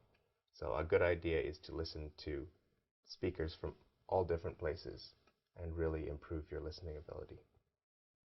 Okay, thank you for your advice. I think I can speak better in the future. Okay, that's great. Good luck with your studies.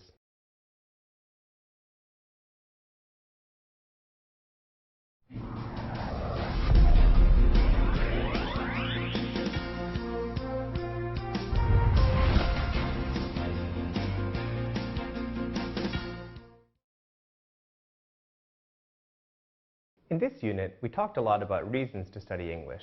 It can be useful for business, travel, or for studying abroad in an English-speaking country. It can be useful for talking to people from other countries, even if they don't come from English-speaking countries. English has become the global language, so it can be very useful. You've already done a great job learning English. Keep it up! We also learned about England and the UK. The UK is a really interesting place, and there are so many things to do. There is a long history, and British music, literature, and sports are all very famous around the world. If you ever get the chance to visit the UK, I recommend that you go. We saw several videos with people who enjoy studying English. Some of them wanted to learn English to travel, to read English books, or for work.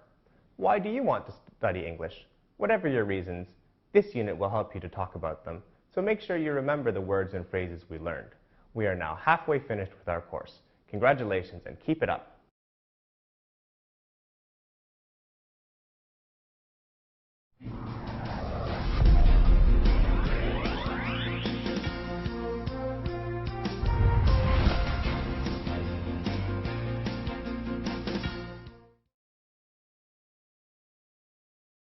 Hello everyone, and welcome back to Oral Communication for EFL learners. I hope you are enjoying the program as much as we are, and I hope that you are able to think about why it's important for you to study English. In this unit, we're going to talk about good times and bad times in our lives. All of us have happy experiences and also sad experiences. What makes you happy or sad? We're also going to talk about activities that you do in your free time. What do you like to do on the weekend? Do you have any hobbies? Do you like to watch movies or TV shows? Let's learn how to talk about some fun activities. We will also talk about vacations in this unit. How do you like to spend your vacations?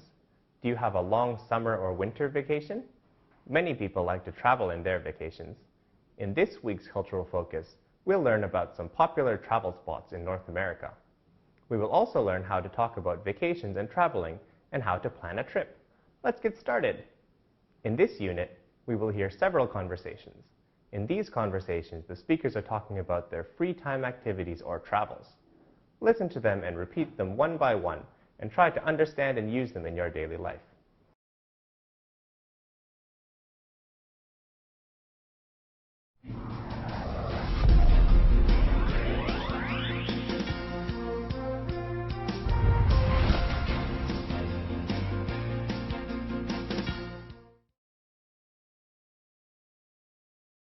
Hello, welcome back to our MOOC, Oral Communication for EFL Learners. I'm Zhang Wenxia from Tsinghua University, Department of Foreign Languages and Literatures. Today, I will guide you through Unit 5 to learn how to talk about good times and bad times in English. Glenn has just given a very brief introduction to the unit. Before we start the text, let's think about the following two questions. When will you be happy and unhappy? What are your good times and bad times?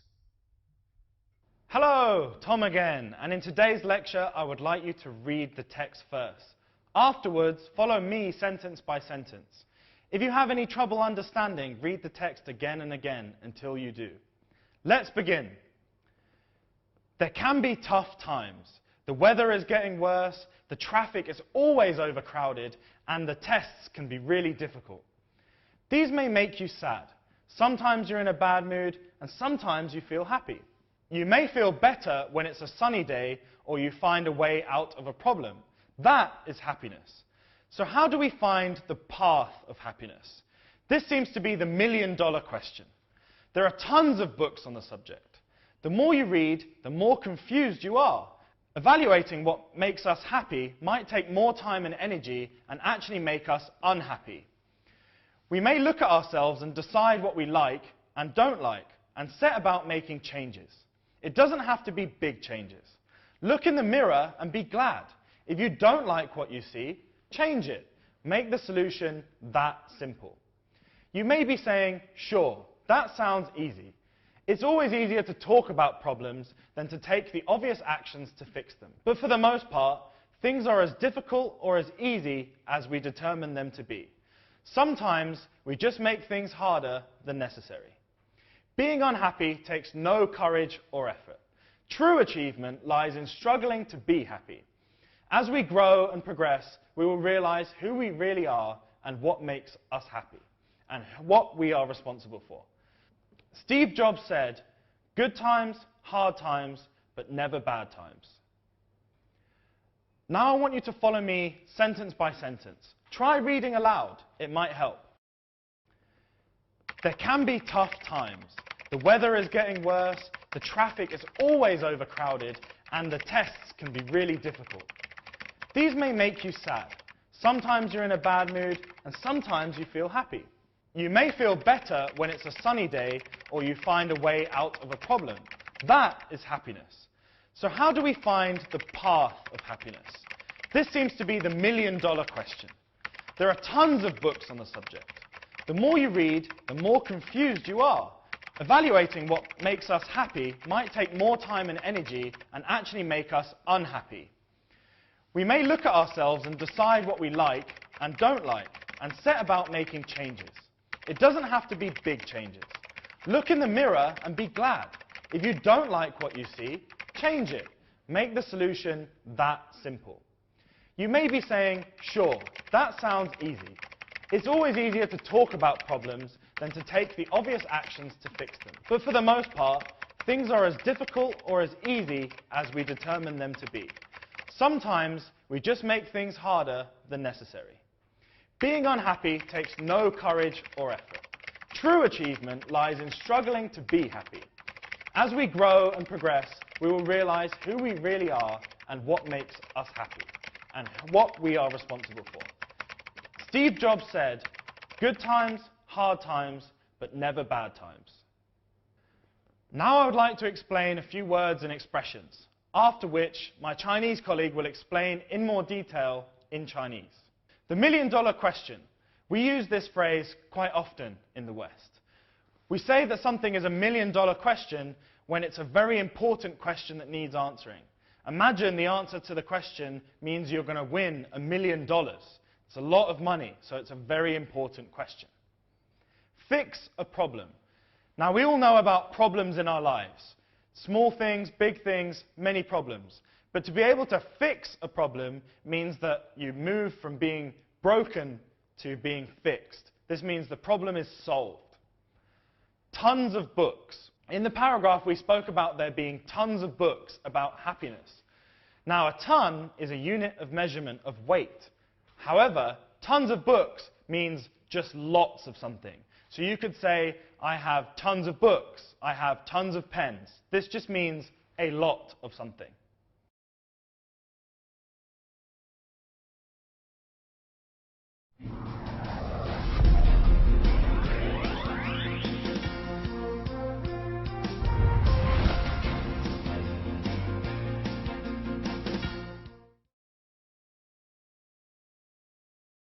在第一段中，有2个表达方式，一个是 tough time， 另外一个呢是需要注意的关于 mood 的固定搭配。在表示困难时期时，也可以说是 tough time 或者是 hard times。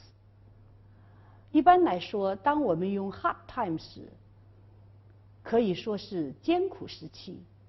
请看例句 ：Go through a tough time。度过一段困难时光，或者是 The scheme is designed to help children whose parents have fallen on hard times。该计划的目的是帮助那些孩子们，因为他们的父母都陷入了困境。再看看另外一个例句。I know we are going through a tough time right now. 我知道我们目前正在经历艰难的时刻。在这一段中，第二个需要掌握的词是 mood。关于 mood 呢，有2个固定的搭配，一个是 in a good mood， 或者是 in a bad mood， 表示心情好或者心情不好。另外一个固定搭配呢是 be in the mood， 表示有意做什么事儿，或者是想要。请看下面的例句 ：You choose to be in a good mood or a bad mood。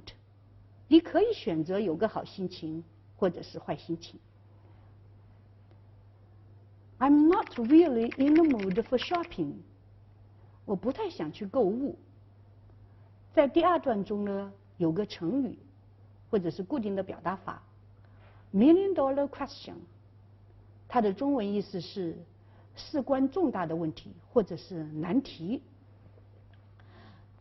请看例句 ：The million dollar question is, can we repeat last year's success？关键的问题是我们能够再创去年那样辉煌的成绩吗？另外一个常见的句型是 the more the more， 或者是 the more the less。中文的意思是越怎么样越什么。请看例句 ：The more she learns, the more she wants to learn。她越学越想学。还有一个例句是 ：The more he insisted he was innocent, the less they seemed to believe him。他越是坚持自己是无辜的，他们似乎就越不相信他。在第3段中，这里有一个常见的固定搭配 ，take action， 相当于 do something。请看例句 ：We must take action to deal with the problem before it spreads to other areas。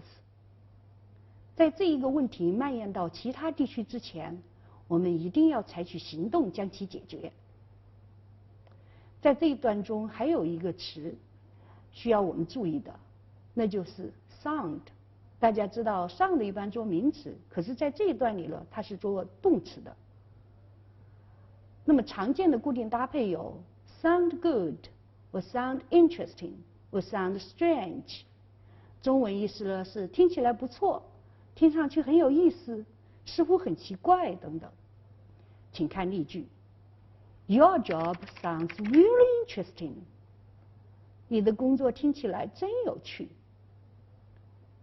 再看下一个例句 ：I know it sounds silly, but I'll miss him when he's gone。我知道这听起来很傻，但他走了后，我会想他的。那我们接下来看看第5段。在第5段的课文中呢，我们要重点学习2个词组。第一个词组是 lie in something， 中文意思是存在于。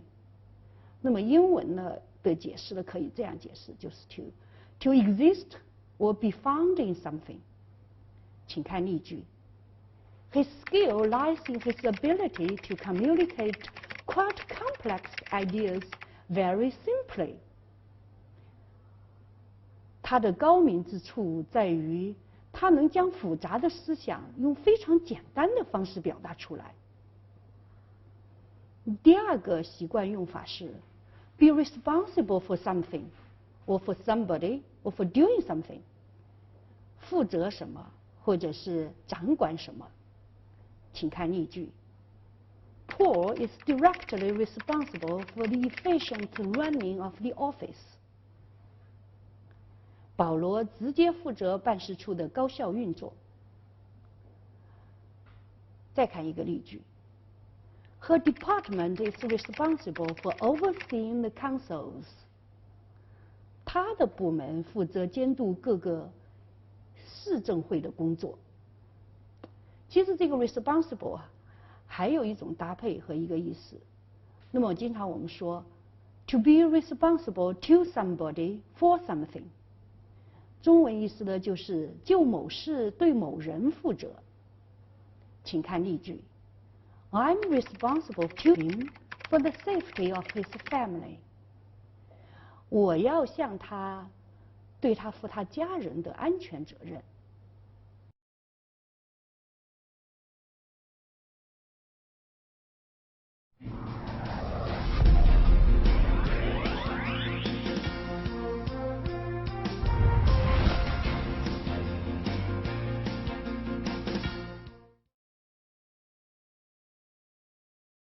It is the very nature of life that all of us go through both good times and bad times, and no one is an exception. Do not get carried away during good times, and stay positive and carry on during hard times. Now, let's see what happens to Fabian today and how he reacts.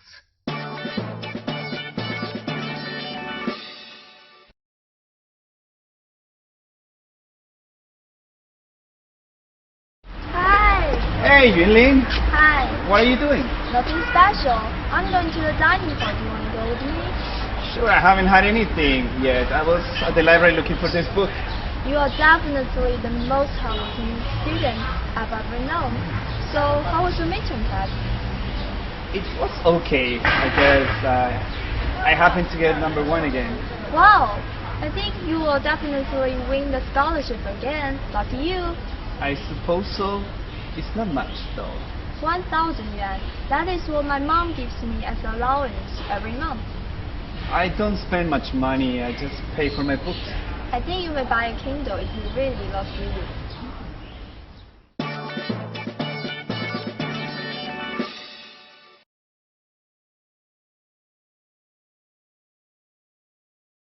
Sorry, Yunlin. I gotta go. Why are you in such a hurry? I lost my cell phone. Is it black or white? It's black. Okay, I think you may try the lost and found because I found my wallet yesterday.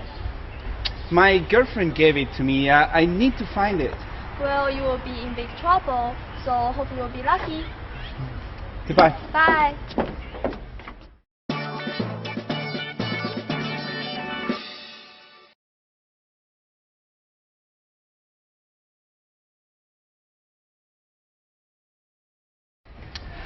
Sir, I lost my cell phone here at lunchtime.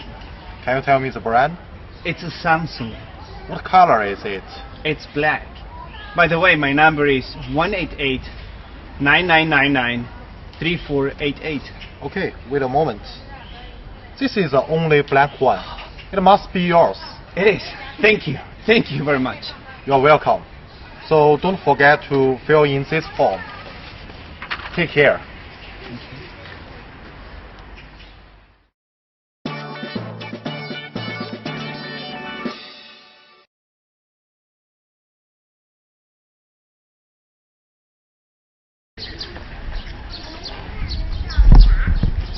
Hey. Hi. So I can't wait for the weekend. Do you have any plans at all? Yeah, I was thinking about going to the movies tomorrow. Do you want to come? Yeah, I'd love to. I haven't been to the cinema in over a year. What do you want to see? I really would like to watch the new Transformers movie. Oh, great. That sounds good. I'll go with you. I like all kinds of movies. Great.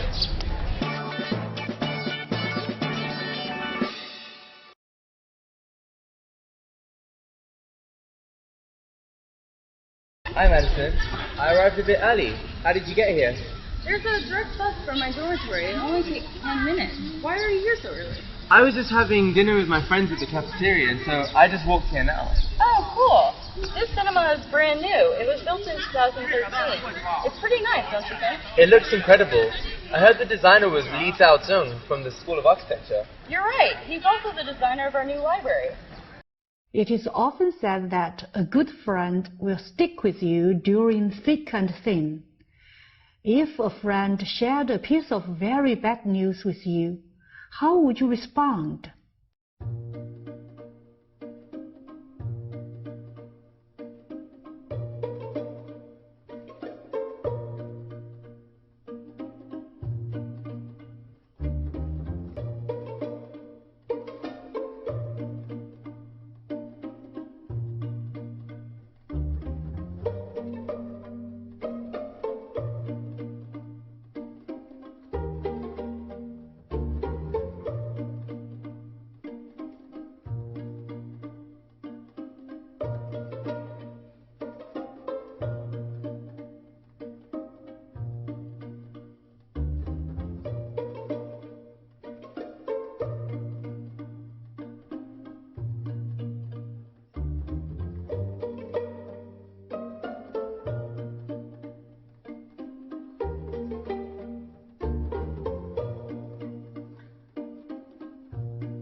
In this section, we learn how to use a variety of words and phrases associated with feelings or mood. Talking about one's mood can sometimes be difficult. Sometimes our emotions are very complex, and finding the right words to express those problems is not easy. Below are some additional words and phrases that might be useful. Personal problems. These are problems in our lives that are not suitable for everyday conversation. One can talk about feeling a bit sad because it is raining, but one would most likely not talk about problems with their boyfriend or girlfriend because the subject is too private. Problems that are very private are called personal problems. Rough patch. A patch can mean a small piece of land, like for a garden. Imagine if that garden died or was not taken care of. It would be difficult or unpleasant to walk through that patch of land. A rough patch is a metaphor for a difficult time in life. For example, she was going through a rough patch. She lost her job, broke up with her boyfriend, and her sister was very sick. Shoulder to cry on. This is a metaphor. When you are sad and want to talk to someone, like a close friend, about your problems, we say that your friend is giving you a shoulder to cry on. This means they will listen and let you express yourself freely so that you can feel better. Jenny's boyfriend broke up with her, so her best friend Lily gave her a shoulder to cry on. Down. When someone says they are feeling down, it means they are feeling a bit sad or unhappy. John studied very hard for his math test, but he did not do very well, so he's feeling down today.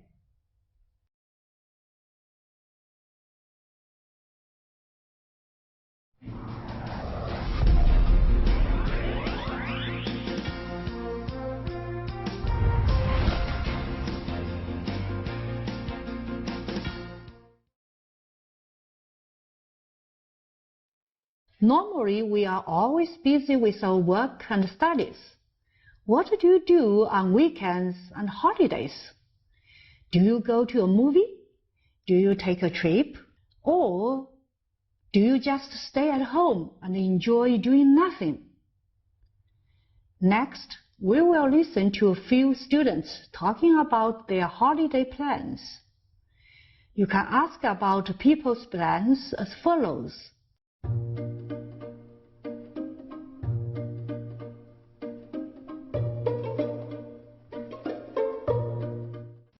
When people ask about your plans, you may use the following expressions to respond.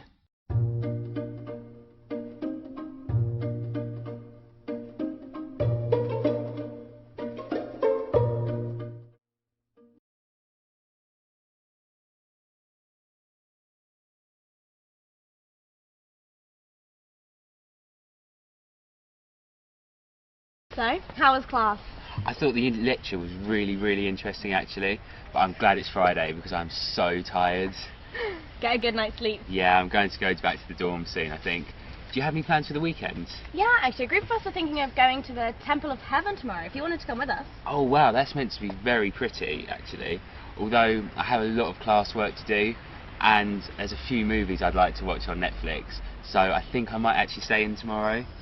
Shame to say when we're in Beijing though. I mean, if you're not that interested in it, maybe we could go to the Olympic Park. We were thinking of going in the evening maybe. Oh, actually, we drove past the Olympic Park the other day on the way back from the market and it looked really cool.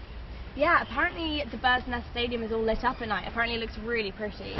Okay, well, maybe if I've got enough work done, if I'm feeling better by the afternoon, I could meet you all at the Olympic Park. Yeah, definitely. Just take the metro and meet us. I think it's only a couple of stops away.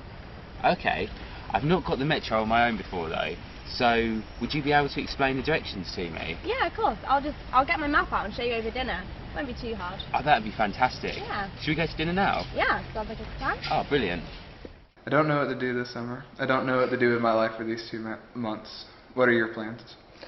Right now I'm planning on traveling and becoming a journalist. I think if I travel a lot and meet new people, it'll help my business a little. Where do you plan on traveling?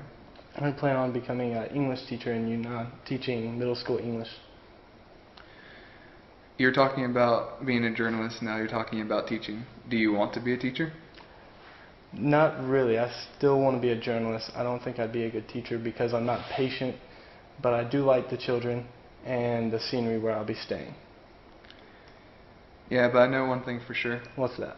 I could not be a teacher because I speak too quickly. Also, I would not be a good journalist because I hate writing. Do you have any friends? Yes, I chat with them online every day. But I do not go out and meet them because I don't like interacting with people. Well, I suggest that either you see a doctor or you come with me and teach children. It'll help your social skills and it'll be a lot of fun. Let me think about it. Alright, well you have about a week before I leave, so I will send you an email. So, Marlena, where would you like to go this summer? I think we should go to Beijing. I've heard a lot about it. It has a lot of famous historical places. That sounds so interesting. Like, which places does Beijing have that are famous? It has the National Museum. You can go see the Great Wall, or the Summer Palace, or Tiananmen Square. Oh wow, Tiananmen Square is a famous spot in China. We should definitely go. Where else would you like to go? I think Shanghai sounds like a great place too. It has a lot of historical places too, but it's more industrialized and has a lot of business places. How is the air quality there? I've heard it's really good, especially compared to Beijing. Have you heard anything about Beijing's air? Yeah, I heard during certain times it's terrible. Yeah, I've heard that as well. I hear Shanghai's air is really good, so I'd like to go there. So, do you want to take a train from Beijing to Shanghai? That sounds good, but we should look up online how long it'll take to get there, because if it's too long, I'd rather fly. Okay, that's great. Any other cities you'd like to go to this summer? I think Hong Kong would be great, but it might be too expensive. Is there any other place you want to go? How about Liaocheng? Liaocheng? What's Liaocheng? It's a small water city. Would you like to go there? I'm not sure. How'd you hear about it? Oh, my teacher told me. We had a teacher last summer and she lived there. Oh, we could go and visit her. That sounds great. We should make a trip. When we go to Beijing, we can take a train to go see your teacher. Wonderful. Let's go. Great. Hey, I haven't seen you in a while. Where have you been? I went back to my hometown. Where is that? Hangzhou. What province is that in? Well, it's in Zhejiang province and it's very close to Shanghai. I bet you know the city Shanghai. Of course. What did you do when you went back home? Normal things. I watched TV and also I did my homework. That sounds fun. Did you get to see any of your friends? Definitely. I went back to my high school and I saw lots of my teachers and also some of my friends. That sounds like it was a really good trip. Yep. So, this is the auditorium of our university, and it is designed by an American architect, H.K. Murphy, in 1913. Wow, look at it. Incredible, isn't it? Yes, the design is based on the design of the auditorium in the University of Pennsylvania. It's really huge. Do we get to go inside? Yes, we go to see movies and the students' performances on the weekends.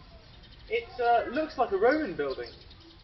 If during a conversation with a friend or colleague, he or she mentions that they have a problem, there are different phrases we can use to express sympathy.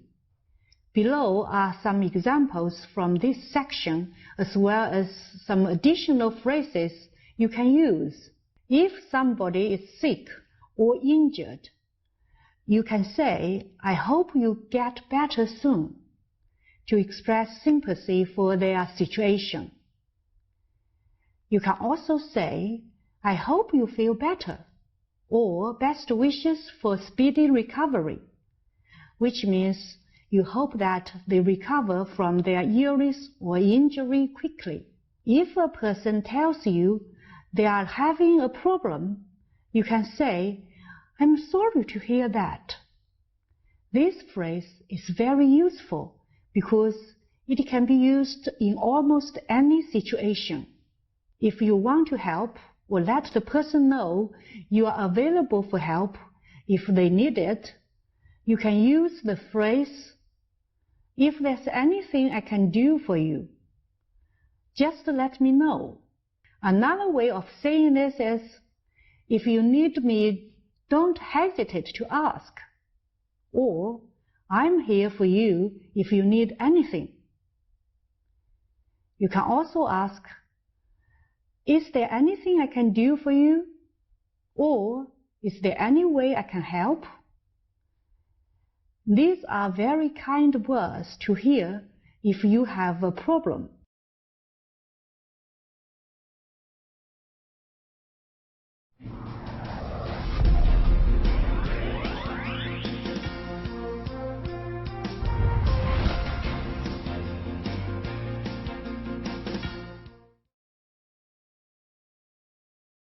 Hi Amanda and Jay, do you like to travel?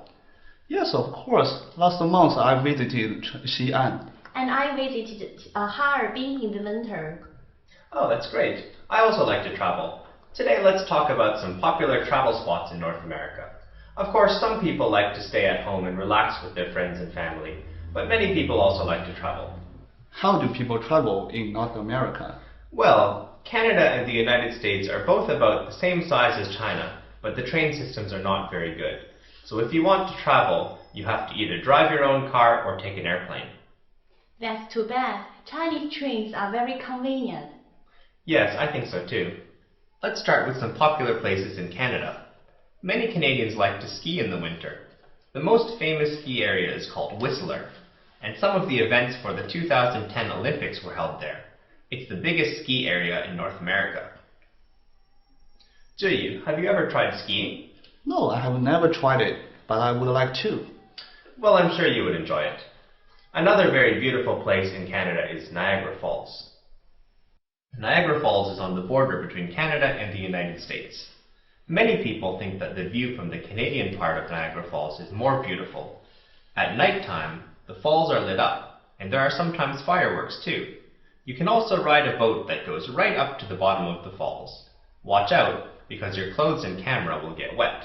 Wow, what a beautiful place. I'd love to go to Niagara Falls. Yes, it's very popular with tourists. Let's move on to the United States. Do you like hiking? The Grand Canyon is a huge canyon that is more than 1,600 meters deep and over 400 kilometers long. You can see some of the most beautiful views in the world here. There are many hiking trails, but be prepared and bring lots of water. It can be over 45 degrees in some areas during the summer. 45 degrees? That's too hot for me. I would like to bring more waters if I go to visit the Great Canyon. What other popular places are there in the United States? Well, if you want to have fun, how about going to Disney World? It's the most popular theme park in the world, and millions of people visit every year. There are actually 4 theme parks in Disney World, so you can spend 1 or even 2 weeks here if you want to see everything. It seems like there are so many interesting places in North America. I like to visit them all. That sounds great. Of course, there are many other interesting places in North America as well, but I recommend that you travel there if you have the chance. Making plans for the weekend or a holiday can be very exciting. When you are making plans with friends, it is useful to know a few phrases that can help you and your friends communicate easily, so everyone can have a good time. Most of the questions are direct, such as, what are you planning? Other useful phrases are listed below. I hear. When making plans, it is helpful for everyone to have as much information as possible, both positive and negative.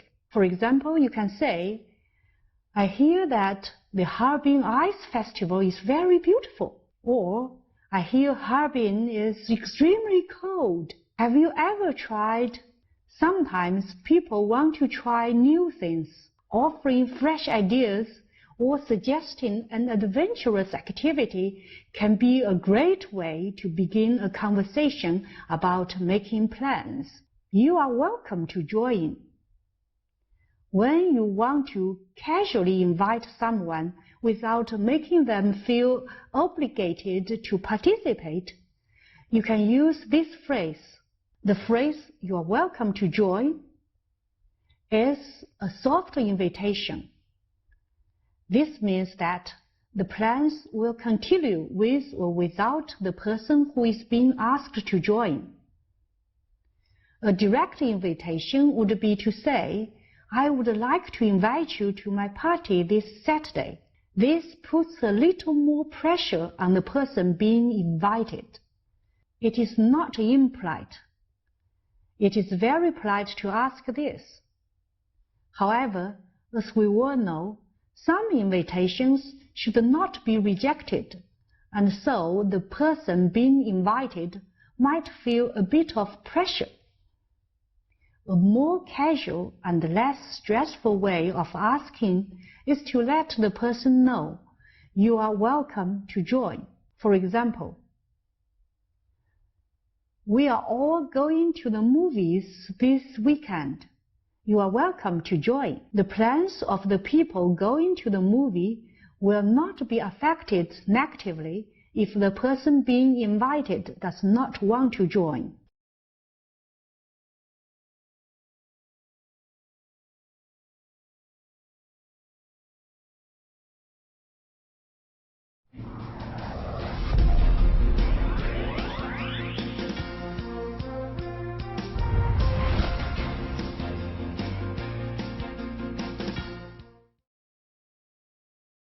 Now that we are finished with holiday plans, we will take a glance at both Eastern and Western festivals.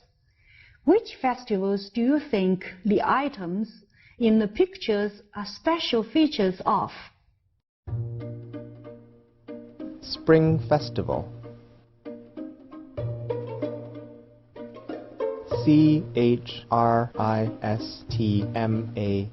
Christmas. Christmas.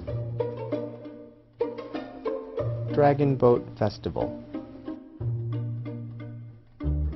Thankskgiving. Thanksgiving Day.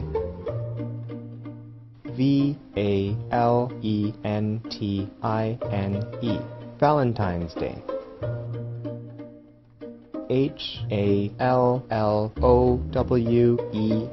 Hallowe'en. Halloween. Mid-Autumn Day.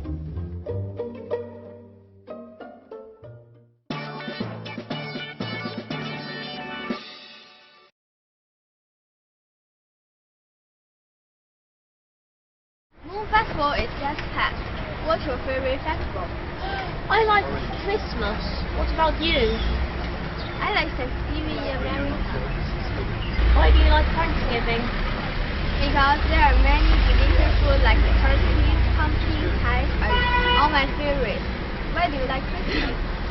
Because it's very traditional and there's lots of interesting things going on, like lots of things such as there's interesting TV that's on at Christmas, and also you get lots of presents. That's very fun. Hi Kirk, I've heard that you've studied Chinese for a long time. What about your recent study? Hey JD. Well, sometimes it's pretty hard for me. Do you have any suggestions? Well, I think that you might start from learning our customs. No, that's a good idea. Our teacher was talking about the Mid-Autumn Festival the other day. She showed us some mooncakes. I've never seen such wonderful stuff. Oh, we ate mooncakes during the Mid-Autumn Festival in mid-August. On that day, the moon is very bright. What about your favorite festivals? My favorite festival is probably Halloween. Halloween is a time of ghosts and witches. Pumpkins are a symbol of Halloween, called jack-o'-lanterns. You carve in a scary face, put a candle inside to light it up. Oh, that must be very interesting. Halloween is one of the oldest holidays. Activities include trick-or-treating, bonfires, and costume parties. I usually don't like putting on makeup, but I do like dressing up scary. Actually, you should come to my party next week. I've been getting ready for it since last Friday. Oh, of course. I'm really looking forward to it. America celebrates many holidays during the year. The most famous are, of course, Thanksgiving and Christmas. There are also many lesser-known holidays, such as Halloween, St. Patrick's Day, and Easter. Each of the holidays have their own traditions and themes associated with them. Some of them are known as family holidays, which means that the celebrations should be with one's family, but other holidays are more famous for their parties. Christmas, Thanksgiving, and Easter are meant to be spent with one's family. Because everybody is busy with their own lives, it is difficult to see lots of family members more than a few times per year. These holidays allow families to spend time together to celebrate a variety of things. St. Patrick's Day is more of a party and is usually not celebrated with family. It is traditionally an Irish holiday that celebrates the Christian St. Patrick, scaring all the snakes away from Ireland. Irish immigrants brought this traditional holiday with them to America. Now, most Americans, including those without Irish heritage, celebrate the holiday by wearing green items of clothes, such as a hat or a sweater, and drinking green beer. Some restaurants will offer Irish food, such as corned beef hash, soda bread, and sweet treats dyed green.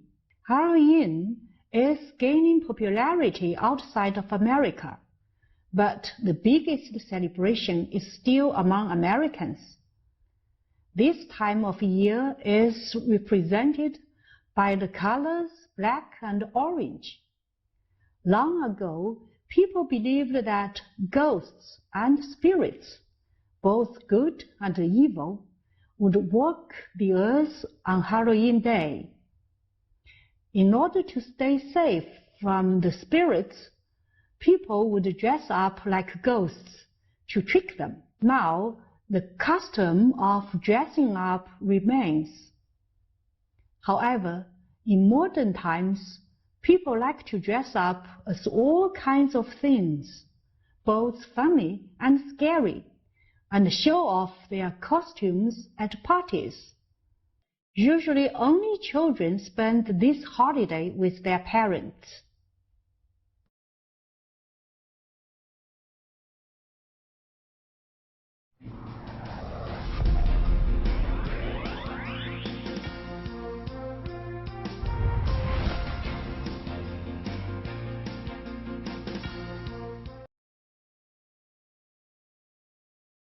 Hi, Dave. Welcome to my office. How can I help you?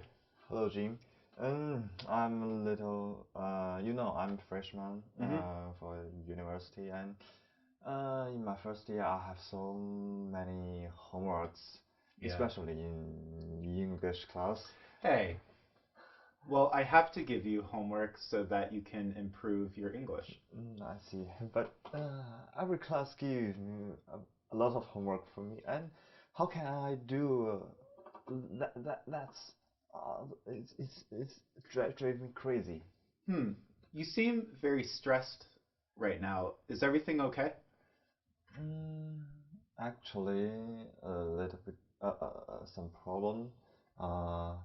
I think I perform very well in my high school life, but in university I do not have very close friend. It's a big problem for me. I think, how can I make some new friends so they may help me to do my homework? Well, I don't think that you should make new friends based on whether they can do your homework or not. Yeah. But yeah, having some good friends can really make your university life fun and exciting. So when I was in university, I also started out as a very nervous freshman, and I thought to myself, wow, I could really use some close friends here. So what I did was I joined several student organizations, including maybe soccer club or chess club or even anime club, where people would just watch cartoons. And I met many different people at these clubs, and eventually I would hang around these people more and more, and then we became really good friends. Do you feel a little bit nervous when you see these new people in a new environment? Of course, I think everybody would feel a little bit nervous, and that's the point. Everybody feels a little bit nervous when you're meeting new people. So when you're the first one to open up to somebody and introduce yourself, it can really bring people closer together much more quickly. Okay, I hope so. Yeah. I must try my first step to make new friends in China, in the new life for me.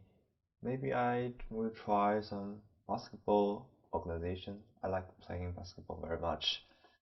Sure. Also, you can just go up to people in your dormitory or in where you're living, and you could say, hey, do you want to get something to eat? Or, hey, do you want to play some basketball?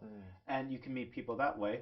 Even in your classes, you can turn to the person next to you and you can say, oh, this class is very boring, right? And so you can sort of make friends that way. So really, there are many different opportunities for you to make friends here at this university. I think it's a good way to chat with my classmate and talk about how boring the class is. Yeah, just don't talk about my class, okay? Right. Your class is very interesting for us. Thank you. But the homework is still a problem for me. Not just me. A lot of my classmates or roommates said they are not very good at English skills for English homework. So how can we deal with this problem? Well, of course, we have a saying in English that practice makes perfect. So you should be looking for opportunities in which you can practice your English, maybe informally and on your own free time. What I say is, since Tsinghua is a very international university, you could try to find a language partner here. And that might be a foreigner who's studying Chinese or is studying here. And you can go up to them and say, hey, how about I teach you some Chinese and maybe you can teach me some English. And that way we can both study together and help each other out. And that way it's very casual, it's very relaxed, and everybody helps everybody. Okay, I never think about that. It's really good way. I think I may catch you, and I will say my Chinese is very good for you, and you can learn Chinese from me, and I can learn English from you. Okay. Also, what you can do is you can watch some Western TV shows and movies online, and that way you can test your vocabulary and also your knowledge of slang words, which are kind of like informal words that you wouldn't normally study in school. And that way you can practice your listening skills.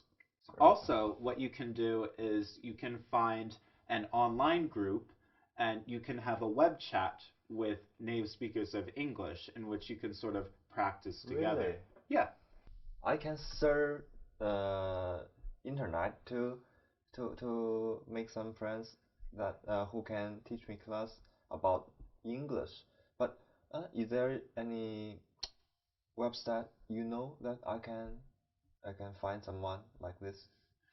Well, you can just go on a Google search or Bing search and search for English Chinese forums. Okay. And search for these groups, and then you can become a member and you can start meeting new people that way. Okay, I never think about it. Really, it's really a good way for me. So, I have so many ways to improve my English skills. So I can say that my English is maybe not a problem for me. I major in electrical engineering. Yes.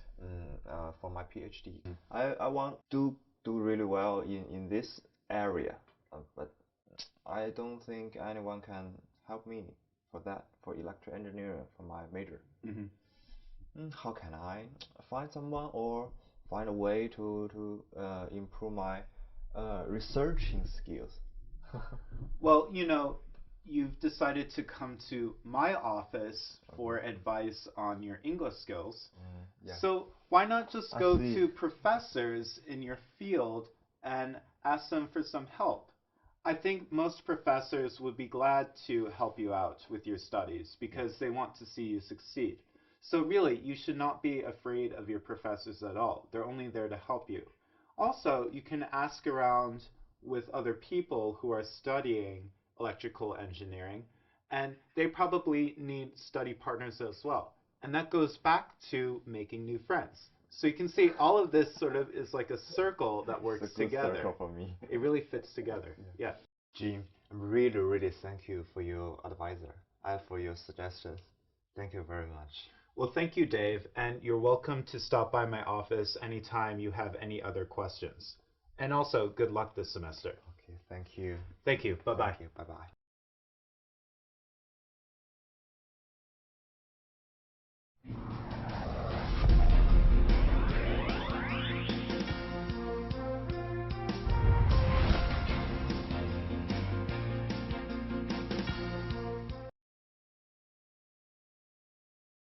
Hi, David. How are you? I'm very good, Glenn. How are you? Can you introduce yourself quickly? Yes, my name is David Grace. I'm a Tsinghua lecturer. I come from Ireland, and I've been in China here for the last 3 years. Okay, great. So today we're going to talk a little bit about some festivals, some holidays in different places around the world. So how about we start with Ireland, since that's where you're from. Yeah. Are there any festivals or holidays or special days in Ireland? The one festival I think that would be most special to Ireland would be Halloween. Actually, to tell you a story about Halloween, it's originally a pagan festival that came from the Celtic people that inhabited Ireland and parts of Britain and France. Okay. And it became sort of a harvest festival. And the Celts believed that the year was a circle, and they believed on October 31st was actually the last day of the year, and they believed that within this circle there was ghosts, spirits, people that have died, and they believed that on this night these spirits could come out and they would try and steal people's children. I think usually the boys. Okay. So the people would dress the children up so that the spirits couldn't recognize them. And this is really where the idea of fancy dress for Halloween came from. The festival spread over to America. It's kind of seen as an American festival now because of Irish immigrants who moved over to America maybe 200 years ago, almost, and it has become quite an American festival, but it has its roots in Ireland. And in Ireland, it's a very much celebrated festival. It's quite a big festival within Ireland itself. And is the modern celebration of Halloween in Ireland similar to the modern celebration in North America with the trick-or-treating, going to the getting candy and... Absolutely, especially for children. And for any families that have young children, they will take them out and do the typical trick or treat where you knock on your neighbors' doors and you get candy, you get sometimes money. But for the older generations, it's actually very much celebrated by people in their 20s as well and 30s. And what they do is they dress up, fancy dress. And it may be at someone's friend's house, or it may be in a bar, or just a place where people can gather together. And people would dress up in all sorts. And I guess it's quite a fun festival because for that night you can be someone else. You don't really have to play the part of yourself. And so I think it's quite an enjoyable festival for even adults and children. Okay. Yeah, that sounds quite similar to me coming from Canada as well. Our, I guess, interpretation of Halloween is quite similar. Yeah. So what about any other special festivals, or is there anything that is kind of specific to Ireland? Well, our national day is on March 17th, and it's St. Patrick's Day. You know St. Patrick's Day being in Canada, and I guess because of the Irish immigrants that came to North America, it's quite a big festival, even amongst the Western countries. But that is unique to Ireland. I mean, it's our national day. We dress up in green. We usually wear green hats, which I think a lot of Chinese people find very strange, because it has a different meaning in China.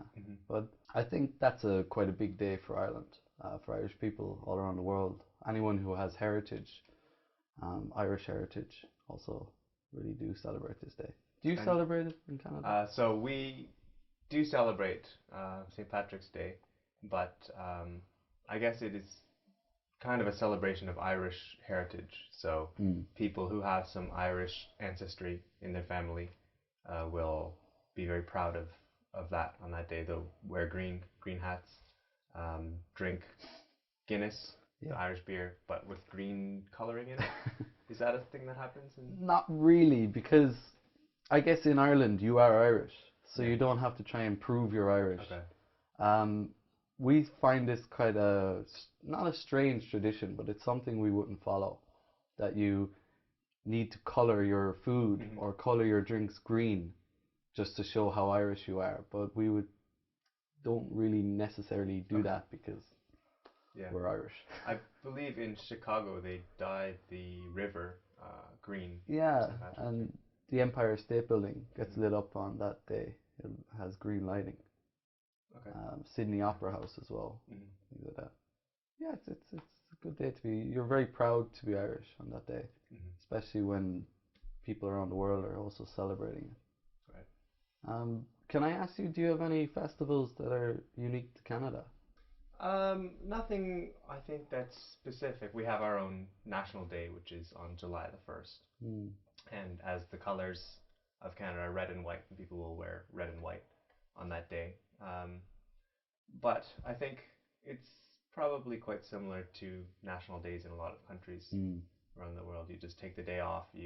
Because it's in the summer, you can have a barbecue with your family, some fireworks in the air. But nothing, I think, specific to Canada that's different than... Why July 1st?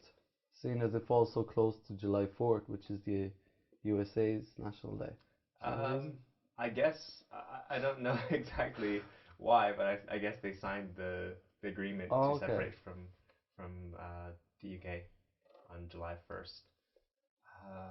No, I don't remember the year. 1867, I think. Okay. Yeah. Also, you have Thanksgiving. Canadian Thanksgiving. So Thanksgiving is also a kind of harvest festival. And it's, I believe, only celebrated in Canada and in the United States. But because Canada is farther north, the harvest comes earlier in the year. Okay. So around the first or second week of October, we have our Canadian Thanksgiving. In America, it's the fourth week of November. So it's quite a bit earlier, but similar idea where you would celebrate the harvest. And usually your family would all gather together. For some families, you may have as many as 20 or 30 people gather in one house. Okay. And you'll have a very large meal, which is usually a turkey, which is like a really big chicken, and it's stuffed with some bread stuffing, and some gravy is put over it, mashed potatoes, sweet potatoes, corn, all sorts of, I guess, fall foods would be eaten during that time. But yeah, we just kind of gather. It's a time to spend time with your family. Absolutely. I think most of your interviews had a tendency to move to food, so you must like food. I do like food, yes. Yeah, me too. I like food. Is there any festivals that you would celebrate here in China? Chinese festivals? Chinese festivals, I don't know too well, but what I do know is that the Lunar New Year is more important rather than the Solar New Year. So rather than people celebrating on December 31st, January 1st, it's usually sometime in January or February. And similar to, I guess, how we celebrate Christmas or Thanksgiving in Canada, in China there would be, the family would gather in one place and spend a few days together, again, eating a lot and shooting fireworks and other celebrations. A lot of festivals do center around food. It's something everyone can enjoy about any festival. I think so, yeah. But there is one thing about festivals. I think if you do understand the festival more, it's much easier to get into the spirit of that festival and to celebrate it. I think for some, maybe people outside of the Western countries, they don't really understand Halloween, or they don't understand Easter or Christmas, so it's very hard for them to celebrate it. So I think there is an importance to maybe understand some of the roots of the festival to really enjoy it. Same with Chinese festivals. The more I learn about them, the more I know about them, the more interested I become in them. So it's nice. It's nice to learn about festivals and cultures. Yeah, definitely. Yeah. Well, David, thank you very much for coming in today to talk about festivals. I think our audience will be very interested to learn about all these different festivals we've talked about today, and to learn a little bit about the history of them as well. So thank you very much. Thank you, Glenn.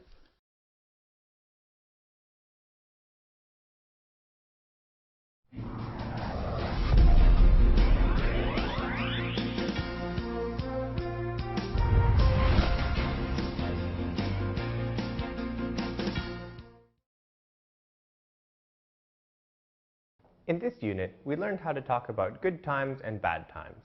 We listened to Fabian, who had both a good experience and a bad experience in a short time. We also practiced talking about free time activities and heard from two people who enjoyed a movie together. We also listened to two roommates who planned very different activities for the weekend and then planned our own weekend activities. We also heard from Mark, who is planning to travel during his vacation. What do you plan to do this weekend? How about your next vacation? Now you can talk about your plans in English. In other videos, we learned about a famous building in Tsinghua University. In this week's Cultural Focus, we learned about some popular travel spots in North America. Do you like to travel? Let's talk about our plans.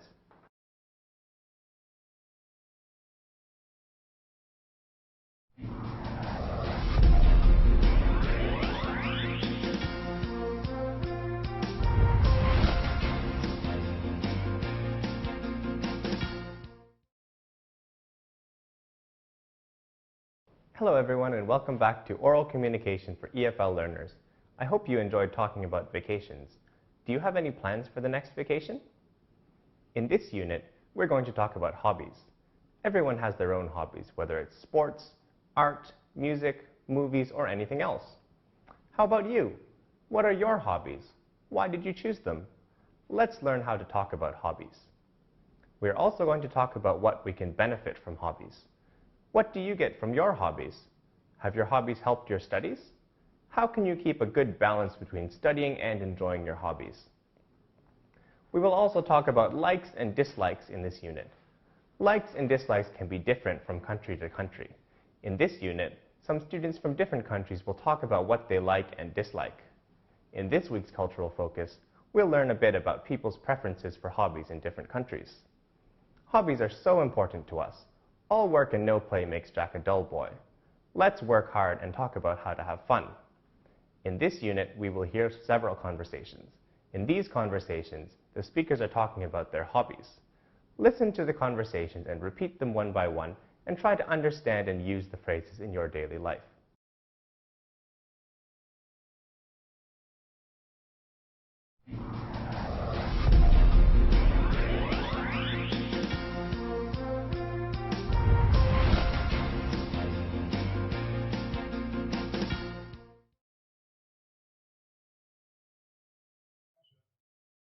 Hello, this is oral communication for EFL learners again. I'm Yang Fang from Tsinghua University.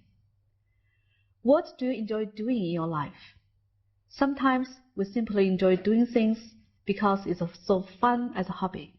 We don't know if we ever want to do it full-time or professionally. Some of us love to play sports. Some love to listen to music. Some love to read books quietly. And most of you might love to play computer games or read books on the net. Your hobby is what you do for pleasure during your leisure time. There's something for everyone. Even if your hobby is very rare, very unusual, you can always find someone who shares your hobbies.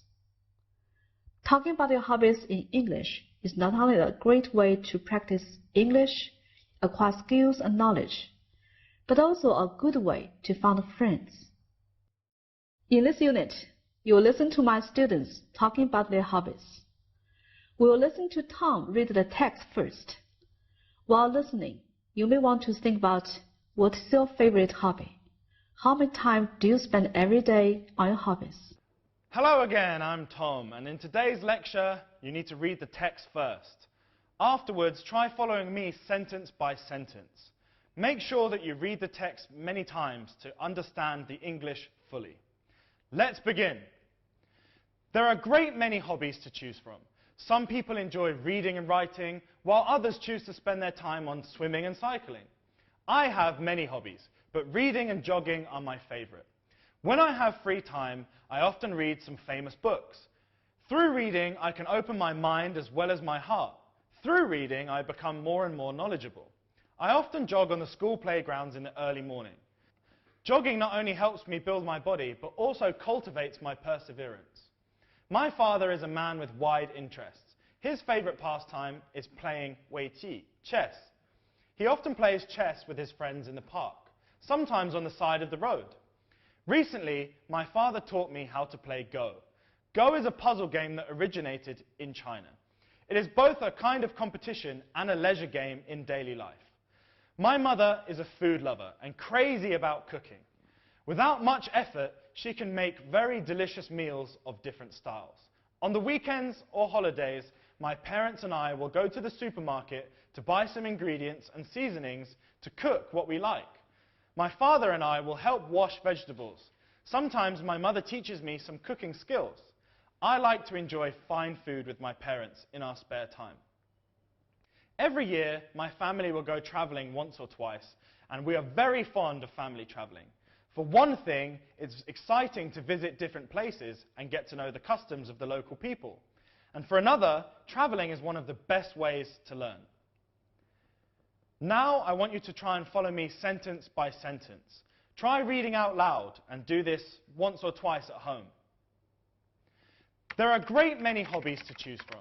Some people enjoy reading and writing, while others choose to spend their time on swimming and cycling. I have many hobbies, but reading and jogging are my favorite. When I have free time, I often read some famous books. Through reading, I can open my mind as well as my heart. Through reading, I become more and more knowledgeable. I often jog on the school playgrounds in the early morning. Jogging not only helps me build my body, but also cultivates my perseverance. My father is a man with wide interests. His favorite pastime is playing weiqi, chess. He often plays chess with his friends in the park, sometimes on the side of the road. Recently, my father taught me how to play Go. Go is a puzzle game that originated in China. It is both a kind of competition and a leisure game in daily life. My mother is a food lover and crazy about cooking. Without much effort, she can make very delicious meals of different styles. On the weekends or holidays, my parents and I will go to the supermarket to buy some ingredients and seasonings to cook what we like. My father and I will help wash vegetables. Sometimes my mother teaches me some cooking skills. I like to enjoy fine food with my parents in our spare time. Every year, my family will go traveling once or twice, and we are very fond of family traveling. For one thing, it's exciting to visit different places and get to know the customs of the local people. And for another, traveling is one of the best ways to learn. Now I'm going to explain some of the key words and phrases we used in today's lesson. Afterwards, my Chinese colleague will explain in more detail in Chinese. Open my mind. To open your mind is to allow new knowledge into your mind, to think about new things and accept new ideas, to open your mind. Be crazy about. We all know what it is to be crazy, and sometimes this can be a negative thing. However, when we say we're crazy about something, this means that we're very excited about something, and we like to spend a lot of time doing it.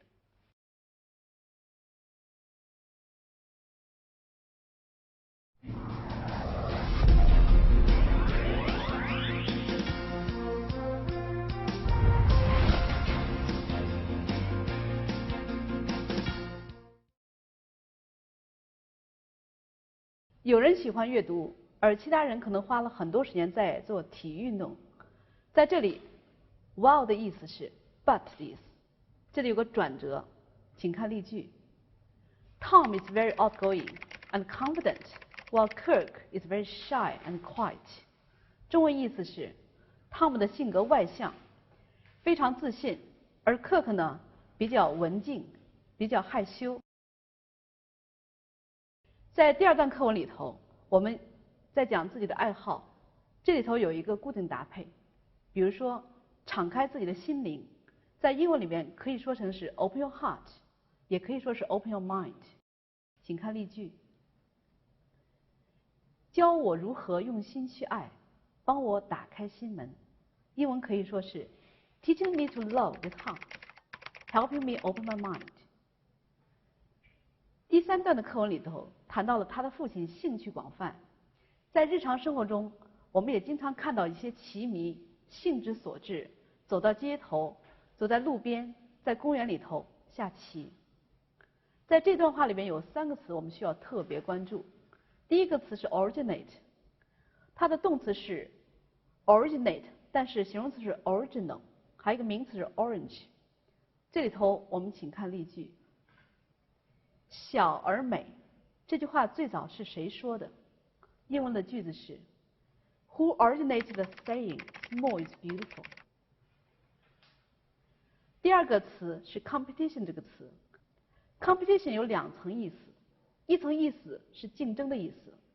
当某人为了赢得某些东西，或者是为了成功比别人付出更多努力的时候，请看例句：求职的竞争非常激烈。英文是 Competition for jobs is intense。 Competition 的另外一层意思是竞赛、比赛的意思。请看例句：游泳比赛 A swimming competition。 国际象棋比赛 A chess competition。 好，这段话里边第3个词要学的是 leisure。leisure 可以是空闲、休闲的意思。请看例句：休闲活动 leisure activity。 例句里头，大多数人只有有限的空闲时间，它的英文是 Most people only have a limited amount of leisure time。 好，第二个例句：这个城镇缺少游泳池等休闲设施。英文是 The town lacks leisure facilities such as a swimming pool。显然，在第3段话中，这位妈妈是非常爱做饭的妈妈。生活中，你是不是也有这样一个妈妈呢？好，在第4段里头，我们要学2个和做饭有关的词汇。第一个词是 ingredient， 它是指食品的成分或者是原料。好，我们来请看例句：可口可乐的确切成分是商业机密。The exact ingredients of Coca-Cola are a trade secret。这一段里头的第2个词汇是 seasoning，它的中文意思是调味品。请看例句：尝一口汤，调好佐料，再加些盐和胡椒粉。英文是 Taste the soup and adjust the seasoning, adding some salt and pepper. 在第5段里头，我们学这样一个词汇 custom。custom 当复数形式讲的时候，是表示习俗、传统。好，我们请看例句：古老的习俗 ancient custom， 当地的习俗 a local custom。I've been passionate about hobbies my whole life. I love reading, knitting, and playing musical instruments. Some of these hobbies have proven very useful in my career, like I love Chinese literature. Now I'm teaching literature both in Chinese and English. And some of the skills are just for me to enjoy life and have fun. I believe our hobbies make our lives better and help us to find friends who have the same interest. What about you? What hobbies are you in love with right now? As students, you might work on your project every day, busy doing your homework or assignment. If you are feeling stuck or feeling upset, what helps you to relax? Just listen to my students from Hong Kong, Australia, and United States. They will chat with their friends about their hobbies, and we will see what they are doing. From these dialogues, we will learn how to talk about things you like and dislike. We also learn a lot of expressions about how to discuss your interests.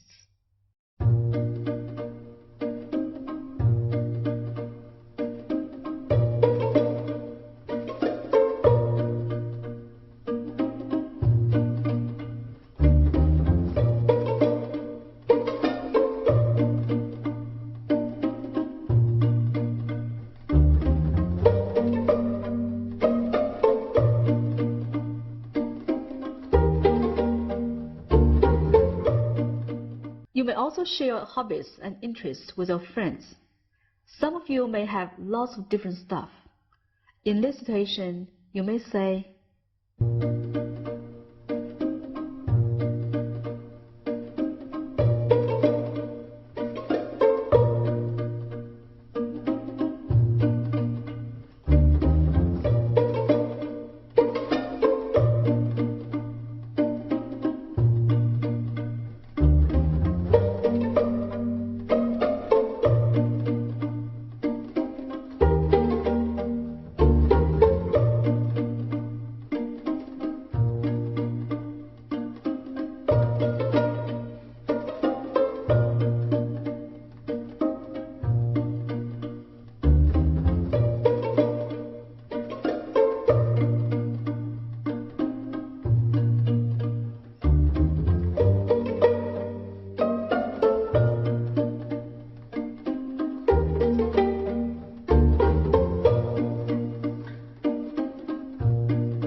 Hobbies make for very good conversation topics.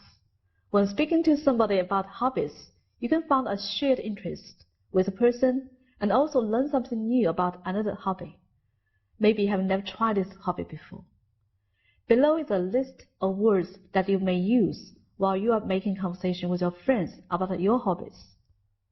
Daily activities are activities done in your free time when you are not hurried, such as painting or going for a walk. Now, for example, she prefers leisure activities like gardening to more physical demanding activities like sports. Outdoor person, someone who prefers activities that are done outdoors. For example, in this context, we can say, Tom is a real outdoor person. After being in the office all week, he likes to spend his weekend hiking. A third expression is sports fanatic. A sports fanatic is someone who is passionate about playing and watching one or more sports. For example, David is a real sports fanatic. He plays baseball or football almost every day, and he watches hours and hours of rugby in his spare time. Another expression is extreme sports. These are sports that could be very dangerous or physically demanding. Popular extreme sports include skydiving, mountain bike racing, skateboarding, and surfing. For example, I'm not really into participating in extreme sports, but I enjoy watching them. Another expression is homebody. This is a person who prefers staying at home rather than going out for activities. He enjoys the warmth and simple pleasure of being at home. For example, Mary wouldn't enjoy joining a sports league because she's a real homebody. Another example, I'm a homebody and I don't want to go out. Come over and I'll make you dinner. Next expression is a little bit difficult. It's called aficionado. Aficionado is a person who is very knowledgeable. He knows everything about an activity, a subject. For example, he is a baseball aficionado. If you ask him about any player, he can tell you their name, their history, and even their hobbies. Social butterfly. So a social butterfly is a person who loves to do all kinds of activities with lots of people. He is very sociable and very easygoing. This expression has nothing to do with butterflies. It can be used to refer to either a male or female. For example, Alice is always out with friends and makes more friends everywhere she goes. She's such a social butterfly. Party animal. A party animal can be a sensible person who can manage a healthy work-life balance. And it also means someone who enjoys parties and they love to go to different kinds of parties. They go to as many kinds of parties as possible. For example, Sarah is really a party animal and she likes to dance all night. Next expression is called cosplay. The full name is costume play. In Chinese, its meaning is 角色扮演. For this kind of play, you dress up in costumes and pretend to be a character from a film, a book, or video game. This expression was originally used in the United States, but in 1955, it gained popularity in Japan. Now it's very common in both China, South Korea, United States, and Japan. For example, the Avatar cosplay was excellent. He really liked to be a Na'vi. It can also be used as a verb. Whenever he goes to a cosmic convention, he likes to cosplay. LARP is called live action role-playing. This is a kind of role-playing game where people get together, usually in costume. They act out a play or part of a play or an episode. For example, he was LARPing last weekend instead of doing his homework. The last expression is not a word, it's a suffix. Phile, P-H-I-L-E. This expression is used together with some other word, refer to some person who enjoys a particular thing or have it as a hobby, who likes a particular place. For example, technophile is somebody who loves technology so much. Anglophile is somebody who is interested in England. Cinephile is somebody who really loves movies and films. Next, we will listen to 3 dialogues.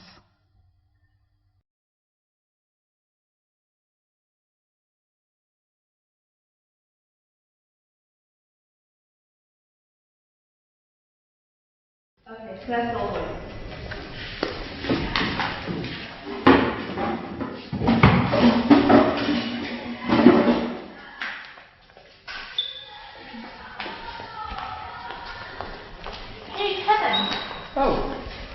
Christine. Long time no see. How have you been? I've been great. How about yourself? I mean, I've been okay. Good. Tell me, do you have any hobbies? Everyone's got hobbies, don't they? I guess. What are your hobbies? Well, I like playing guitar and I like singing. I've been doing that since I was little. Really? You must be really talented. No, I'm really not that talented. It's just, like, I really like music and it relaxes me. Okay. But what about you? How do you kill time? I really enjoy gardening. Gardening. That's a bit unusual. You mean like planting and weeding? Absolutely. I have a huge garden in my front yard and I've planted roses and sunflowers and lilies. The lilies are absolutely my favorite. Well, that's actually pretty awesome. Your family's really lucky to have such a big garden. Yeah, we really are. My parents have used part of the garden as a vegetable patch, and every day we fertilize and weed and water the vegetable patch so that we can have fresh vegetables. Oh, that's great that your family shows your interests. Gardening is a great way to keep your lawn beautiful and to stay healthy.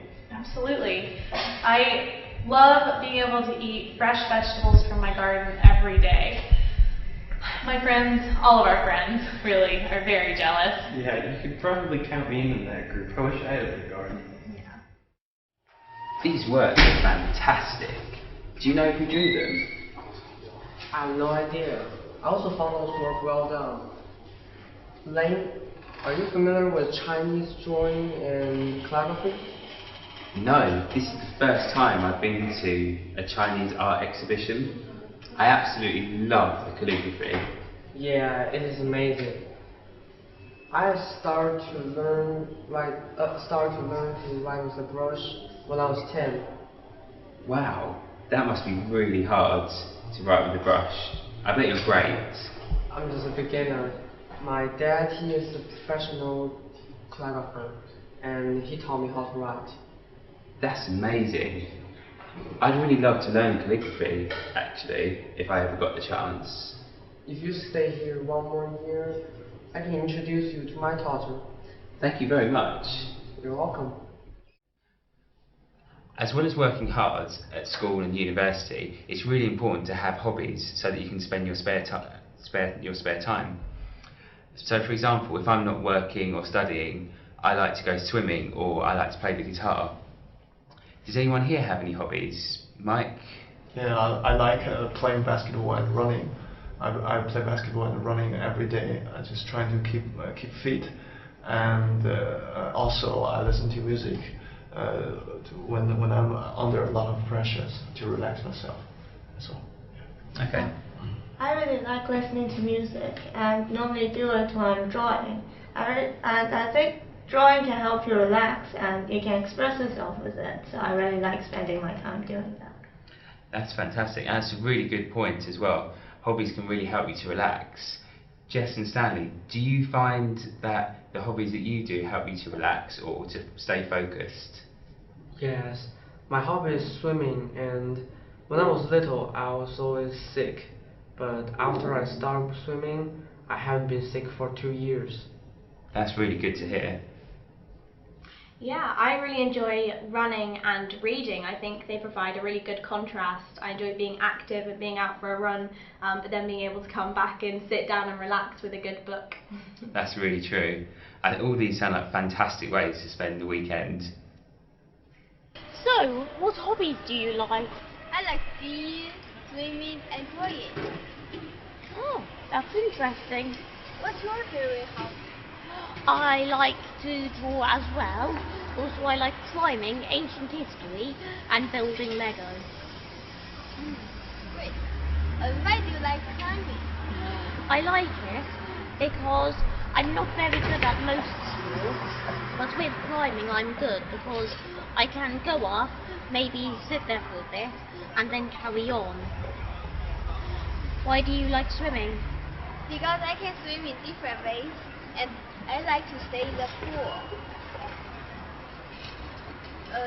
Then why do you like drawing? I like drawing because I can make comics and stories. What about you? I like drawing because I can draw anything I want to out of my mind. Then why do you like ancient history? I like it because we can study how we were in the past and how different it was, but also how similar it was too. Why do you like skiing? Because I think it's fun and a little bit dangerous.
How much time do you spend on your hobbies?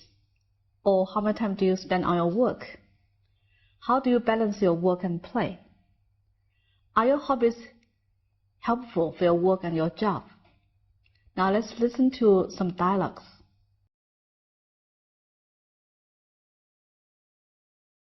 It's nearly the weekend. What do you normally do on Saturday and Sunday? Well, first I have to do my homework.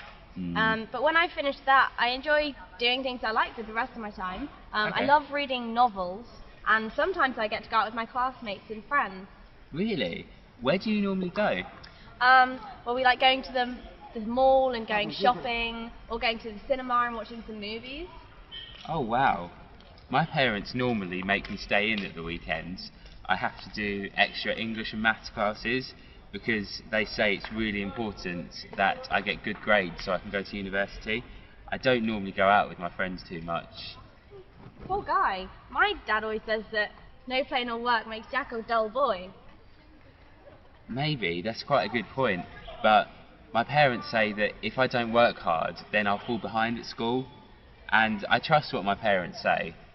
I think the most intelligent person is one who knows how to balance work and play.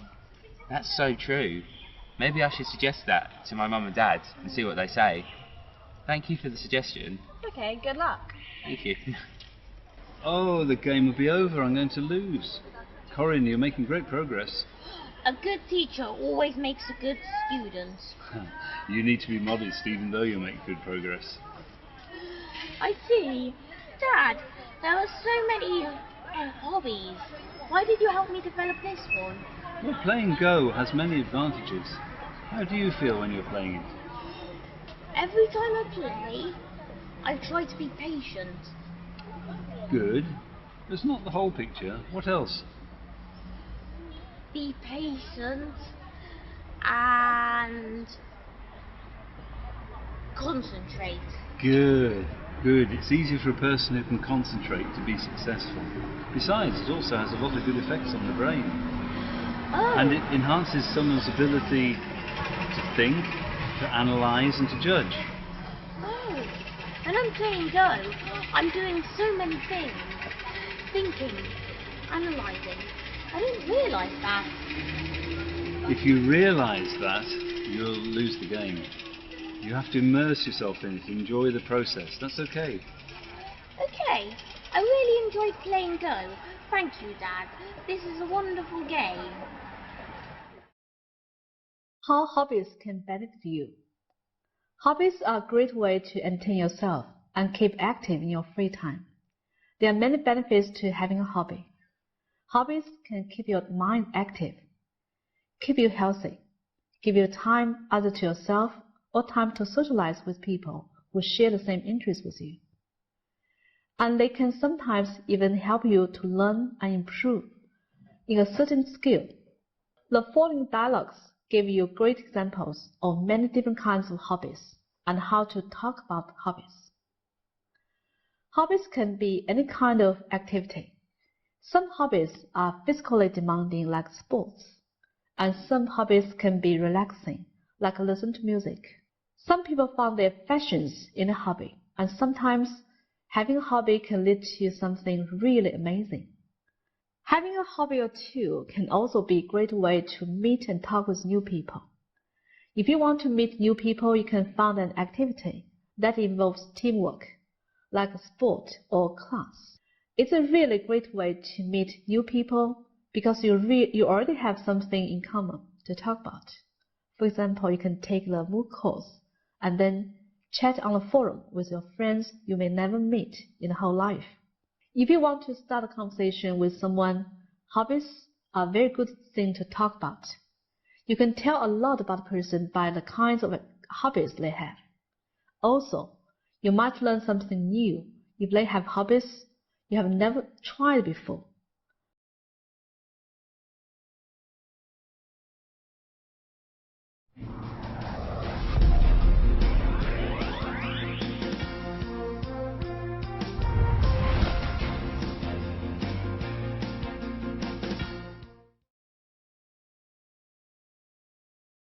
In your daily life, you live a better and more colorful life if you have a hobby.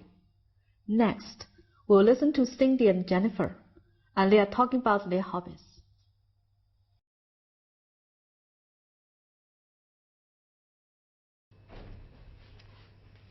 Hey Kirk, how's it going? Hey, I haven't seen you in ages. What brings you here? Well, I really want to take up a hobby because I found out that studying all the time makes me so stressed and pressured. I want to do something else that can keep me in a good mood. Have you got any recommendations? Recommendations? Well, I've always loved basketball. I started playing at the age of 8, and 16 years later, still got a lot out of it. Wow, you're a proper veteran then. I wonder how you got started with basketball. Did your parents force you into it, or was it your own choice? No, of course it was my own choice.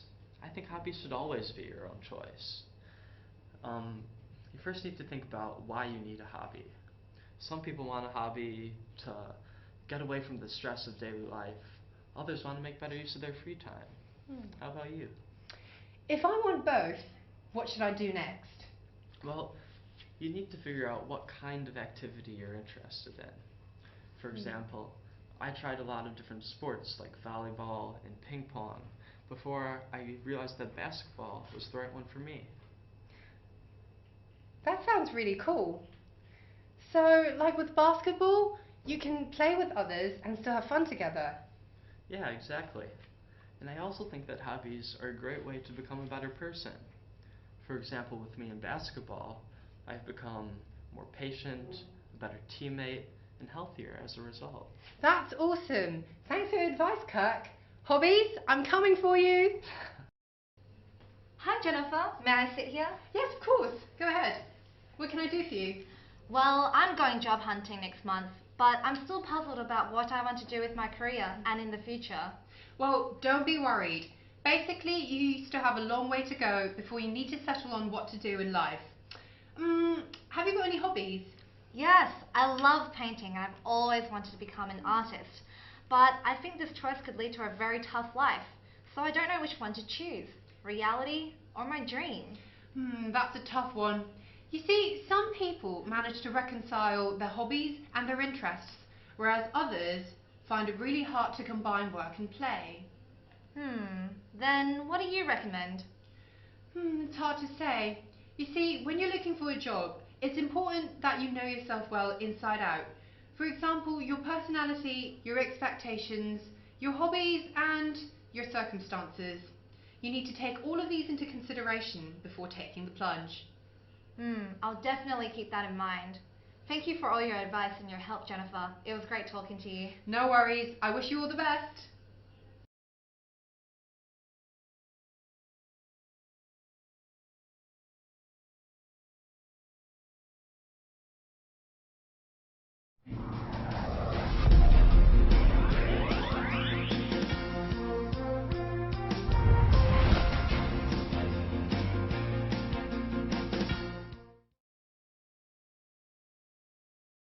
Hi Amanda and Judy, how are you today? I'm great. I was just playing basketball with my friends. And I was practicing my calligraphy. That sounds wonderful. Let's talk about hobbies in different countries. Of course, people should choose things they're interested in, so it may be the same or different in different countries. But today, let's look at some popular hobbies in other countries. Have you ever heard of surfing? You stand on top of a long board and ride up and down the waves. In some places in Australia and the United States, surfing is very popular. You need to live by the beach to do it, but it's great exercise and a lot of fun. It's a lot harder than it looks though, so you'll need to practice a lot. Well, I love sports, so I'd like to try suffering. I'd like to try something a little bit more relaxing, something that I can do with my grandfather. Well, in that case, how about a game of bingo? It's easy to play and popular with retired people. It works a bit like a small lottery, but when you win, you have to stand up and shout, "Bingo!" I'd prefer something more active. I don't like sitting still. Well, if you're really tough, you could try American football or rugby. American football is the #1 sport in the United States, and rugby is very popular in the United Kingdom, Australia, and New Zealand. The rules are a bit different, but you need to be very strong to play both sports. They can be a bit dangerous, so watch out. Those sports look too dangerous. I don't think that I want to try. I love listening to music. Well, many teenagers like listening to rock music, and they may even form their own rock bands. All you need is 3 or more people. 1 person to play guitar, 1 person to play bass guitar, and 1 person for the drums. Usually, the guitarist will also be the singer, but sometimes another person may sing. Some of the most famous rock bands in the world started when they were teenagers in high school. Yes, that sounds much more like my style. Would you like to join me in the new rock band? I'd love to, but I don't have any musical talent. I think I will stick to basketball. Well, whatever you decide to do, it's important to find something that you really love doing. So if you don't have a hobby that you really love yet, why not try one of the ones we talked about today?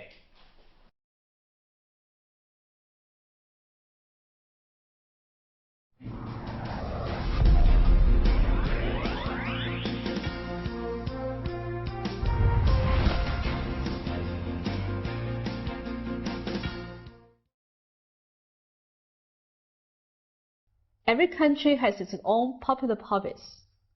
Some of the hobbies are native to that region, while others have been adopted through the sharing of cultures. Take football, for example. Football began in England and has become the most popular sport in the world, both played and watched. Other hobbies don't gain much popularity outside of their place of origin, but are still well known to the outside world. 麻将 is a popular Chinese game that may not be the most popular games outside of China, but it is certainly recognizable to many. Both in the United States and in England, if you play mahjong, you are surely Chinese. Here are some other hobbies that are popular in different parts of the world. Baseball. Baseball is an American sport that has gained much popularity in South Korea, Japan, and parts of the Caribbean, but not much popularity elsewhere. It is a team sport that is played and watched by young and old all over the United States. Parkour. This is a French activity. In Chinese, it is called 跑酷. Parkour is a relatively new sport in France that has gained worldwide attention because of stunts in movies. It is a kind of urban aerobatics where a person tries to get from one point to another in the most efficient way possible. People who practice parkour can be seen climbing buildings, leaping across stairways, and doing flip-off of walls. To do parkour, one must be in great physical condition. Ikebana. In Japan, this is a very traditional art form called ikebana, where practitioners artfully arrange flowers. Unlike other forms of floral arrangement that focus more on colors and arrangement of colors, ikebana instead focuses more on lines and form and draw attention to the stems and the leaves of flowers, not just the colors.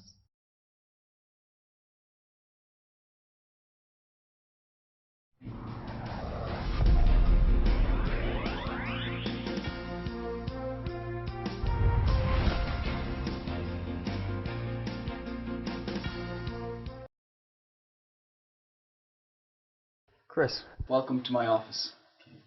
Pleasure to have you here. Why don't you tell us a bit about yourself?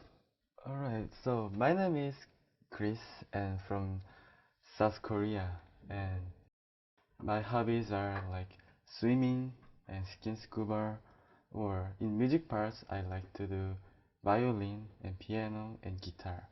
And I also in handcraft arts, so make like baking or cooking or make some handcraft arts, kind of paper mache. Okay, so that's my hobbies. So in Tsinghua, I never been to the Tsinghua University's swimming pool, so I just want to look around then. So have you been there? No, I have not. I'm more curious. How do you have time for all these hobbies when you study in Tsinghua? Well, after I finishing my homework, then in spare time I just do what I want to do. So I'm like enjoying my life more. So if I have chance to learn something more, then I'm going to learn. So what about you? Teachers have even less spare time than students. But my hobbies, when I have time, are reading and playing piano or any kind of music. But I'm actually curious because I'm very fascinated by scuba diving, and during the Spring Festival I want to go to Thailand and try scuba diving. So what can you tell me about it? Like, how long does it take to learn it, to do it? Where did you do it? I did that in Seoul, Korea, and practice pool. That's maybe Olympic game pool. Olympic swimming pool. Yeah, Olympic swimming pool, and I just practiced there for about 1 year, and I just get the license. So if I want to diving, and I can't just find any point, then I just go to dive.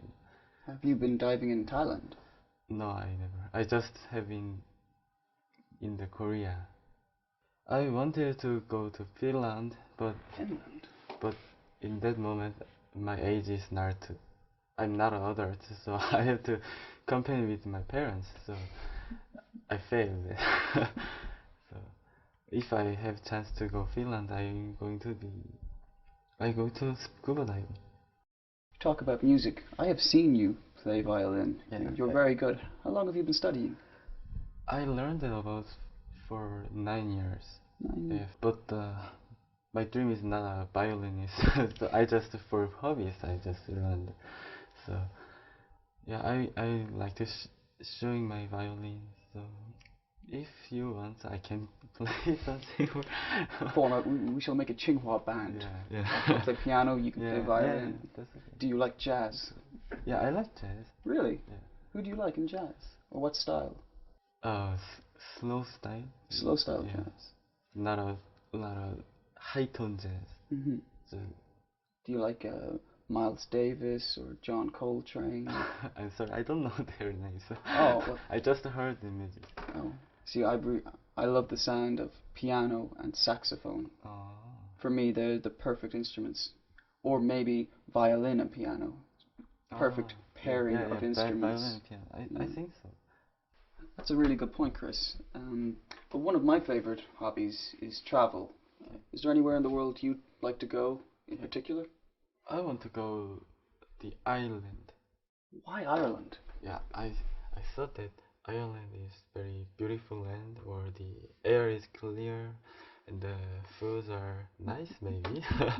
So and I like the form of houses. That's wonderful. Where have you read about Ireland? Or who has told you about Ireland?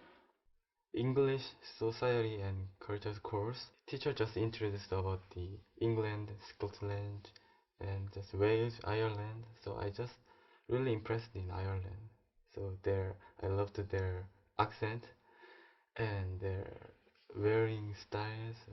So Well, obviously you know I am from Ireland. Oh yeah. And do you know the other teacher, David? I don't know.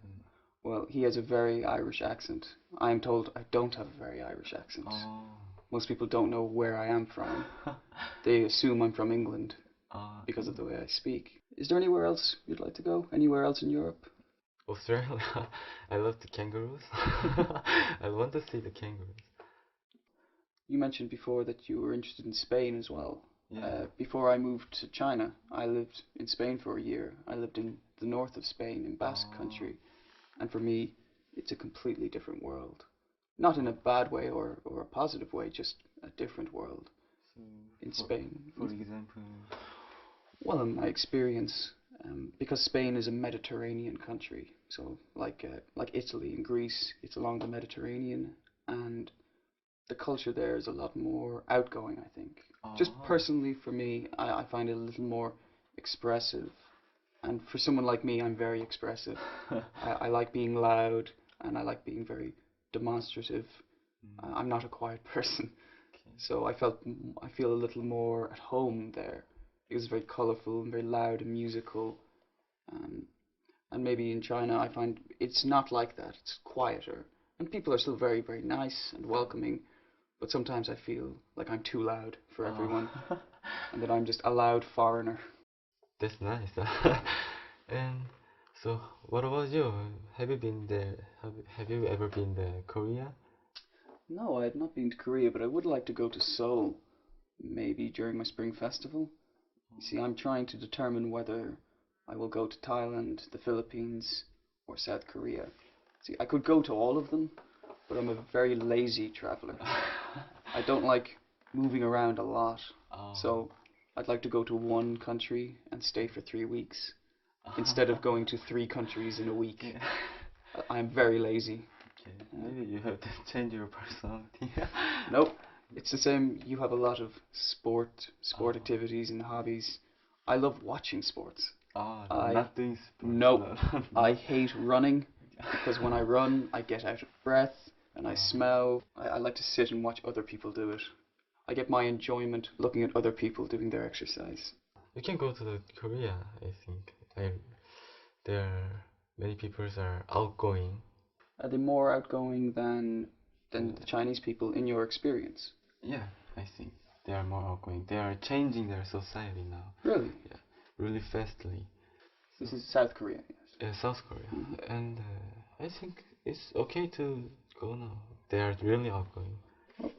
In my experience, sometimes I find in my class some of my Korean students maybe feel a little more homesick than the Chinese students.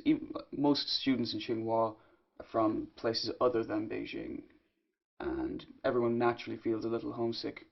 But I've spoken to some of my Korean students, and they sometimes tell me that they feel a little more homesick than usual. They miss South Korea, the culture, the food.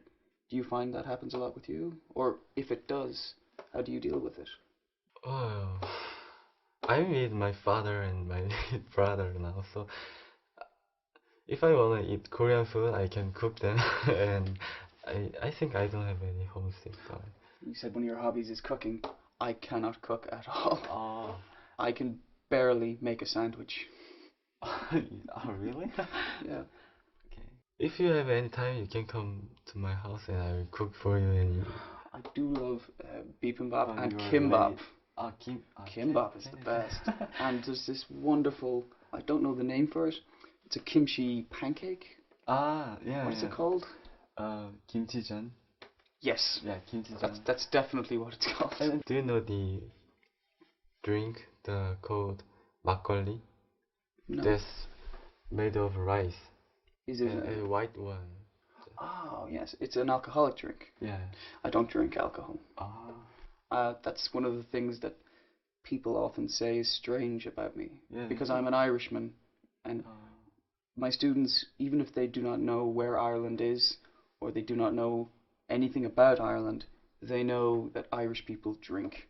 So on the first day, when the students asked me, where am I from? I said, I am from Ireland. And they said, oh, whiskey. No, children, I do not drink. No alcohol? No alcohol, no. So, no coffee also? I work in Tsinghua. I have to have coffee. I get up at 8 a.m. or I have classes at 8 a.m. I need coffee. I always get up at 5 o'clock every day. Why? So I have to, because I'm living in Wangjing, very far from here. So you commute? Yeah. For 3 hours? No, 2 hours. 2 hours. If it jammed, it's 2 hours. Yeah.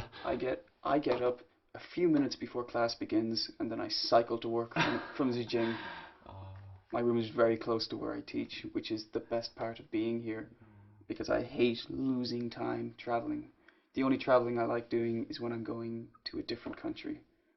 I hate if I had to spend 4 hours a day coming and going from university. You will never do that.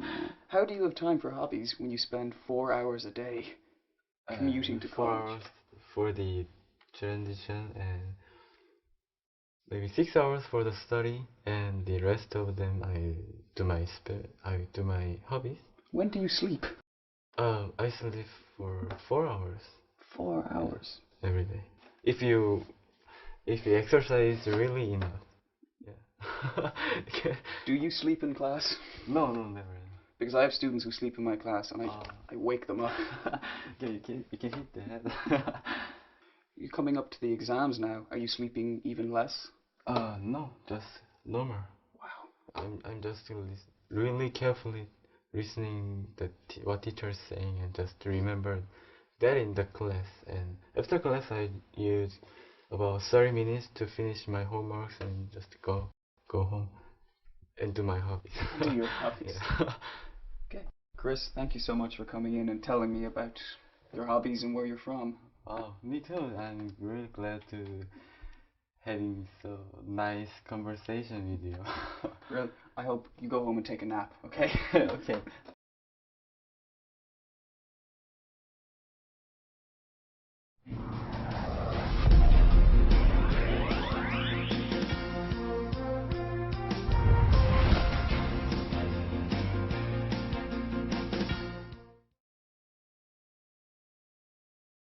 In this unit, we talked a lot about hobbies.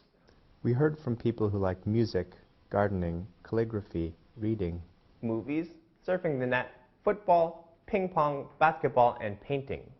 In this week's Cultural Focus, we learned about some popular hobbies in other countries. With so many hobbies, it's important to be able to talk about things that we like and things that we dislike. We learned some phrases to discuss likes and dislikes, so please try to use those next time you have a chance. We learned about the benefits of having hobbies, and also the possible problems with getting too interested or addicted to something.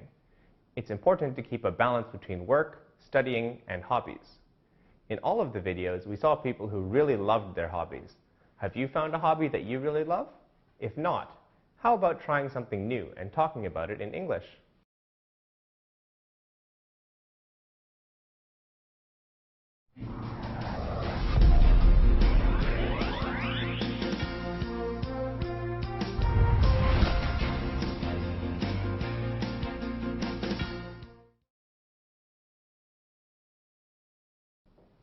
Hello, and welcome back to Oral Communication for EFL Learners.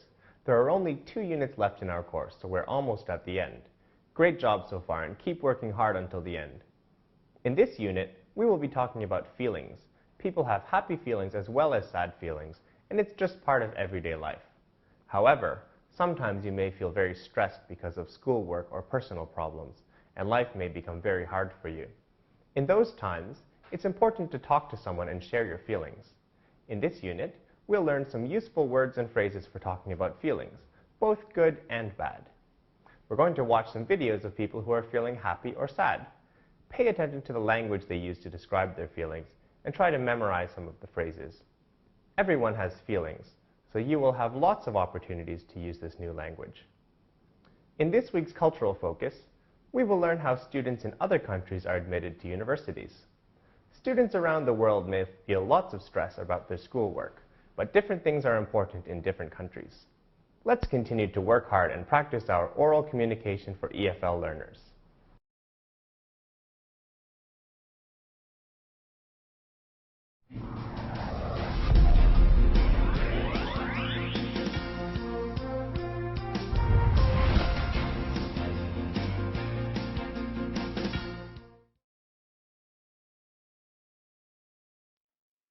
Hello, welcome to Oral Communication for EFL Learners. I'm Zhang Wenxia from Tsinghua University, Department of Foreign Languages and Literatures.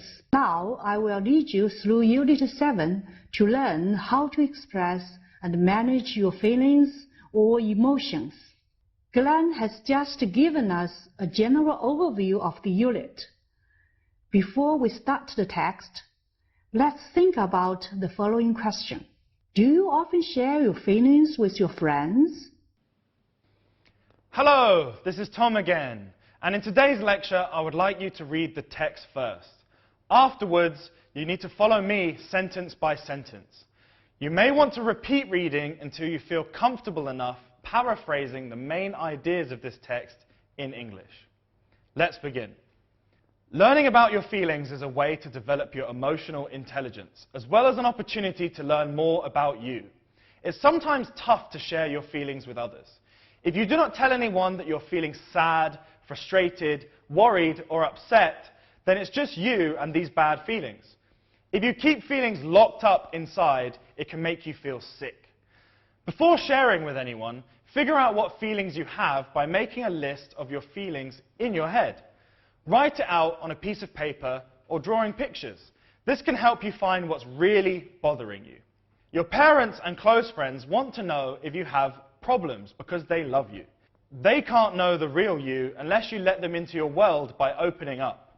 If you don't want to talk with them, find a trusted counselor who can help you talk about your problems or concerns. Talking about your feelings can be the first step towards getting it. Once you know who you can talk with, pick a time and a place to talk. If you feel shy about sharing your feelings, you don't have to share every feeling. Similarly, you don't have to solve every problem. After you talk with your friend or a counselor, you will almost always feel better. You're not all alone with your problems and worries. It doesn't mean your problems and worries will magically disappear, but at least someone else knows what's bothering you, and you can help find solutions. If sharing with others makes you feel uncomfortable, it is normal. The more you practice sharing your feelings, the more natural it will feel. You can also choose to listen to your friends' feelings. This may be challenging as you need to give your undivided attention. It does not work well if you read text messages while listening to your friend. Turn off the technology and maintain eye contact with your friend, and listen to understand his or her feelings. The rewards of opening up are profound.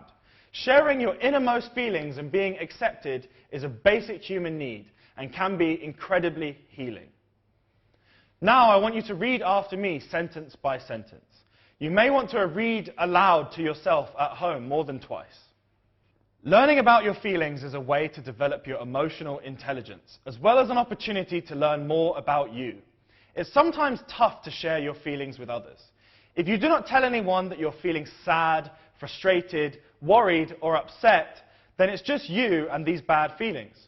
If you keep feelings locked up inside, it can make you feel sick. Before sharing with anyone, figure out what feelings you have by making a list of your feelings in your head. Write it out on a piece of paper or drawing pictures. This can help you find what's really bothering you. Your parents and close friends want to know if you have problems because they love you. They can't know the real you unless you let them into your world by opening up. If you don't want to talk with them, Find a trusted counselor who can help you talk about your problems or concerns. Talking about your feelings can be the first step towards getting it. Once you know who you can talk with, pick a time and a place to talk. If you feel shy about sharing your feelings, you don't have to share every feeling. Similarly, you don't have to solve every problem. After you talk with your friend or a counselor, you will almost always feel better. You're not all alone with your problems and worries. It doesn't mean your problems and worries will magically disappear, but at least someone else knows what's bothering you, and you can help find solutions. If sharing with others makes you feel uncomfortable, it is normal. The more you practice sharing your feelings, the more natural it will feel. You can also choose to listen to your friend's feelings. This may be challenging as you need to give your undivided attention. It does not work well if you read text messages while listening to your friend. Turn off the technology and maintain eye contact with your friend and listen to understand his or her feelings. The rewards of opening up are profound. Sharing your innermost feelings and being accepted is a basic human need and can be incredibly healing. Now, I would like to explain a few words and expressions. After that, my Chinese colleague will explain the text in more detail in Chinese. Bad feelings. We all know what it's like to be sad and frustrated and maybe even angry. We call these bad feelings because they make us feel bad. Undivided attention. To be divided means that the whole is broken into parts. To be undivided means it's complete and together. To give someone your undivided attention, this means that you're not distracted by anything else. All of your attention is focused on that person.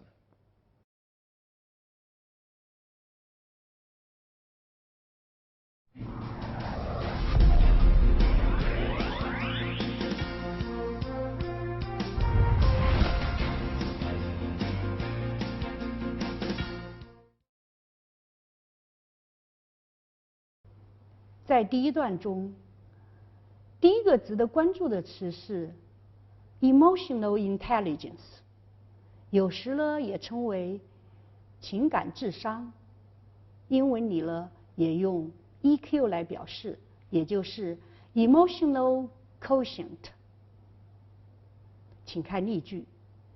Traditional education only focuses on students' intelligence, but neglects to cultivate their emotional quotient. 传统的教育只关注学生智力的培养，而忽视了情商的培养。还有另外一个我们常用的关于intelligence 的是 intelligence quotient， 也就是我们说的智商。请看例句。Children with very low or very high IQs often have problems at school. 就是那些高智商或者低智商的孩子，在学校常常会不太顺利。再看一个例句。IQ is just one measure of intelligence. 智商只是衡量智力的一种标准。在这一段中，第二个需要掌握的词是 share with， 分享、共享。请看例句。I share a house with 4 other people. 我和另外4个人合住一所房子。那我们来看看课文的第二段。在这一段中 figure something or somebody out 是个短语动词，意思是弄懂、弄明白、想出。请看例句。Can you figure out the answer to question 5? 你能想出问题5的答案吗？第二个单词呢是 bother， 意思呢是努力、尽力或者费心。那我们看看例句。He hasn't even bothered to write. 他甚至根本就没动笔。再看下面一个例句。You could have phoned us, but you just didn't bother. 你本可以给我们打电话的，可你就是懒得打。在课文的第3段，这里有一个表达法 open up。在文中的意思呢是倾吐心声，打开心扉。这也是一个短语动词，请看例句。I've never opened up to anyone like I do to you. 我从没有像对你一样对任何人诉说过心事。其实 open up 还有其他的意思，其中一个最主要的意思呢就是开放。请看例句。We have seen how China has opened up to the world. 我们看到了中国是如何向世界开放的。在课文的第4段中，请大家注意一下这样的一个单词 counselor， 中文意思是顾问。请看例句。But in most schools, the counselor deals with lots of school issues, as well as personal ones. 但是在大多数学校中呢，辅导员处理很多学校事务，其中呢也有一些个人的事务。在课文的第5段中，还要注意这样的一个表达法 ：undivided attention， 其实相当于 complete attention， 中文的意思呢是全部的注意力。请看例句。If you just wait till I've finished this bit of work, I will give you my undivided attention. 只要等我完成了手头的这点活了，我会全力的为你效劳。再看下一个例句。Plan your time so that you can give each task its due undivided attention. 好好的计划你的时间，这样呢，你就可以给每个任务应有的充分的重视。在课文的第6段中呢，我们需要注意这样的一个表达法 ：maintain eye contact with， 意思是保持目光的接触。请看例句。He's very shy and never makes eye contact. 他很腼腆，从来不与别人有目光接触。再看一个例句。If you are telling the truth, why are you avoiding eye contact with me? 如果你说的都是实话，那为什么你不敢看我的眼睛呢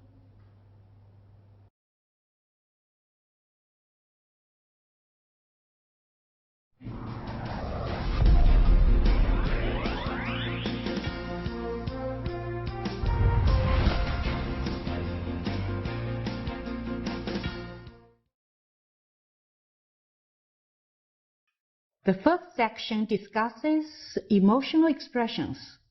As human beings, we all experience different feelings and emotions in our lifetime. We just feel and go through it. May it be joy, anger, sadness, surprise, fear, or love. Joy or happiness arise from a feeling of enjoyment, satisfaction and pleasure. Sadness is related to a feeling of loss and disadvantage. Emotions help us humans to communicate what we feel toward certain situations, people, things, and cope with everyday life situations. In this section, we will learn how to express different feelings or emotions in English. Before we listen to the conversations, let's look at some commonly used expressions in English.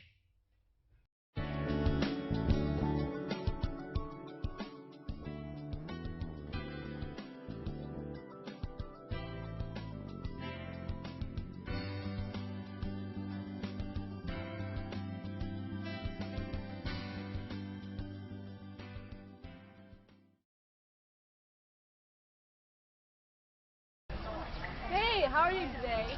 I'm feeling kind of nervous. I just had a test and I think I may have failed. Well, there's no use feeling anxious now. Nothing can be changed. You're right. I probably should just forget about it and start studying for my next test, but I'm feeling pretty tired. Oh, hey Fabian. Fancy seeing you here. Hey, so good to see you here. Yeah, I love to come and chat to friends when I'm happy. Yeah, some of my friends and I, we often come here. And we just talk and talk and talk. Talk about good things that happen to us, talk about not so good things that happen to us, and I think it's a good way to deal with problems in life. Yeah, definitely. I don't like to be home alone. I would like to come out and meet new people. Yeah, that's right. And I think good friends are those who stay with you no matter what.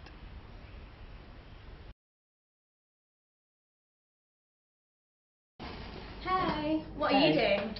Just surfing the net. I'm exhausted, so I wanted to relax a little bit. Is there any news? Actually, yes. Do you remember Professor Wang? Yeah. Well, apparently she failed one of her students, and they'd only been absent 4 times.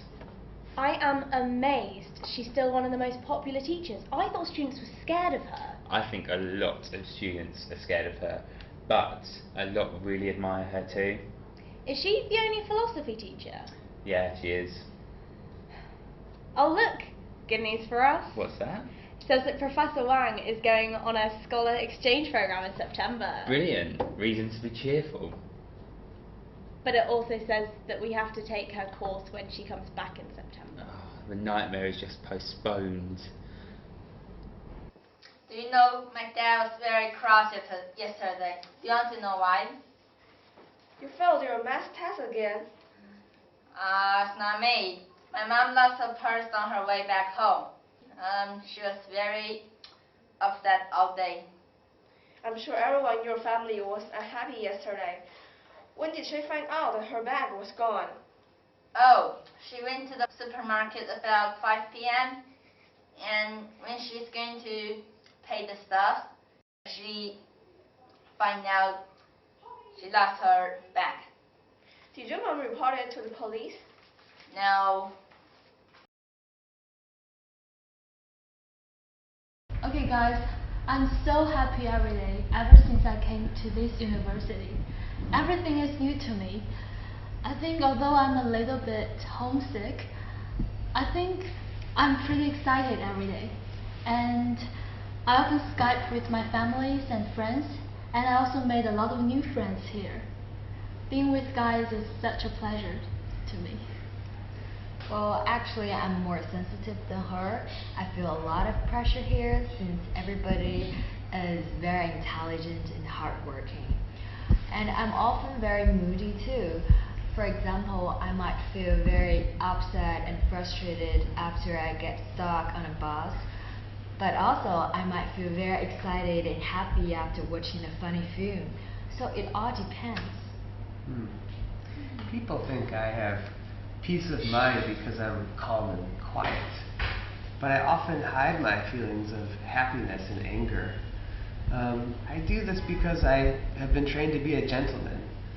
But you'd be surprised if you watch me in a football game because I shout for every goal and I yell when my team does not do well. Oh really? So we should go to a football game together. I'm eager to know what an angry Jason looks like. I feel I'm happy the way I am now. And there's nothing to worry about if I work hard at the school. And the pressure of the exam is my motivation to learn better. Human emotions can be very complex. Happiness, sadness, and anger are usually easy to identify both in ourselves and in other people. Talking about happiness is usually easy, but sometimes talking about other emotions is more difficult. It is often helpful to talk to somebody, whether it's a parent, family member, or friend. However, talking about your feelings can be difficult, either because the feelings are difficult to identify, or if you are feeling many different kinds of emotions at once. Here are some emotions that are good to know. Nervous. Nervous means uneasy, tense, a little bit fearful. Many people get nervous when taking tests. For example, the boy wanted to ask the girl out for coffee, but he was too nervous. Anxious. Anxious means stress or uneasiness because of fear or danger.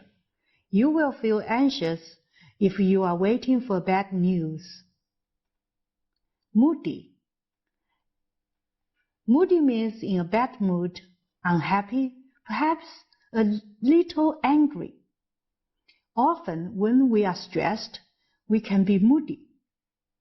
For example, Jane was late for work, forgot her computer, and got yelled at by her boss. By lunchtime, she was very moody. Isolated. Isolated means being alone. Sometimes we feel isolated if we are away from friends and family. Sometimes, however, we can feel isolated even if we are with people we know.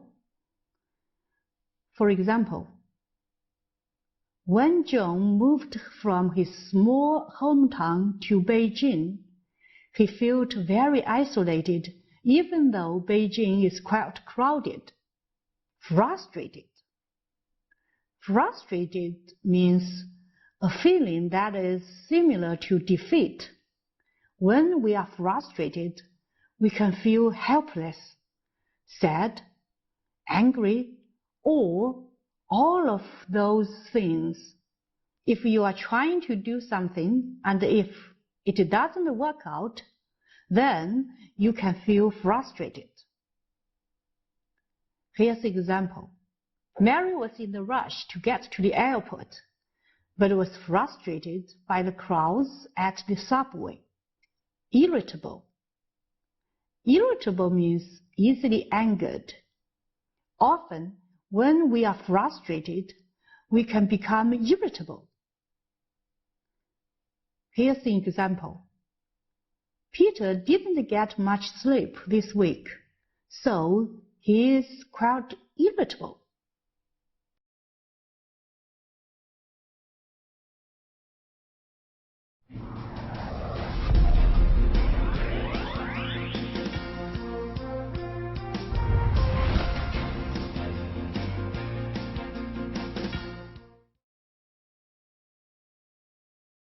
The second section is about emotional release.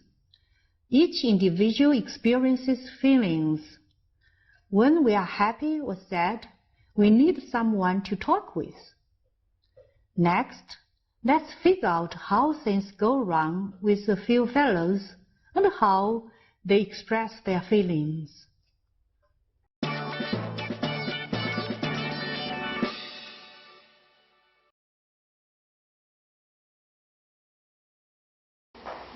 How was your weekend? It was great. We went to the countryside with my friends. What did you do? We played CS. It was really amazing. Okay, well, I want to be there too.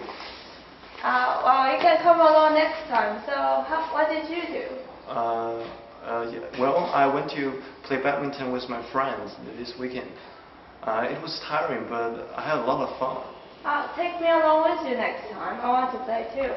Sure. Oh, I'll have math next. I got English, so see you. See you.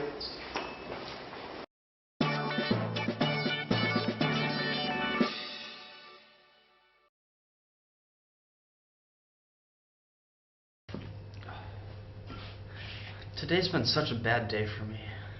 Oh no! Oh whoa! What happened to your shirt? It's so dirty.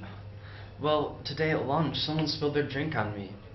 You know, I was in line to order food, and it was almost my turn. But then some guy just cut in front of me. I wasn't going to say anything. But then he turned around, bumped into me, and spilled his Coke all over me. Oh no, that's really too bad for you. And, you know, the thing that made me most mad was that he just walked away without apologizing. I just wanted to stop and yell at him. Oh well, that wouldn't have been a good idea. Maybe he was just in a hurry. As the Brits say, just keep calm and carry on. Well, the thing is, being in a hurry is no excuse for breaking the rules. Everyone is in a hurry. And if no one queues up, then everything will be a mess. That's absolutely fair. But it's really not worth your time being angry with those who break the rules. After all, them's behaviour adds colour to our lives. Yeah, I guess you're right. But the problem is, they also add color to my shirt. Well, at least your shirt looks pretty now, so stop feeling angry and forget about it.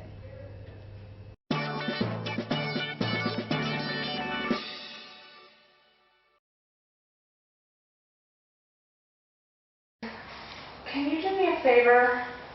I really need your help right now. What's wrong? You look worried. I have this presentation tomorrow and I haven't analyzed the data yet. Tomorrow? That's so soon.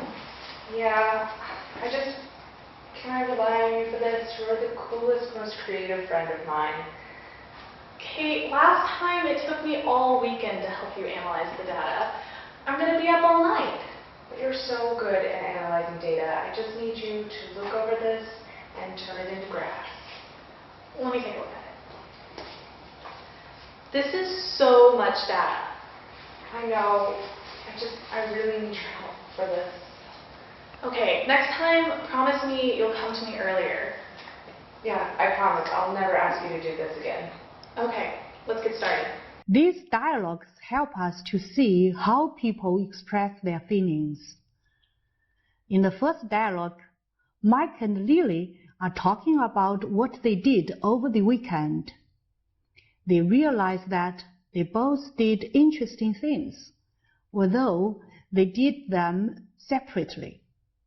Both Mike and Lily say to each other that they would like to participate in each other's activities the next time the occasion arises. It is an easy conversation in which both speakers seem to be having a good time and enjoying each other's company. In the second dialogue, Kirk and Jennifer are talking about Kirk's rough day. Somebody was quite rude to Kirk. First, the person cut in front of him, then he spilled his drink on Kirk, and after that the person did not bother to apologize. Kirk is understandably upset. He was frustrated and angry with what had happened.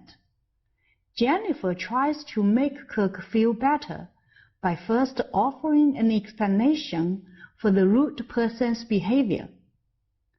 In this case, that doesn't really work.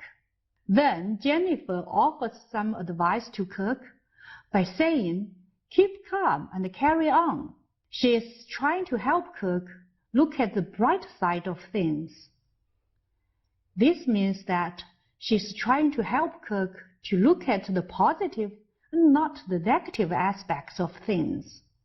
The last dialogue of this section shows us the talk between Catherine and Christine. Catherine asks Christine for a favor. We can see through Christine's response that Catherine might have a habit of asking Christine for this kind of favor. Christine is frustrated because not only is Catherine asking for this favor again, but it is a lot of work, and it's all due in a short amount of time. This doesn't seem like a fair thing for Catherine to ask of Christine. However, Christine wants to be a good friend and decides she will help her. Christine politely expresses her frustration when she says, "Next time, promise me you will come to me earlier." Catherine then knows she's been unfair and says, "I promise I will never ask you to do this again."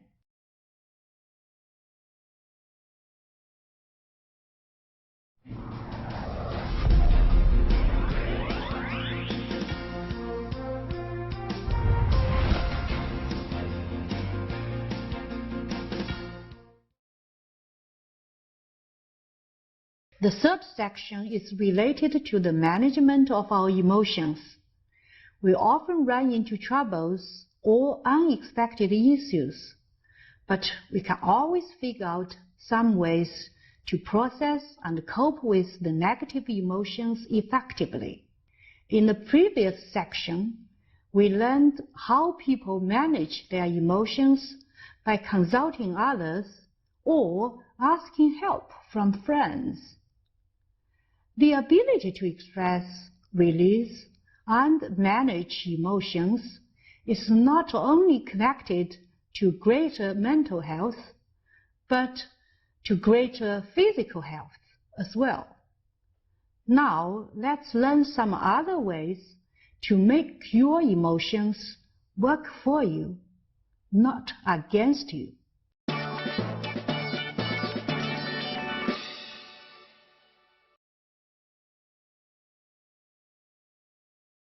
So now that you have talked about your feelings and your mood, could you share with us how would you control your bad feelings such as loneliness, anxiety, or anger?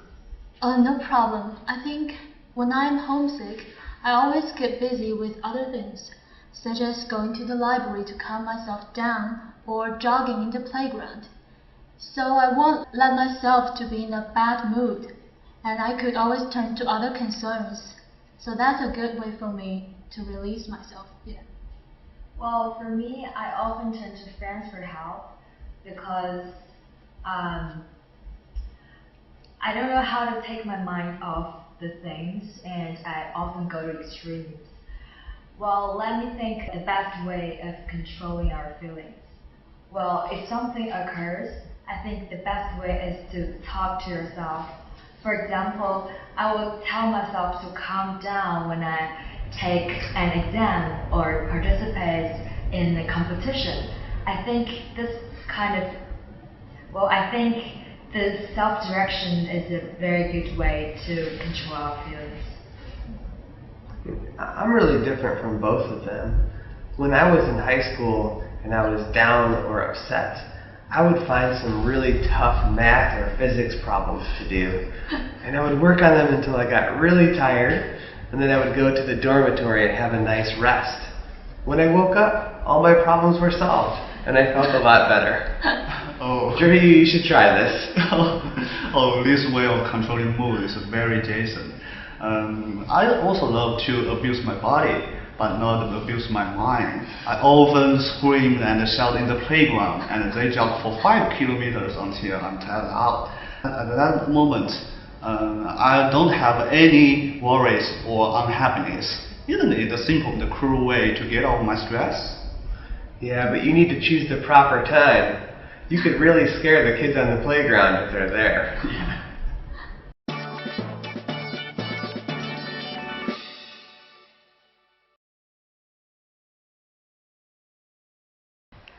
All right, we finished. This is excellent. Christine, how do you always finish so quickly?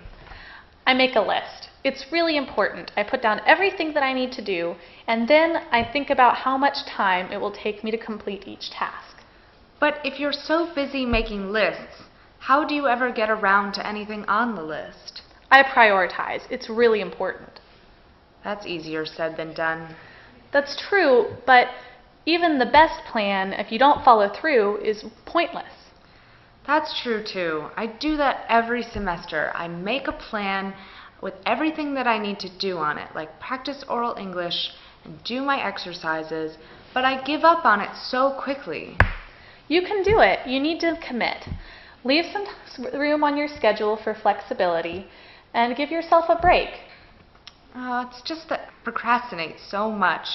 When I get the assignment, I think it's not due for so long, and I relax, and then I don't feel any pressure until the day before it's due. That's the key. Hurry first and then relax.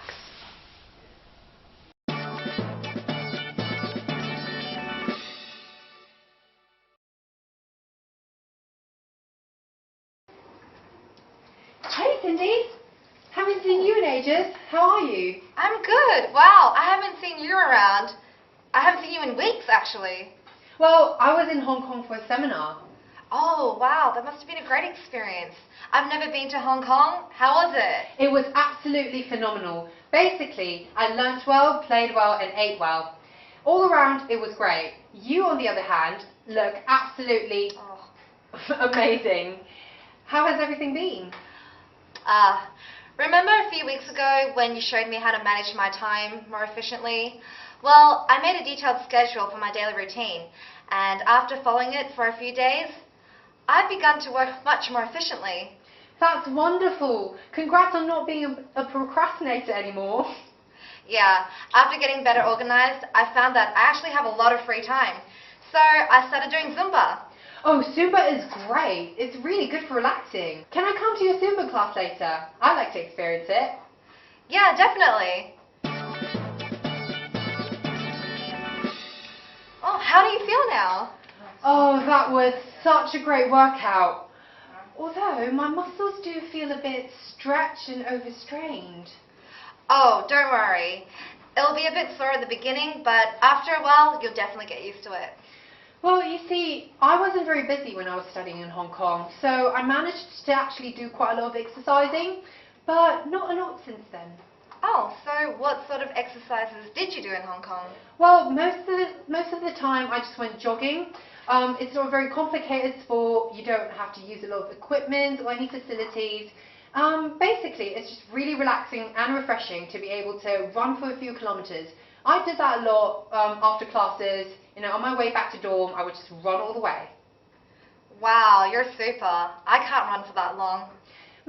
Oh well, I admit that my endurance is pretty good. Oh, I also played badminton, and my team and I practiced volleyball every week. Wow, Jennifer, you're a born athlete. Oh shucks. Well, but what I like most though is running. I get to choose according to my mood or my physical state. It's just a sport with a lot of flexibility. It's well known that running helps us to relax. So my friends and I established a small group called Running for Life. You are welcome to join us. Wow, that's wonderful. Let's exercise and keep mentally and physically healthy. This section shows us how to manage our stressful or negative feelings. There are healthy and unhealthy ways to deal with emotions. There are many different kinds of healthy ways to deal with our problems, but there are also many unhealthy ways. This section offers some examples of how feelings of stress or negativity can be dealt with in a healthy manner.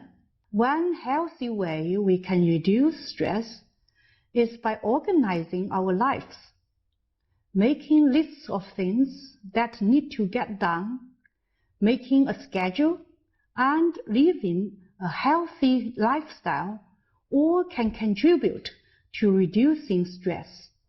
That will, of course, not eliminate all stress from your life, but it may help you at least by giving you a sense of order. Another healthy way to reduce stress is to exercise. Exercising regularly is good for your overall health. Exercising after you are frustrated, sad, or angry can have a positive effect on your body because it raises the levels of good chemicals in your brain and reduces the tension in your muscles that stress often can make you feel. Perhaps one of the best ways to deal with your emotions is to talk about it. You can talk to a family member or a friend you feel comfortable expressing your emotions to. Sometimes it is even helpful to talk to yourself. If you don't like talking about your emotions, you can express yourself in writing, like in a diary or journal. What you don't want to do is to fall into unhealthy habits of dealing with your emotions. Unhealthy ways of expressing yourself can be through abusing your body, yelling at people, isolating yourself, or sleeping too much. Doing these things will not only not make you feel better, but they can also be very harmful to your health. Positive expression can lead to positive results, and negative expression can lead to negative results. Try to stay positive and find a healthy form of expression that works for you.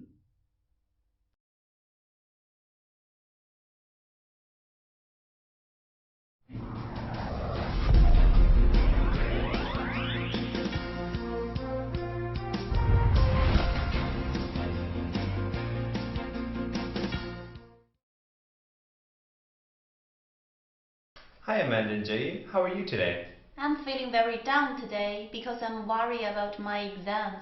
Me too. I don't have any problem with my homework, but when it comes to the exams, and sometimes we'll get the correct answer. Maybe I'm too stressed. Yes, it seems like many students are worried about schoolwork and studying for exams.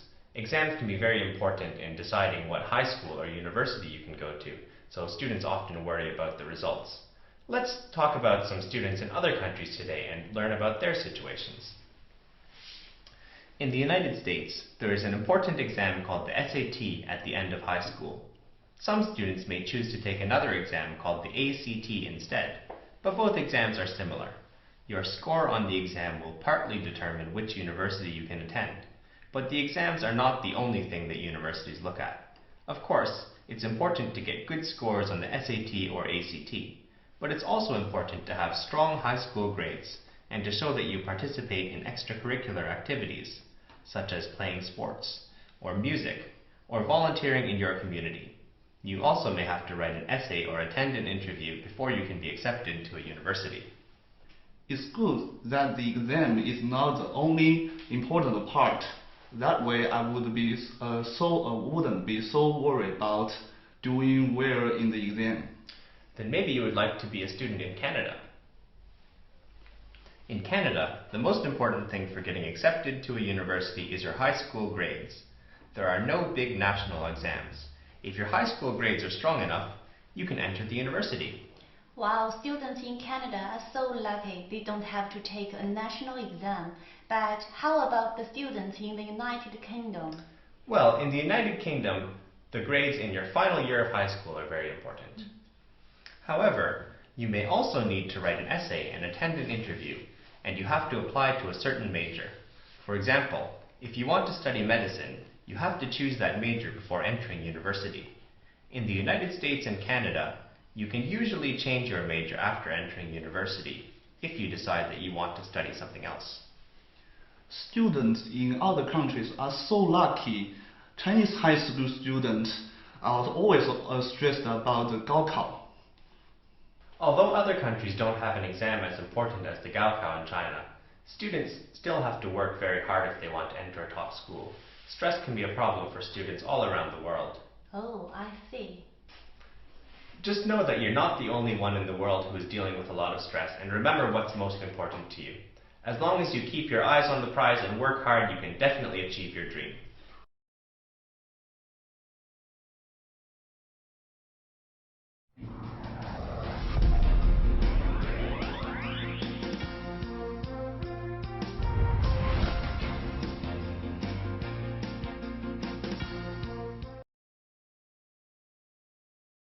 Well, Andrew, thank you for coming to my office today. What would you like to talk about? Yeah, hi Jin. I'm a student from Tsinghua High School, and I'm going to facing the coming examination to entrance the college, and you know most of us have to be in the college in this way, and I feel very stressed about that. Do you have any suggestion about that? That's called the Gaokao, right? Yeah. And you should pass the Gaokao in order to go to different universities across China, right? Mm-hmm. Right.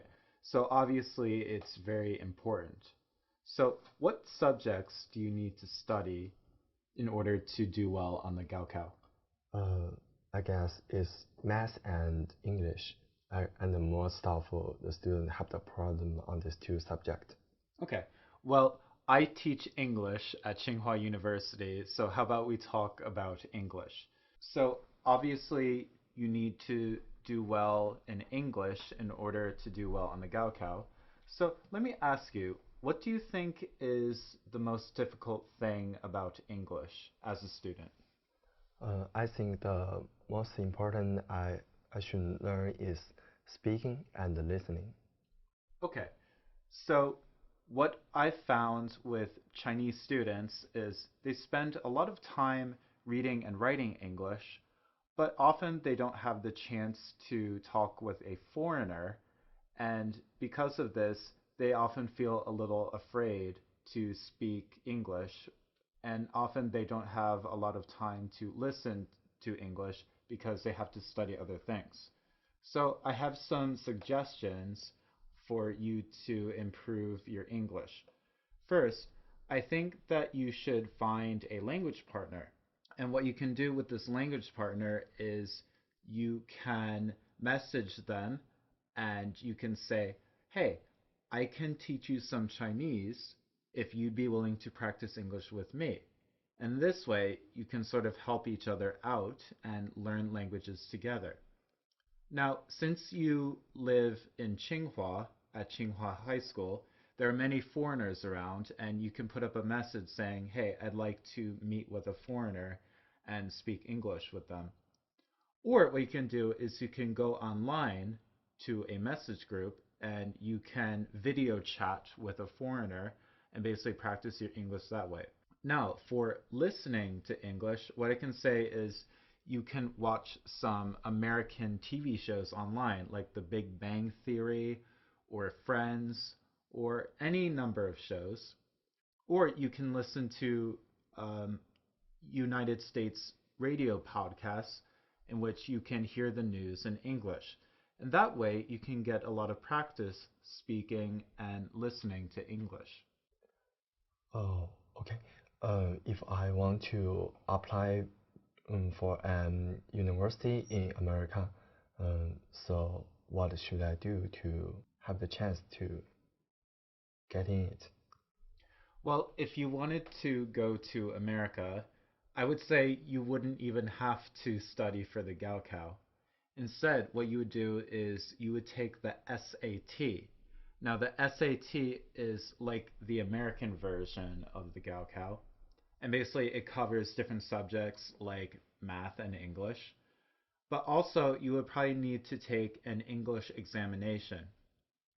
Because in the United States, obviously all of our courses are in English, and so you need to be able to show that you can understand English to do well in the university. However, there are many Chinese students studying in America at many different universities, so you wouldn't be alone, and you'd be able to make friends with both Chinese students and American students, and also other international students, and you could all help each other out together.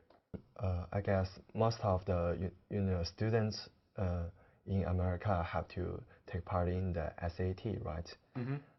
And I want to know what I'm interested in is what the students in America, high school students, what will they do after school or on holidays?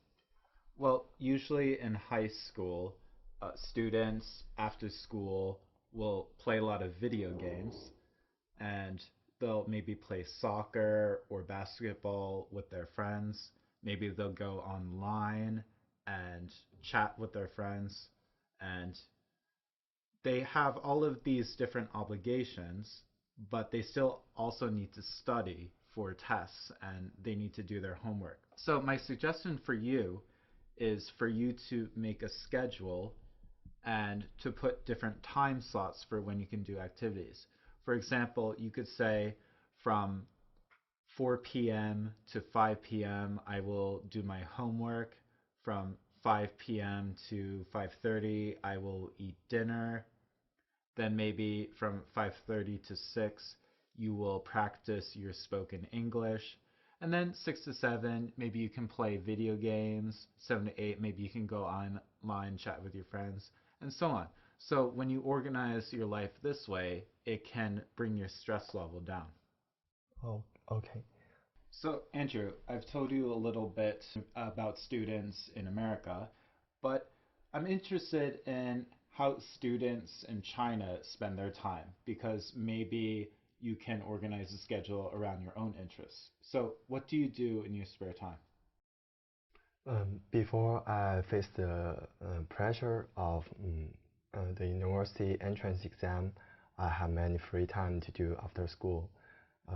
Sometimes I play ping pong or basketball with my friends, and on holidays I played computers and sometimes travel with my friends and families. I used to be in Hebei province to tutor students to help them learning, and I have many memories with them, and it sounds unforgettable to me.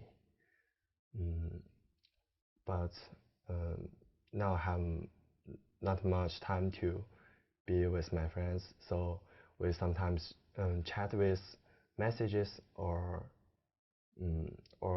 online, but this is the most thing I do after school, and besides homework. Well, I hope that you managed to find some time to do these activities that you like, and I think you should. It's just you would put a little more time for studying and maybe a little less time for things like ping pong and other activities. But I don't see any reason why you have to give them up entirely. Maybe on some days you play ping pong, maybe on other days you can watch movies with your friends. It really is a matter of scheduling time. Yeah, I think if I went to college, I will have time to do what I want to do, such as the things I played with my friends, yeah, and something else. I want to know what's the university life in America. Well, in the university, you often have a lot more free time because classes are only for a few hours each week. But what you need to do is you need to take all of this free time in order to study and do homework. So that's why it's important to have good time management skills now so that you'll be prepared for university life. However, many students like to do the same things they did in high school, like play video games, maybe join a club and play soccer or chess or other things. And they still like to go to movies, and they like traveling around by car to different locations. So it can be a very fun time.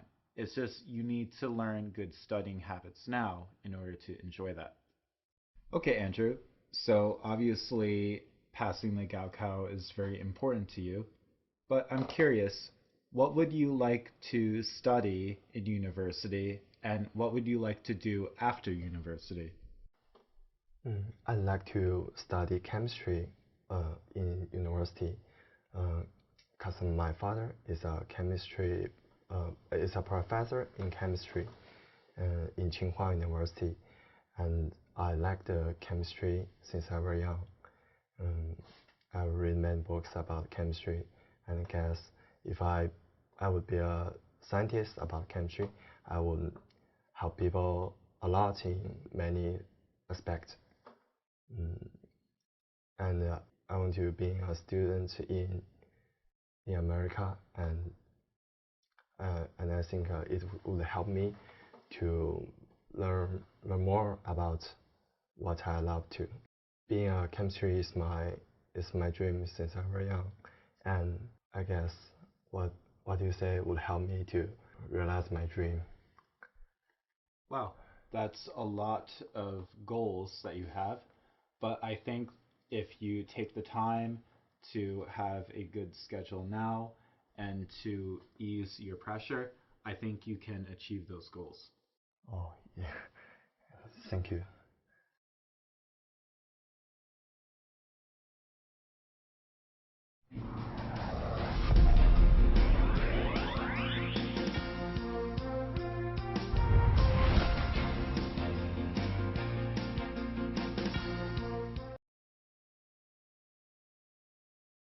Hi Connor, can you introduce yourself please?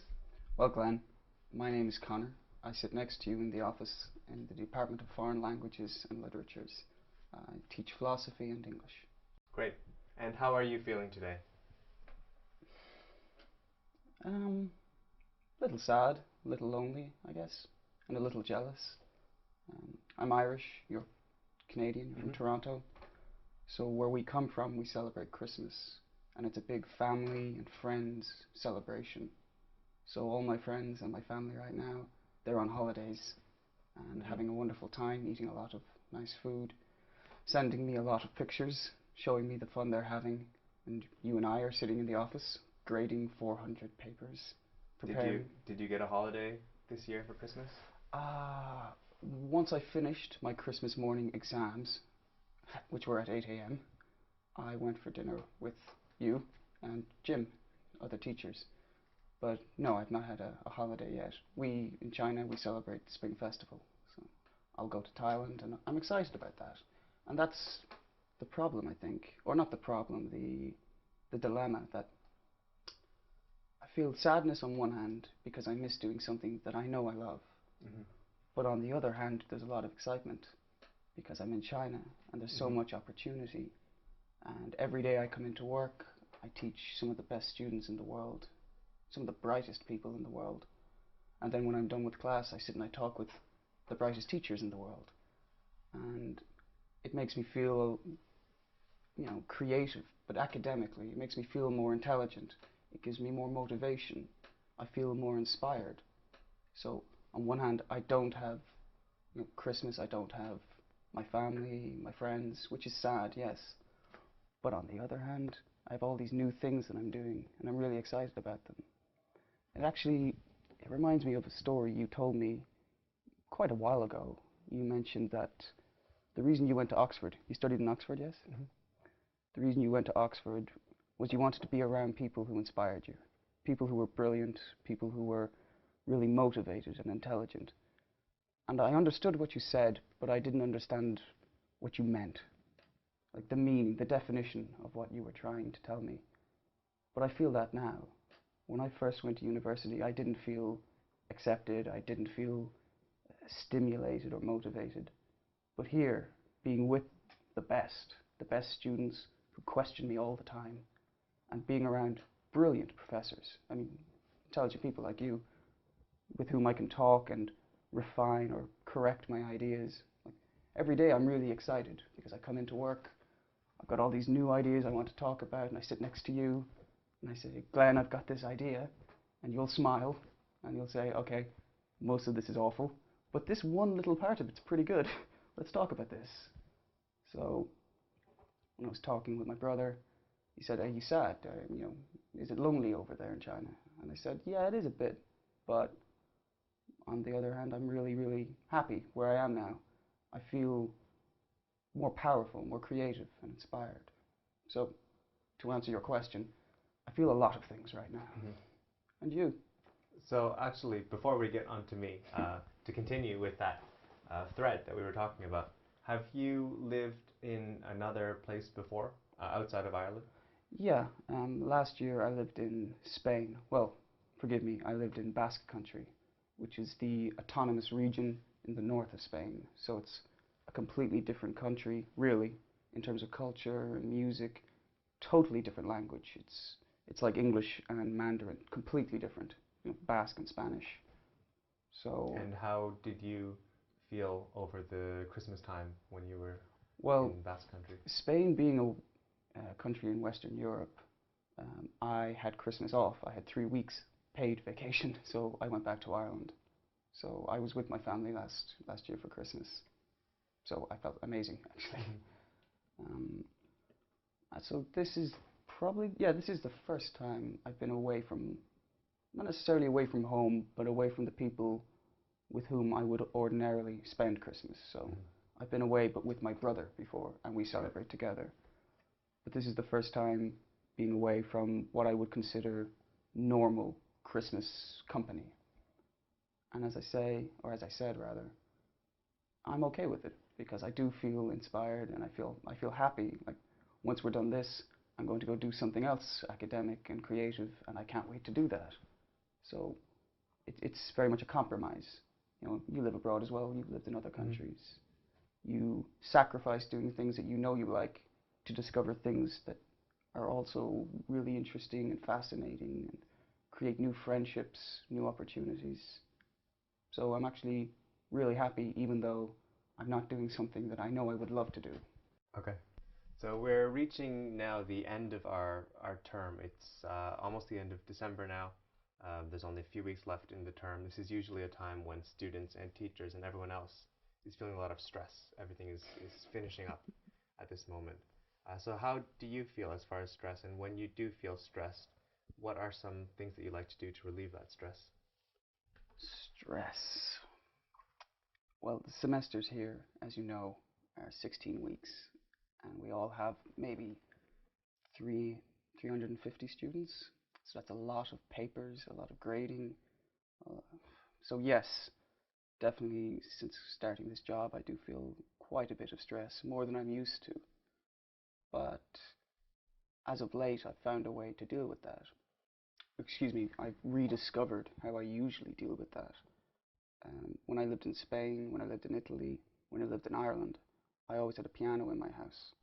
And how I would deal with a long day, a lot of stress, would be I would sit down, ignore everybody, turn off my phone, and play piano for hours and hours and hours. My weekends would just be me playing piano. For the first 2.5 months here, I did not have a piano. I could not find a piano anywhere. So I did find myself getting a little less patient with people. Not with my students, but I found it a little more difficult to deal with all the new work, the new deadlines, the new research that I'm doing, all these new things in my life, which take up so much of my time, and I wasn't finding a way just to relax. But then about 2 weeks ago, I finally found a piano on campus, and I sat and played for maybe 6 hours. I did not realize it was 6 hours. I sat down at 3, and suddenly, oh, it's 9 o'clock. I'm really hungry. I just forget everything that's happening. I forget, oh, I should have met somebody 2 hours ago. You know, I go into my own world. I don't feel angry. I don't feel sad or stressed. I just feel very calm. So usually that's how I deal with it. And what kind of music do you play when you play piano? Is there a specific something that you? Is this something that's you're using music that other people have written? Is this your own music that you're writing yourself? Is it improvised? How does this process work for you that really helps you relieve the stress? If I were a better musician, I would use the word process. I'm a very limited musician. I'm not actually able to play other people's music. At best, I can play things I write. And I try to play jazz. I think that's probably most suitable to me because there's so much freedom there. Because jazz is such a wide term that I can make mistakes and pretend that, oh, I meant to do that. I wrote that mistake. Actually, last Saturday, I was playing piano and a student of the university came into the room and just sat down. And he was completely curious about what I was doing. He'd never heard anything like this. And I wasn't aware of this at the time. I was in my own little world. 2 hours later, he approaches me when I'm taking a break and starts talking to me, saying he had been listening for 2 hours. I didn't even know you were here. And he was trying to find out what this style of music was, or is. And he said, I study classical music. And is this jazz? Just such a funny question to me. Is this jazz? Yeah, this is what they called the jazz. And he said, this sounds so strange to me because I study classical music, and when I hear wrong notes, it sounds really strange in my ears. Is how he said it. He said, well, that's part of why I love it. That when I'm really immersed or when I'm really focused on what I'm playing, I'll just try something crazy, and it might sound terrible, but in my little world where I'm living right now, it sounds very therapeutic. It's very relaxing and calming. I can do whatever I want on the piano. I can mix any noises I like. And to me, that's very soothing, almost like therapy. So I guess that creativity would be part of expressing yourself, would be of relieving this. Well, absolutely. Before I came to Tsinghua, before I became a teacher, I was a musician, and I never had any stress because all day I was playing music and I was getting paid to do what I want. So then when I started teaching, suddenly I realized, well, I don't have 10 hours every day to sit and play the guitar or the piano. So I had to prioritize and economize my time. And talking about stress, when you have 350 students, you don't always have time or energy and motivation to sit down and be creative. So one of the things that I have discovered since coming here is to manage my time a lot better. And that helps relieve my stress. Because if I say, I want to do 20 things today, well, I probably won't even get 5 things done. But if I divide my time across the week, then I find that I have time to go play piano at the weekends. And that really makes all the difference for me, especially when you have 16-week semesters. But you, Glenn, my friend, how do you deal with stress? KTV? One way that I like to deal with stress is, I think, similar to what you were saying, not to try to do too many things in one day, to really limit that number, only a few things that I want to accomplish that day, and a number that should be not too difficult. And then if I feel I have some extra time, then I can work on something else. But using that, purposely reducing the amount of things I feel like I have to do in one day. That way I can get that momentum of saying, well, today I had a good day. Today I accomplished a lot of things. And then tomorrow I will also do the same thing. So I think that's one key for me, for sure. We talked about this at Christmas dinner, didn't we? The setting small, achievable goals. So if I set myself 2 goals for today, shower and go to the bank, then everything after that is extra. So I've done all the things I wanted to do. And anything else, well, I did really well today. Yeah, I definitely agree. Also, I think, at least for me, exercise, getting regular exercise of any sort, whether it's sports or... Well, you're in tremendous shape, look at you. Anything like that. And also getting enough sleep. Those seem to be the main things. Enough exercise, enough sleep, and not trying to do too much. And I think that's how I can manage stress. You're a bright man. Can you tell me how to sleep? Because I have always had terrible difficulty getting enough sleep. I really can't. I usually wake up 10, 15 times a night. Maybe get 5-6 hours sleep. How do you do it? How do you manage? I think one good way to make sure you're rested enough is to have a consistent time to wake up. So every day wake up at the same time. And then if you're feeling quite tired, you might go to sleep a bit earlier, or if you're not so tired, you might go to sleep a bit later.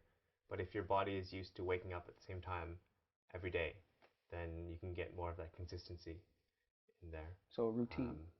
Yeah, and also avoiding TV, computers, phones, anything like that an hour or 2 before bed. Ah, really? Because the blue light, I think it's the UV light or something. From the screen. The screen will make your body think it's still daytime. So you can get actually programs that will make your screens turn orange at nighttime, and those are much better for you. Do you use that? I do. Did you drink coffee? I know you drink coffee quite a lot. Do you find that you're very sensitive to that? Because doesn't that help with or cause stress, too much coffee? I try not to drink coffee after about 3 o'clock in the afternoon. So I will drink coffee in the morning, in the early afternoon, and then after that I will avoid it. And I find that helps me to still be able to sleep properly. Thank you, Conor, for coming in today and talking about feelings and stress. This is an issue that many people have, especially around this time of year, how to deal with your own feelings, both good and bad feelings, what this time of year, the holidays, brings up for you, and how to deal with stress. So thank you very much for coming. My pleasure, Glenn. Thank you for having me.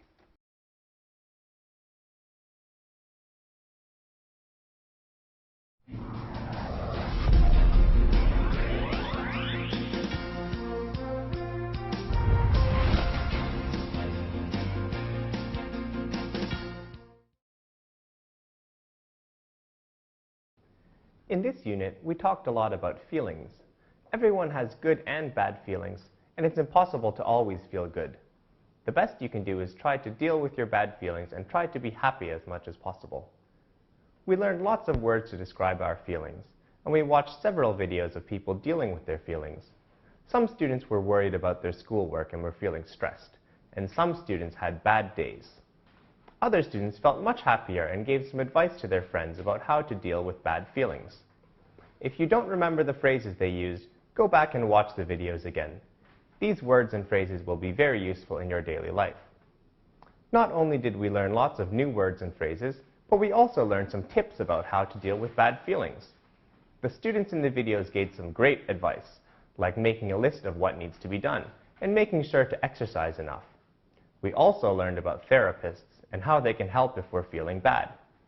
The most important thing to do if you're feeling bad is to tell someone you trust, like a friend or family member. That person can help you to deal with your problems, or can find someone who can help.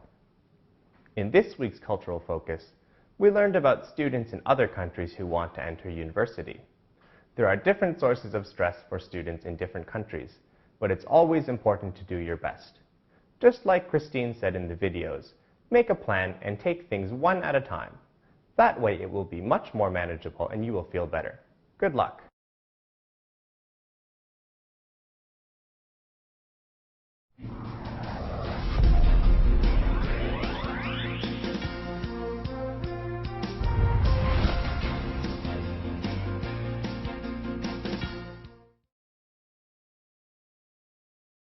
Hello everyone, and welcome back to Oral Communication for EFL Learners.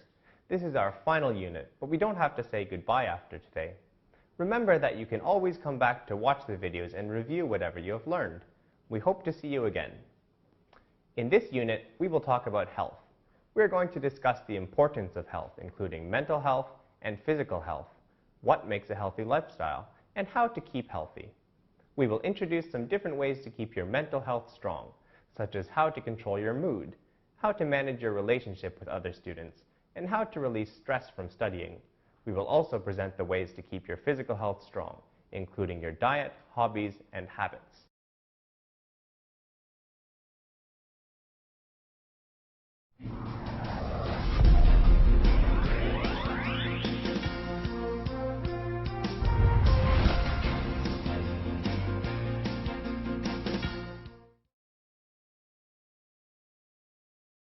Hello, this is Yang Fang from Tsinghua University. This is the last unit of our course, Oral Communication for EFL Learners. With Tom, Glenn, and Professor Zhang, we have learned a lot about both language and culture. I hope you enjoy your study so far. In this unit, we will talk about what is a healthy way of life and how to keep healthy. This is important for everybody because a happy life means we are healthy both mentally and physically. Before we listen to Tom, you may think about the following two questions. First question, what is a healthy lifestyle? Second, how to keep healthy? Hello everyone, Tom again. I would like you to read the text first. Next, you can read after me sentence by sentence.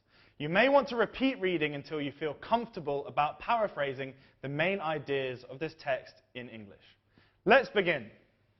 Health is the most important thing in the world. Health makes it possible for us to live, love, and laugh. It includes two aspects. First, physical health, and secondly, mental health. To keep physically healthy, first of all, we should have a balanced diet. Eat more vegetables and fruits, which are full of vitamins.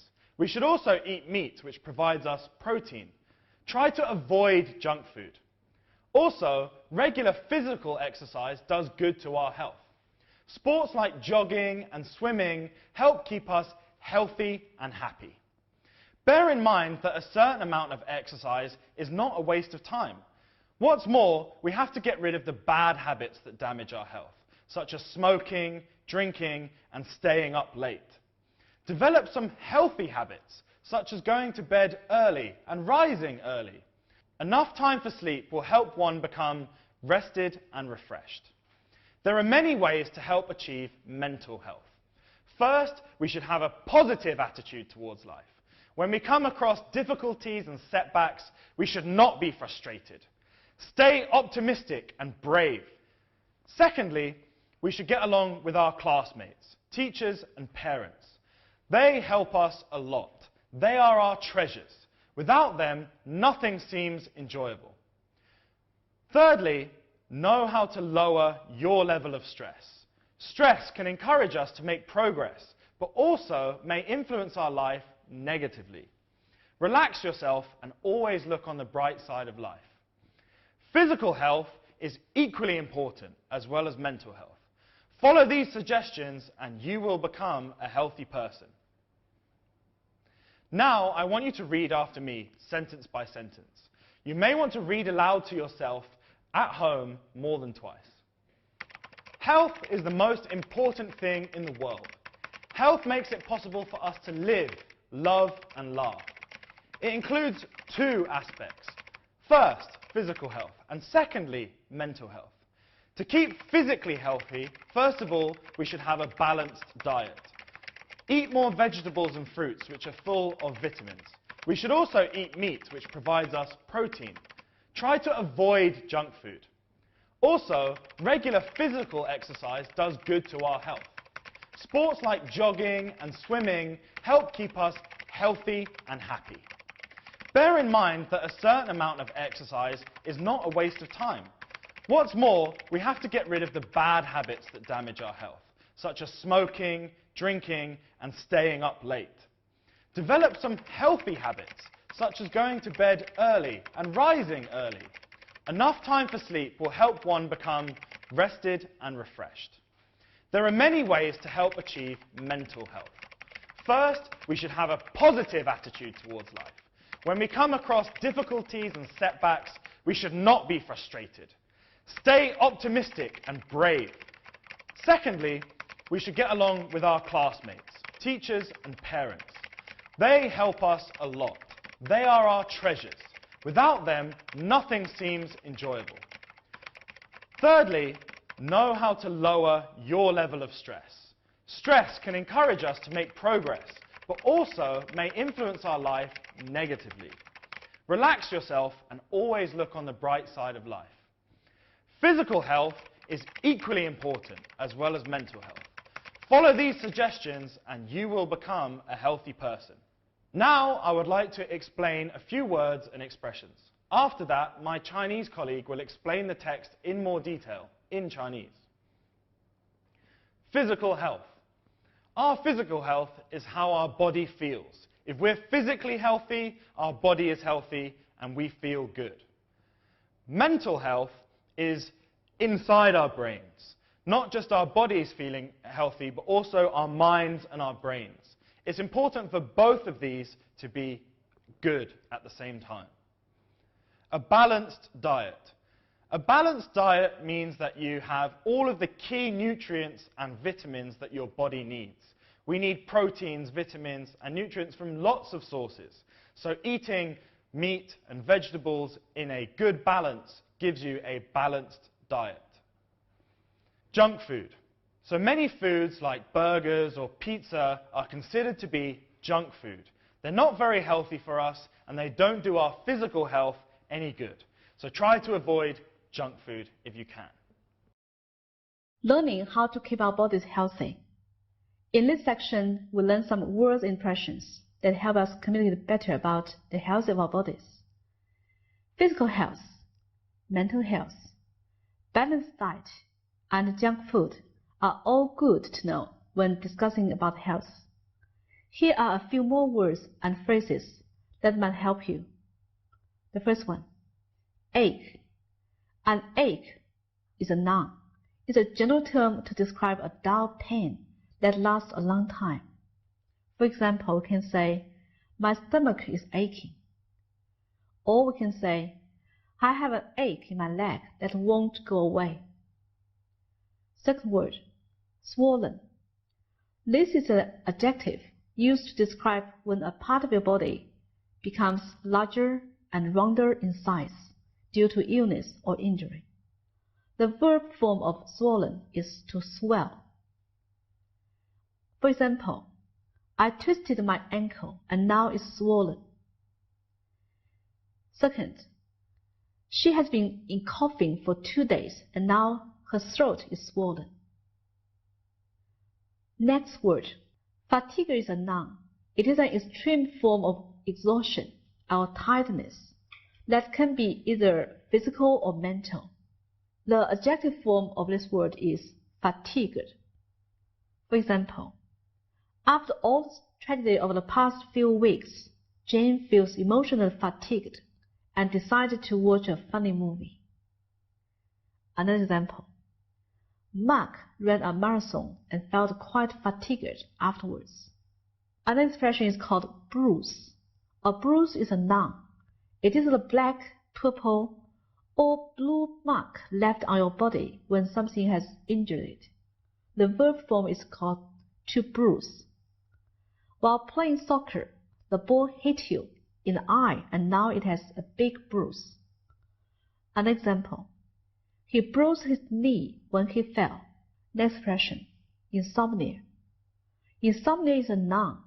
It's the inability to sleep.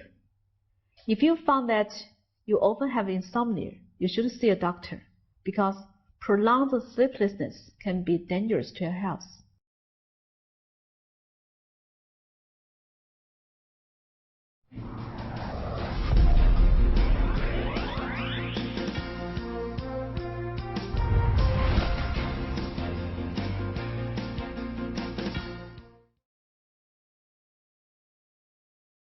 在第二段课文里，有2个词汇需要我们特别留意。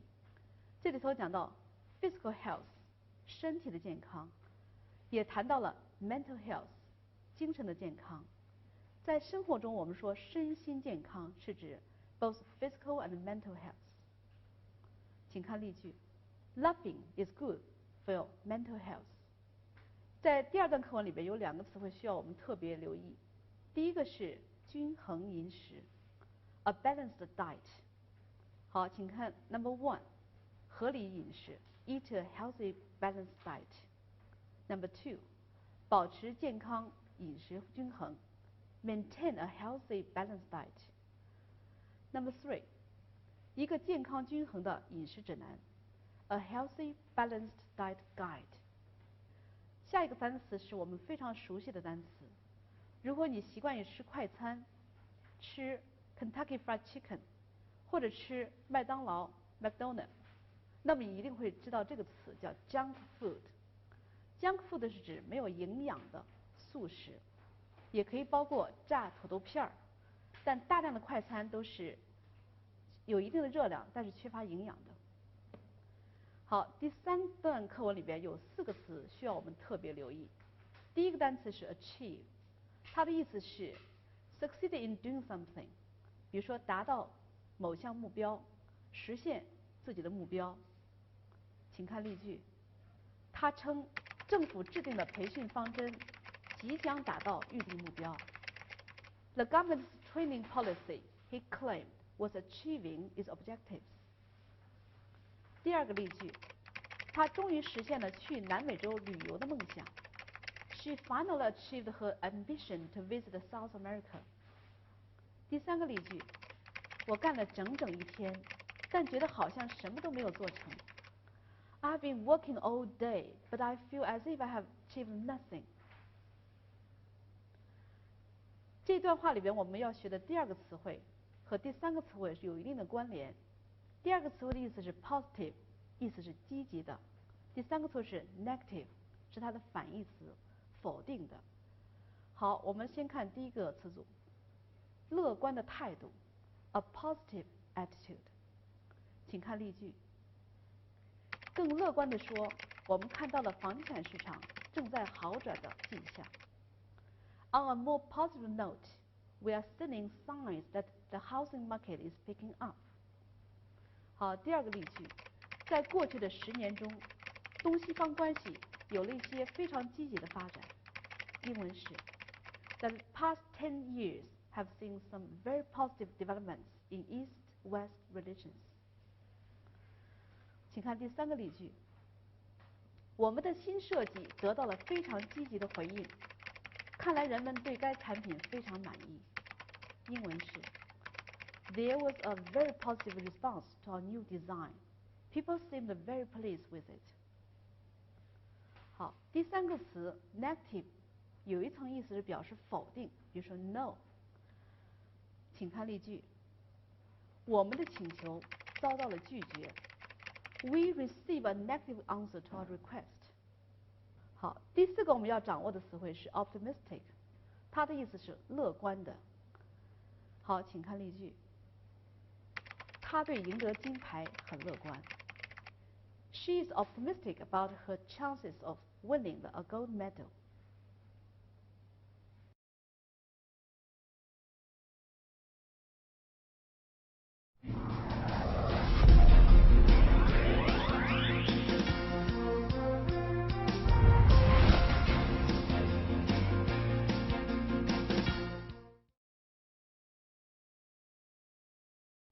In our daily life, what people care about may be totally different. Some may want to pursue wealth or success. Some people may spend a lot of time exercising to keep healthy or good appearance. What do you value most? For me, to be healthy is the most important. For if I'm you, I won't be able to in the mood to smell the fragrance of flowers, to see the blue sky, and enjoy a chat with my friends with a cup of tea. As life never starts again, and our good old days won't be back, I hope you also found what is more precious for you, and also enjoy every day to the fullest. In the following two dialogues, we will first listen to Betsy. She will talk about her stress, and then we'll listen to Michael. He will talk about getting exhausted during the weekend. They both come to the tutors and their friends to ask for help. We'll listen carefully and see how they seek for help.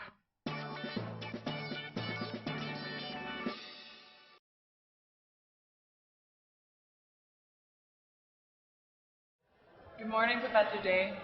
Hi, Betsy. You don't look too well.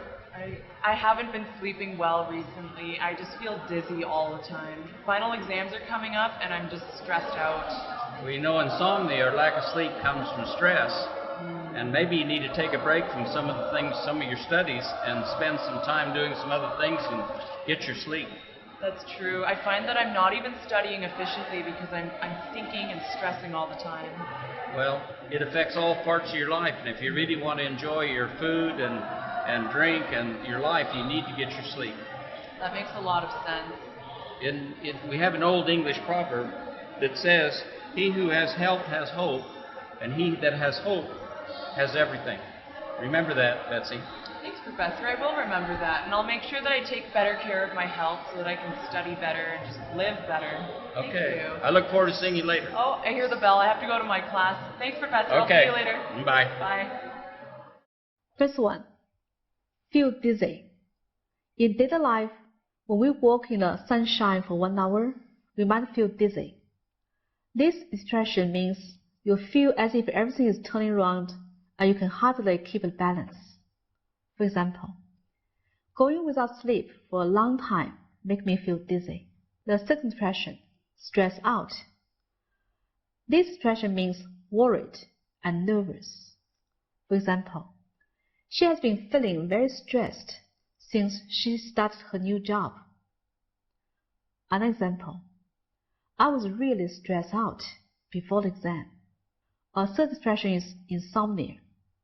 Insomnia refers to when someone is unable to sleep over a period of time. For example, Holly suffered from insomnia for months after her daughter was born. Another expression, affect. This is a verb. It refers to have an influence on someone or something. Or it can be refers to cause something to change. For example, his illness affects almost every aspect of his life.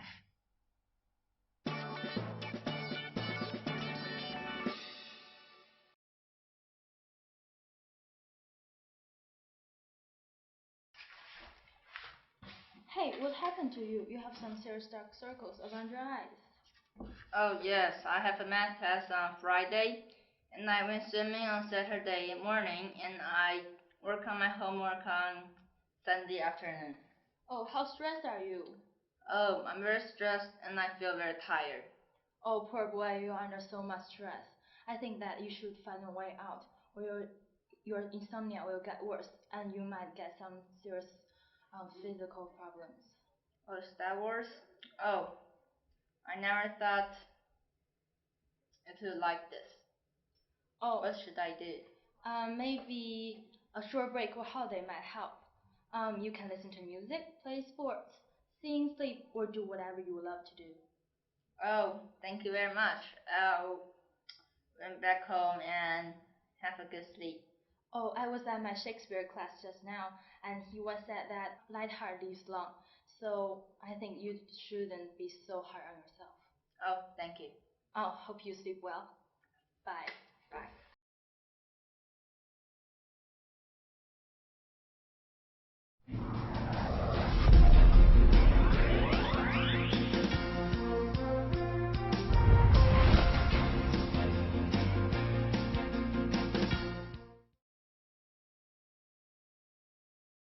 Just like JD has mentioned just now, a light heart lives long. A healthy lifestyle may be closely related to one's mood.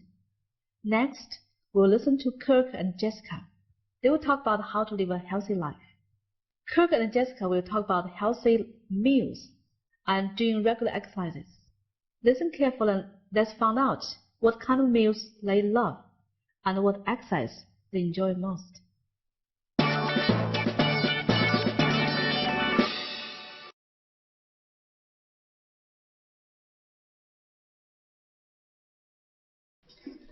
Kirk, it's 9 o'clock in the morning. How are you so energetic? Well, I think part of it is my personality, but another important part is definitely staying healthy. And how do you stay healthy? Well, there are a few things. One part is definitely getting enough sleep. I always try to go to bed at a decent time. And do you balance that with a healthy diet? Yeah, of course. I always try to eat healthy meals and stay away from unhealthy, sugary foods. And I guess that's just as important as doing regular exercise. Do you exercise regularly? Yeah, of course. Every morning, actually, I go for a run. Wow. Yeah, I've always loved running since I was young. That's amazing. You're such a sporty person. Do you do a lot of sports outside otherwise? I also enjoy soccer and tennis. Amazing. Do you have any healthy habits? I go running a few times a week and try to go swimming as well. Try and stay healthy. That's really great. In this conversation, we notice that both Kirk and Jessica have used well. They use these expressions when they are thinking about how to respond to others' question. It also shows that you want to continue the conversation. While waiting for your answer, your partner knows that you need time to think of the best word to describe. We often say noise like to buy time when you are speaking English. You need time to think of a word. If you are silent, the other person may think you have finished and start talking. Next, we'll listen to Lynn and Jessica. You will know from their conversation, Jessica has just come back from a trip. Which country she has visited, and what food in this country does she like most? Let's listen to the details.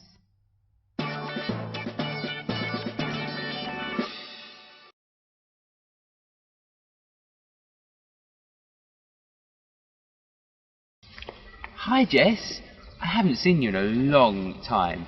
Where have you been? I've actually just come back from Japan with my roommate. Have you ever been there? Japan? No, I have never been there. How was your trip? Honestly, it wasn't too great. The place is beautiful and the scenery was so pretty, but I didn't like the food at all. That's really surprising. I've heard that Japan is famous for sushi. Do you not like it? I could eat some of the sushi. They had vegetable sushi, but honestly I cannot stand raw fish. Although I have to admit, it is a very healthy diet. I just couldn't get used to it. I have to be honest, I don't think I'd like raw fish too much either. I much prefer American food to Japanese food. But you can learn a lot from the diet in Japan. They always use high quality and fresh ingredients, and I think that's something they really emphasize, the freshness of the food, and it's so healthy. Okay, wow, that sounds terrific. Although I really love desserts, I have such a sweet tooth. I cannot live without them. Do they have nice desserts in Japan? Yeah, I'm the same as you on that one. But yeah, they have some terrific desserts in Japan. But remember, too much sugar is bad for you. Yeah, need to do lots of exercise. But I definitely recommend you go there, see the scenery and to see the healthy lifestyle as well. Of course. Really hope I get a chance to go someday. To be honest, or you can say honestly. These two expressions means telling the truth, or be able to be trusted, and not likely to steal, cheat, or lie. For example, I will do it tomorrow honestly. In this sentence, you are saying that you promise you will do it tomorrow. To be honest with you, I don't think it will be possible for me to finish the assignment in 2 days. In this sentence, honestly means to tell the truth. Dealing with stress. Everybody feels stressful at some point in their lives. However, prolonged stress, which means stress that lasted for a long period of time, can damage your health. Although stress is often an unavoidable part of life, there are many ways to manage your stress so that you can lessen the time and the intensity of stress you feel. Below is a list of some causes of stress, ways stress can affect your health, and ways to deal with stress. First, let's talk about the causes of stress. Stress can be both physical and mental, and both forms of stress can affect your mental and physical health. Things that can have an effect on your mental health are personal problems, like too much work, relationship with your friends and families, financial problems. Physical stress occurs when you are pushing yourself too much, not getting enough sleep, exercising too much, and working too much will push your body and mind to its limits. Next, let's look at the ways stress can affect your health. Stress can manifest itself physically and mentally. Physically, you can suffer from a number of things like insomnia, loss of physical strength, headache, feelings of nausea, and muscle tenseness. Mentally, you can suffer from insomnia, feelings of despair and hopelessness, irritability, or anger, or depression. Reducing your stress level might help relieve these symptoms. Now let's look at the other ways of dealing with stresses. There are many different ways one can deal with stress. The first thing you should do is to maintain a healthy diet or exercise. The expression, healthy body, healthy mind, exists because if you are living a healthy lifestyle, minor stresses are generally manageable. Sometimes, even if your lifestyle is healthy, stress will still be an issue. Try doing an activity that takes your mind off the stress, such as reading a good book, watching a funny movie, or listen to music. Sometimes, something as simple as going for a walk will help you clear your mind. However, sometimes stress is too big for such simple solutions. In these cases, try talking to a friend or your loved ones, like your family members. Their advice you can value. If you don't want to share your problems with someone you know, or if your personal problems are deeper and more painful than you feel you can bear, you might want to consider seeing a therapist or a doctor. They are trained to help you through your troubles, so that you can find peace of mind and better deal with your current and future stress.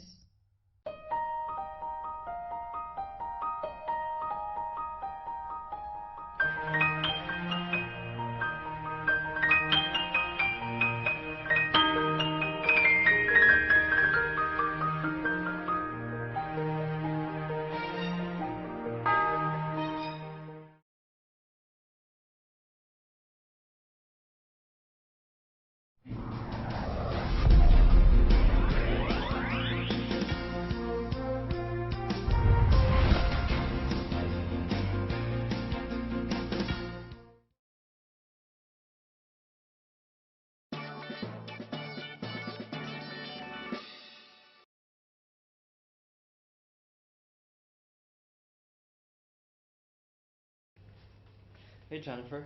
Hey, Kirk. You look thinner than before. Oh, really? Thanks. I'm on a diet to stay fit.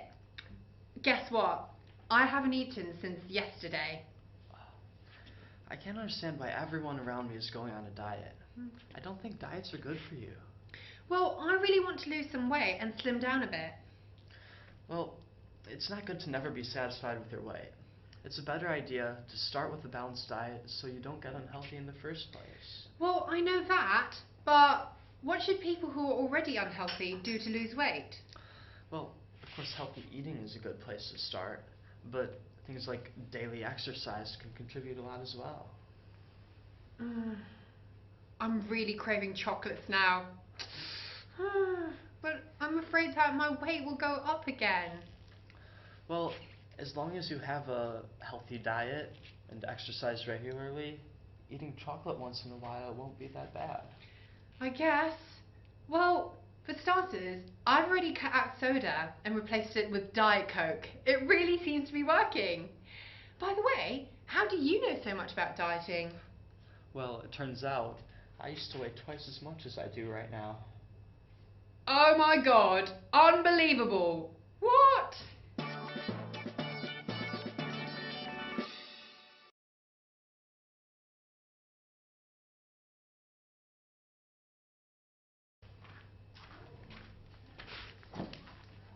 Look, I got 4 marks on the math mid-exam. Mr. Wu said this exam was more difficult than ever. Well done, you're really a genius. I think so. I think I'm on the top of the world. Don't get too confident. Don't you know there's an old saying, laugh out of the other side of your mouth? No, what does it mean? My English is not very good. It means that once joy reaches its peak, next is sorrow. Come on, that can't be. Confidence is the mother of success. Confidence is important, but whatever you do, you are bound to end up going in the opposite direction if you exceed your limit. If you want to do better, you have to work harder. Extreme happiness may have a negative influence. Yes, maybe you are right. Yes, try to keep an even keel no matter what happens.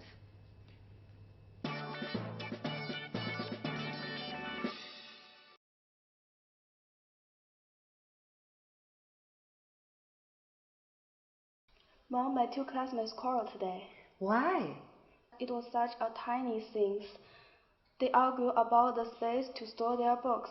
The teacher criticized them. Oh, this is what's called classroom conflict. Classroom conflicts among middle school students are very popular at campus. What do you think of that? They shouldn't quarrel about such a tiny thing. I think learning to be tolerant of each other could help us deal with classmate conflicts. Yes, you, middle school students, are the only children in the families.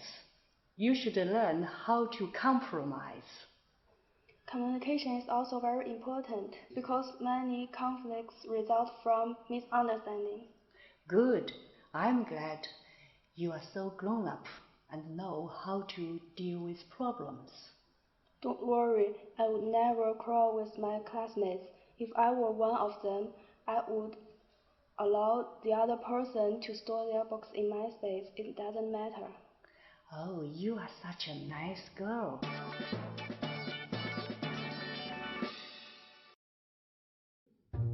A few decades ago, very few kids went to therapy. Now it's much more common. When teens are having family trouble or problems in school, they may feel sad or angry and need help sorting out their feelings, finding solutions to their problems, or just feeling better. That's when therapy can help. For example, one may feel sad, depressed, worried, shy, or just stressed out. Be dealing with learning problems, be dealing with family problems such as alcoholism, addiction, or divorce. Be dieting or overeating for too long and it becomes a problem. Be dealing with problems like managing anger or coping with peer pressure. Want to build self-confidence or figure out ways to make more friends. Want to get rid of a habit such as smoking, spending too much money, or getting hooked on websites. In short, therapy offers people support when they are going through difficult times. What do therapists do? Most types of therapy include talking and listening, building trust, and receiving support and guidance. Sometimes therapists may recommend reading books or keeping a journal. Some people prefer to sing or draw, while others feel more comfortable just talking. What happens during therapy? If you see a therapist, he or she will talk to you about your feelings, thoughts, relationships, and important values. You may set goals together, such as feeling less depressed or less anxious, improving grades at school, making healthier choices, figuring out how to gain confidence and make more friends, learning to manage anger and frustration, improving self-esteem, or getting rid of bad habits. Seeing a therapist doesn't mean you're crazy. Getting help in dealing with emotions and stressful situations is just like when students see tutors or coaches for extra help with schoolwork or sports. If you think that therapy could help you, ask an adult you trust, like a parent, school counsellor, or doctor, to find a therapist. Therapy. The word therapy has a couple of different meanings. Therapy is the treatment of physical and mental illness that is intended to provide relief or heal the sufferer. One can receive physical therapy for an injury or receive a professional help of a trained therapist. Things that give relief are referred to as being therapeutic. If you have a physical injury, such as a broken bone in your leg, you might have to have physical therapy to help the bone and muscles to recover and heal. If so, your physical therapist, who should be certified and trained in rehabilitation, will prescribe you exercise, stretches, and various other treatments to help you to recover. Your mind, like your body, may also be in need of professional support and guidance. Unlike your body, problems affecting your emotions and the mental state are not as easily detected, identified, or treated. If you have a cut, it's not only easy to see what the problem is and how to take care of it, but the healing process is usually very short and very simple. Some stresses are similarly easy to manage. Let's say you are stressed because you are not doing well in your morning classes, because you go to bed very late at night, and you are not well rested, and you are not attentive the next day. If the reason you are staying up late is because you are playing video games to relax, then the solution to your problem is simple. You should stop playing video games and find a way to relax that's not active, so you can fall asleep sooner. Other problems, like other injuries to your body, are more complex, and so you might benefit from seeking help from a trained professional, like a therapist. Like the physical therapist, a therapist for the mind is trained to know different methods of detecting, identifying, and treating helpful or even offering helpful exercises and methods for your problem solving and reduce your stress. In the past, the mind was too complex for people to understand that the therapists are not simply doctors for crazy people. Today, with the advancement of science and a better understanding of how the human mind works, people now understand that your mind, like the body, can become fatigued or injured and requires just as much care as the body does. One should not feel shame for seeing a therapist anymore. Then they should for seeing a doctor. In fact, if you feel you need or would like to seek the advice of a therapist, then the sooner you do so, the closer you are to managing your stress and improving your overall health. In this section, we will learn what a healthy lifestyle means, what can we eat, and what we better not eat, or we should eat less, and how to keep healthy. Next, we'll listen to some tips for a healthy lifestyle. Number 1, don't eat too much meat. Number 2, don't drink alcohol. Number 3, avoid getting overweight. Number 4, eat lots of fresh fruit and vegetables. Number 5, exercise every day. In our daily life, we have many ways of getting healthy. Here are 5 tips for a healthy lifestyle. First, we shouldn't eat too much meat, as heart diseases and breast cancer are all linked to eating too much meat. Tips for mental health. Number 1. Laugh out of the other side of the mouth. Number 2. Keep an even keel no matter what happens. Number 3. Be positive and do not be too sensitive. Number 4. Let out your feelings. Number 5. Get along well and be tolerant with others. Number 6. Learn how to compromise. Next, let's listen to tips for physical health. Number 1. Many vegetables are full of vitamins. Number 2. Do not eat junk food. Number 3. Do not sit and stare at a screen for 6 hours. Number 4. Get close to nature and develop some healthy hobbies. Number 5. Exercise makes you full of energy.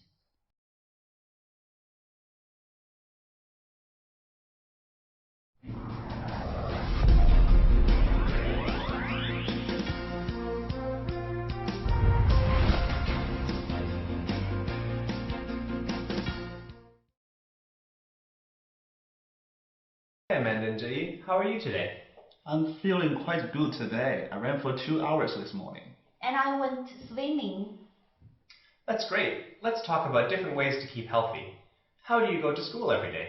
Of course, I ride my bicycle. Me too. Well, bicycles are not so common in North America. Most people drive cars, or take the bus or subway.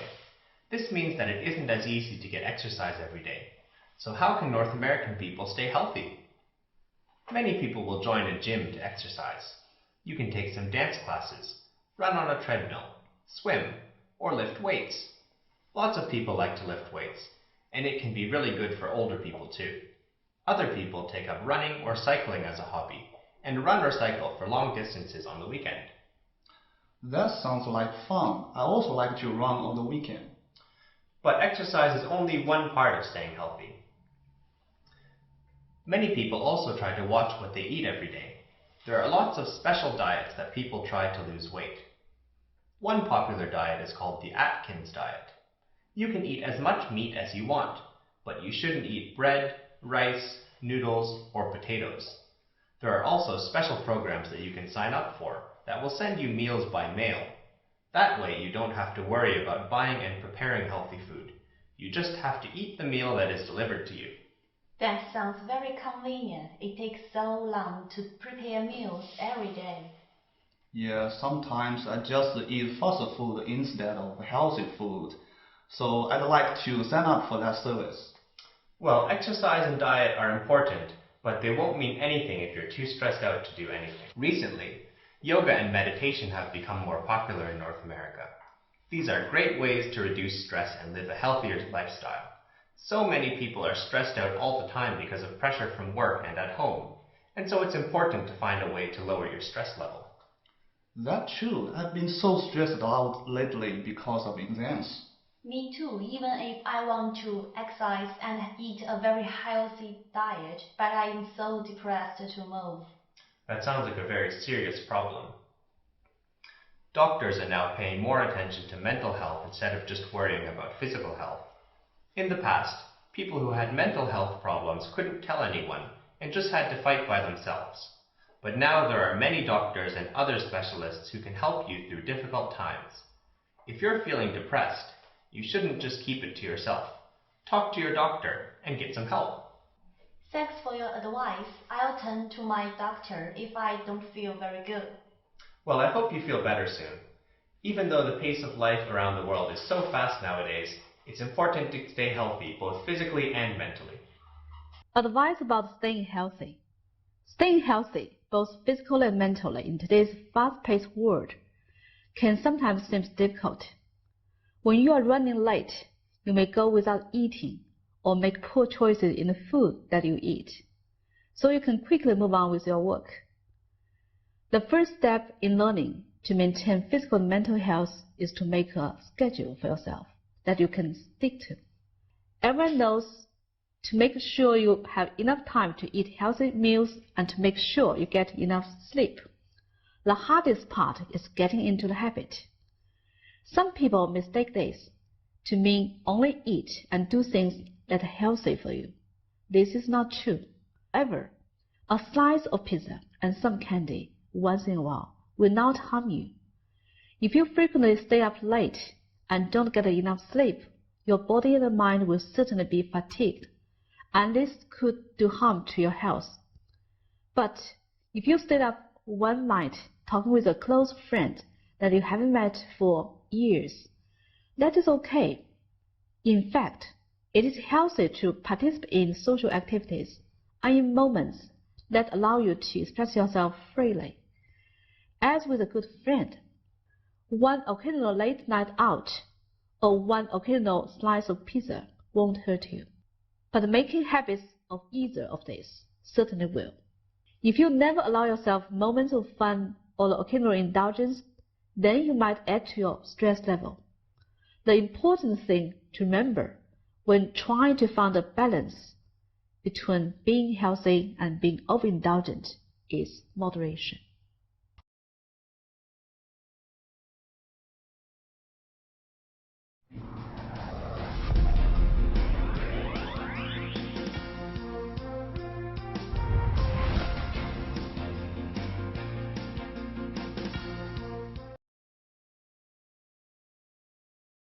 Good afternoon, David. This week we learned about stay healthy about this topic. I think it's very useful in daily life. So I want to practice my oral English on this topic. Maybe I think this includes two parts about maybe about physical part and mental part. Do you agree with me? Yes, absolutely. Yeah. So what's your attitude about the physical part on stay healthy? Well, physical part of staying healthy is really revolved around exercise. Oh, yeah. There's different means to exercising. You can stay healthy by going to the gym, which is something that I don't do. I've joined the gym maybe twice in my life, but I've gone very little. I don't know, are you part of a gym? Yeah. About gym, maybe not plan with this, but I like jogging, maybe 3 times a week. If you like jogging but don't have a partner, jog with me. That's the other another aspect of physical exercise, just being outside and doing some activities. Oh yeah. Which is what I do. I like to play football or soccer. So this is my means of keeping fit. Is I go and chase a round ball around. So I think to have purpose when you're doing some physical exercise, that's what I like to do. To be participating in a sport or game. Yeah. I think I need to lose weight. So actually, I planned a lot work exercise. But yeah, just like you, I didn't keep on it. On losing weight, on this part, sometimes I think I can try to be a vegetarian, not to eat any meat. Maybe it's good for me to lose weight. What do you think about being a vegetarian or vegan? I've never tried it. I know some of my friends are vegetarian. It can be very good for your health, absolutely, to refrain from eating meats, especially red meats. They tend to be quite bad for you if you eat them too much. But I love meat, so I'm not going to stop eating it. So it's hard for me to be a vegetarian. Yeah. I heard of Tsinghua has an association about vegetarian. They do? They told me that being a vegetarian is not only to keep fit, but it's very good to protect the environment. Yeah, absolutely, yeah. There is a problem in America at the moment and some other countries, Western countries, where there's the production of meat tends to really drive out the small-time farmers. And there's also animal cruelty issues, where in America they tend to overfeed the animals so that they have more meat, and this causes pain to a lot of animals. So there are those issues, but the country I'm from, Ireland, We actually have a very good farming system, and a lot of the meat we eat is free range, so the animals will have a good life. So I think it's important that you know where your food is coming from.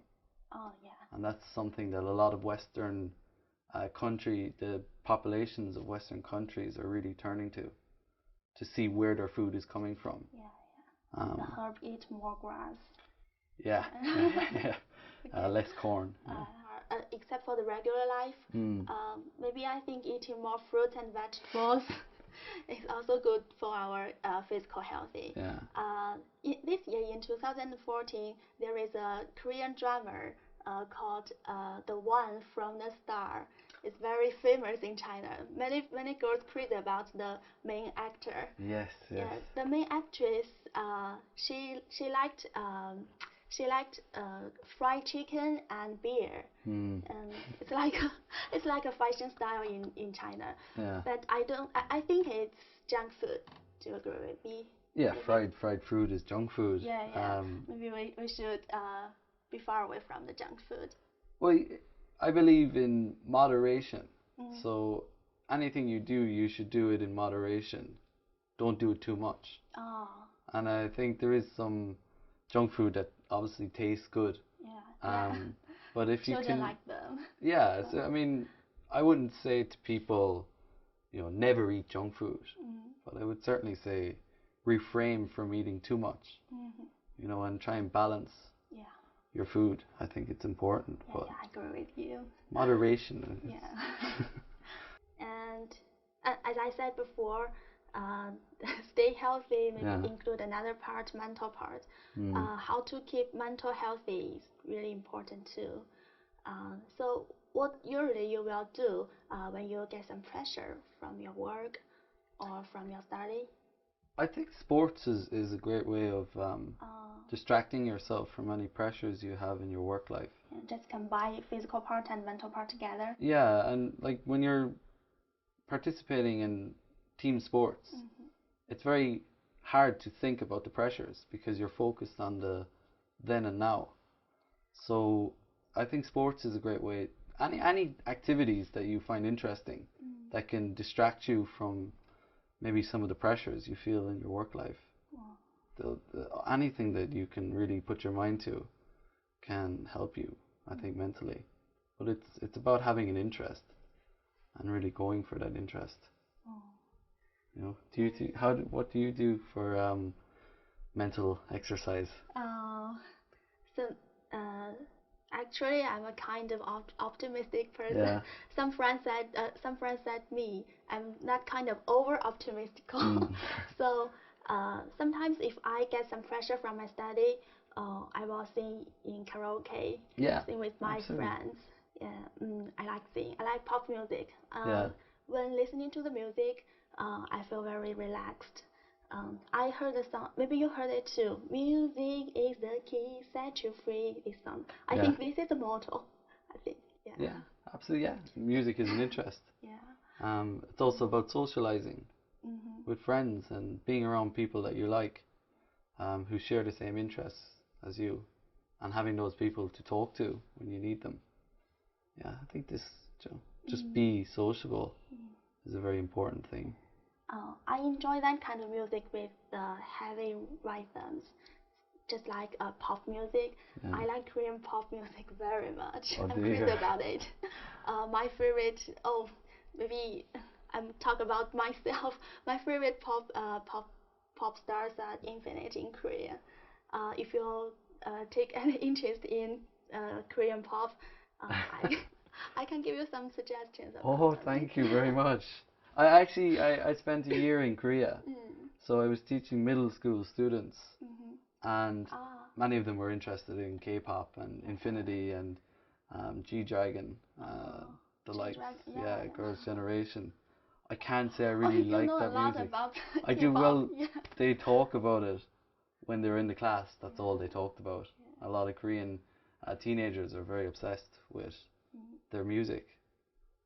But I actually, coming from Western culture, I was brought up on very different music, more rock and roll and Britpop. Also, we have our own Irish music. which is centered sort of on very traditional folk music. So that's the kind of interest I have, sort of folk, which is maybe the rhythm is not so strong or so fast, but there's a lot of emphasis on the lyrics, what people are saying, you know. If I want to learn some about Irish music, this I kind could of give you folk some music, could suggestions, you? Yeah, absolutely, yeah. Could you suggest one singer for me? Your favorite singer? Favorite Irish singer? Yeah. Van Morrison. Van Morrison. Yeah, VANMORRISON. Yeah, he's fantastic, and he's still playing. He's still singing. Is he young or old? He's old. He's nearly 70. Oh. He was very big in the 60s and 70s, but some of his music is famous all around the world, and it's very beautiful. Sort of melodic, a lot of melody to it. So yeah, you could maybe listen to him. Thank you. Thank you for the suggestion. I will try. Yeah. Thank you, David. Thank you for your time with me. I practiced my oral English on this topic, and also thank you for your suggestion. I will try the folk music, the Irish music. I will listen to him. Yeah, absolutely. Maybe next time we can sing his song in karaoke. Absolutely, in KTV, yeah. Okay. Maybe next time we can talk about another topic, okay? Yeah. Thank you for your time. My pleasure.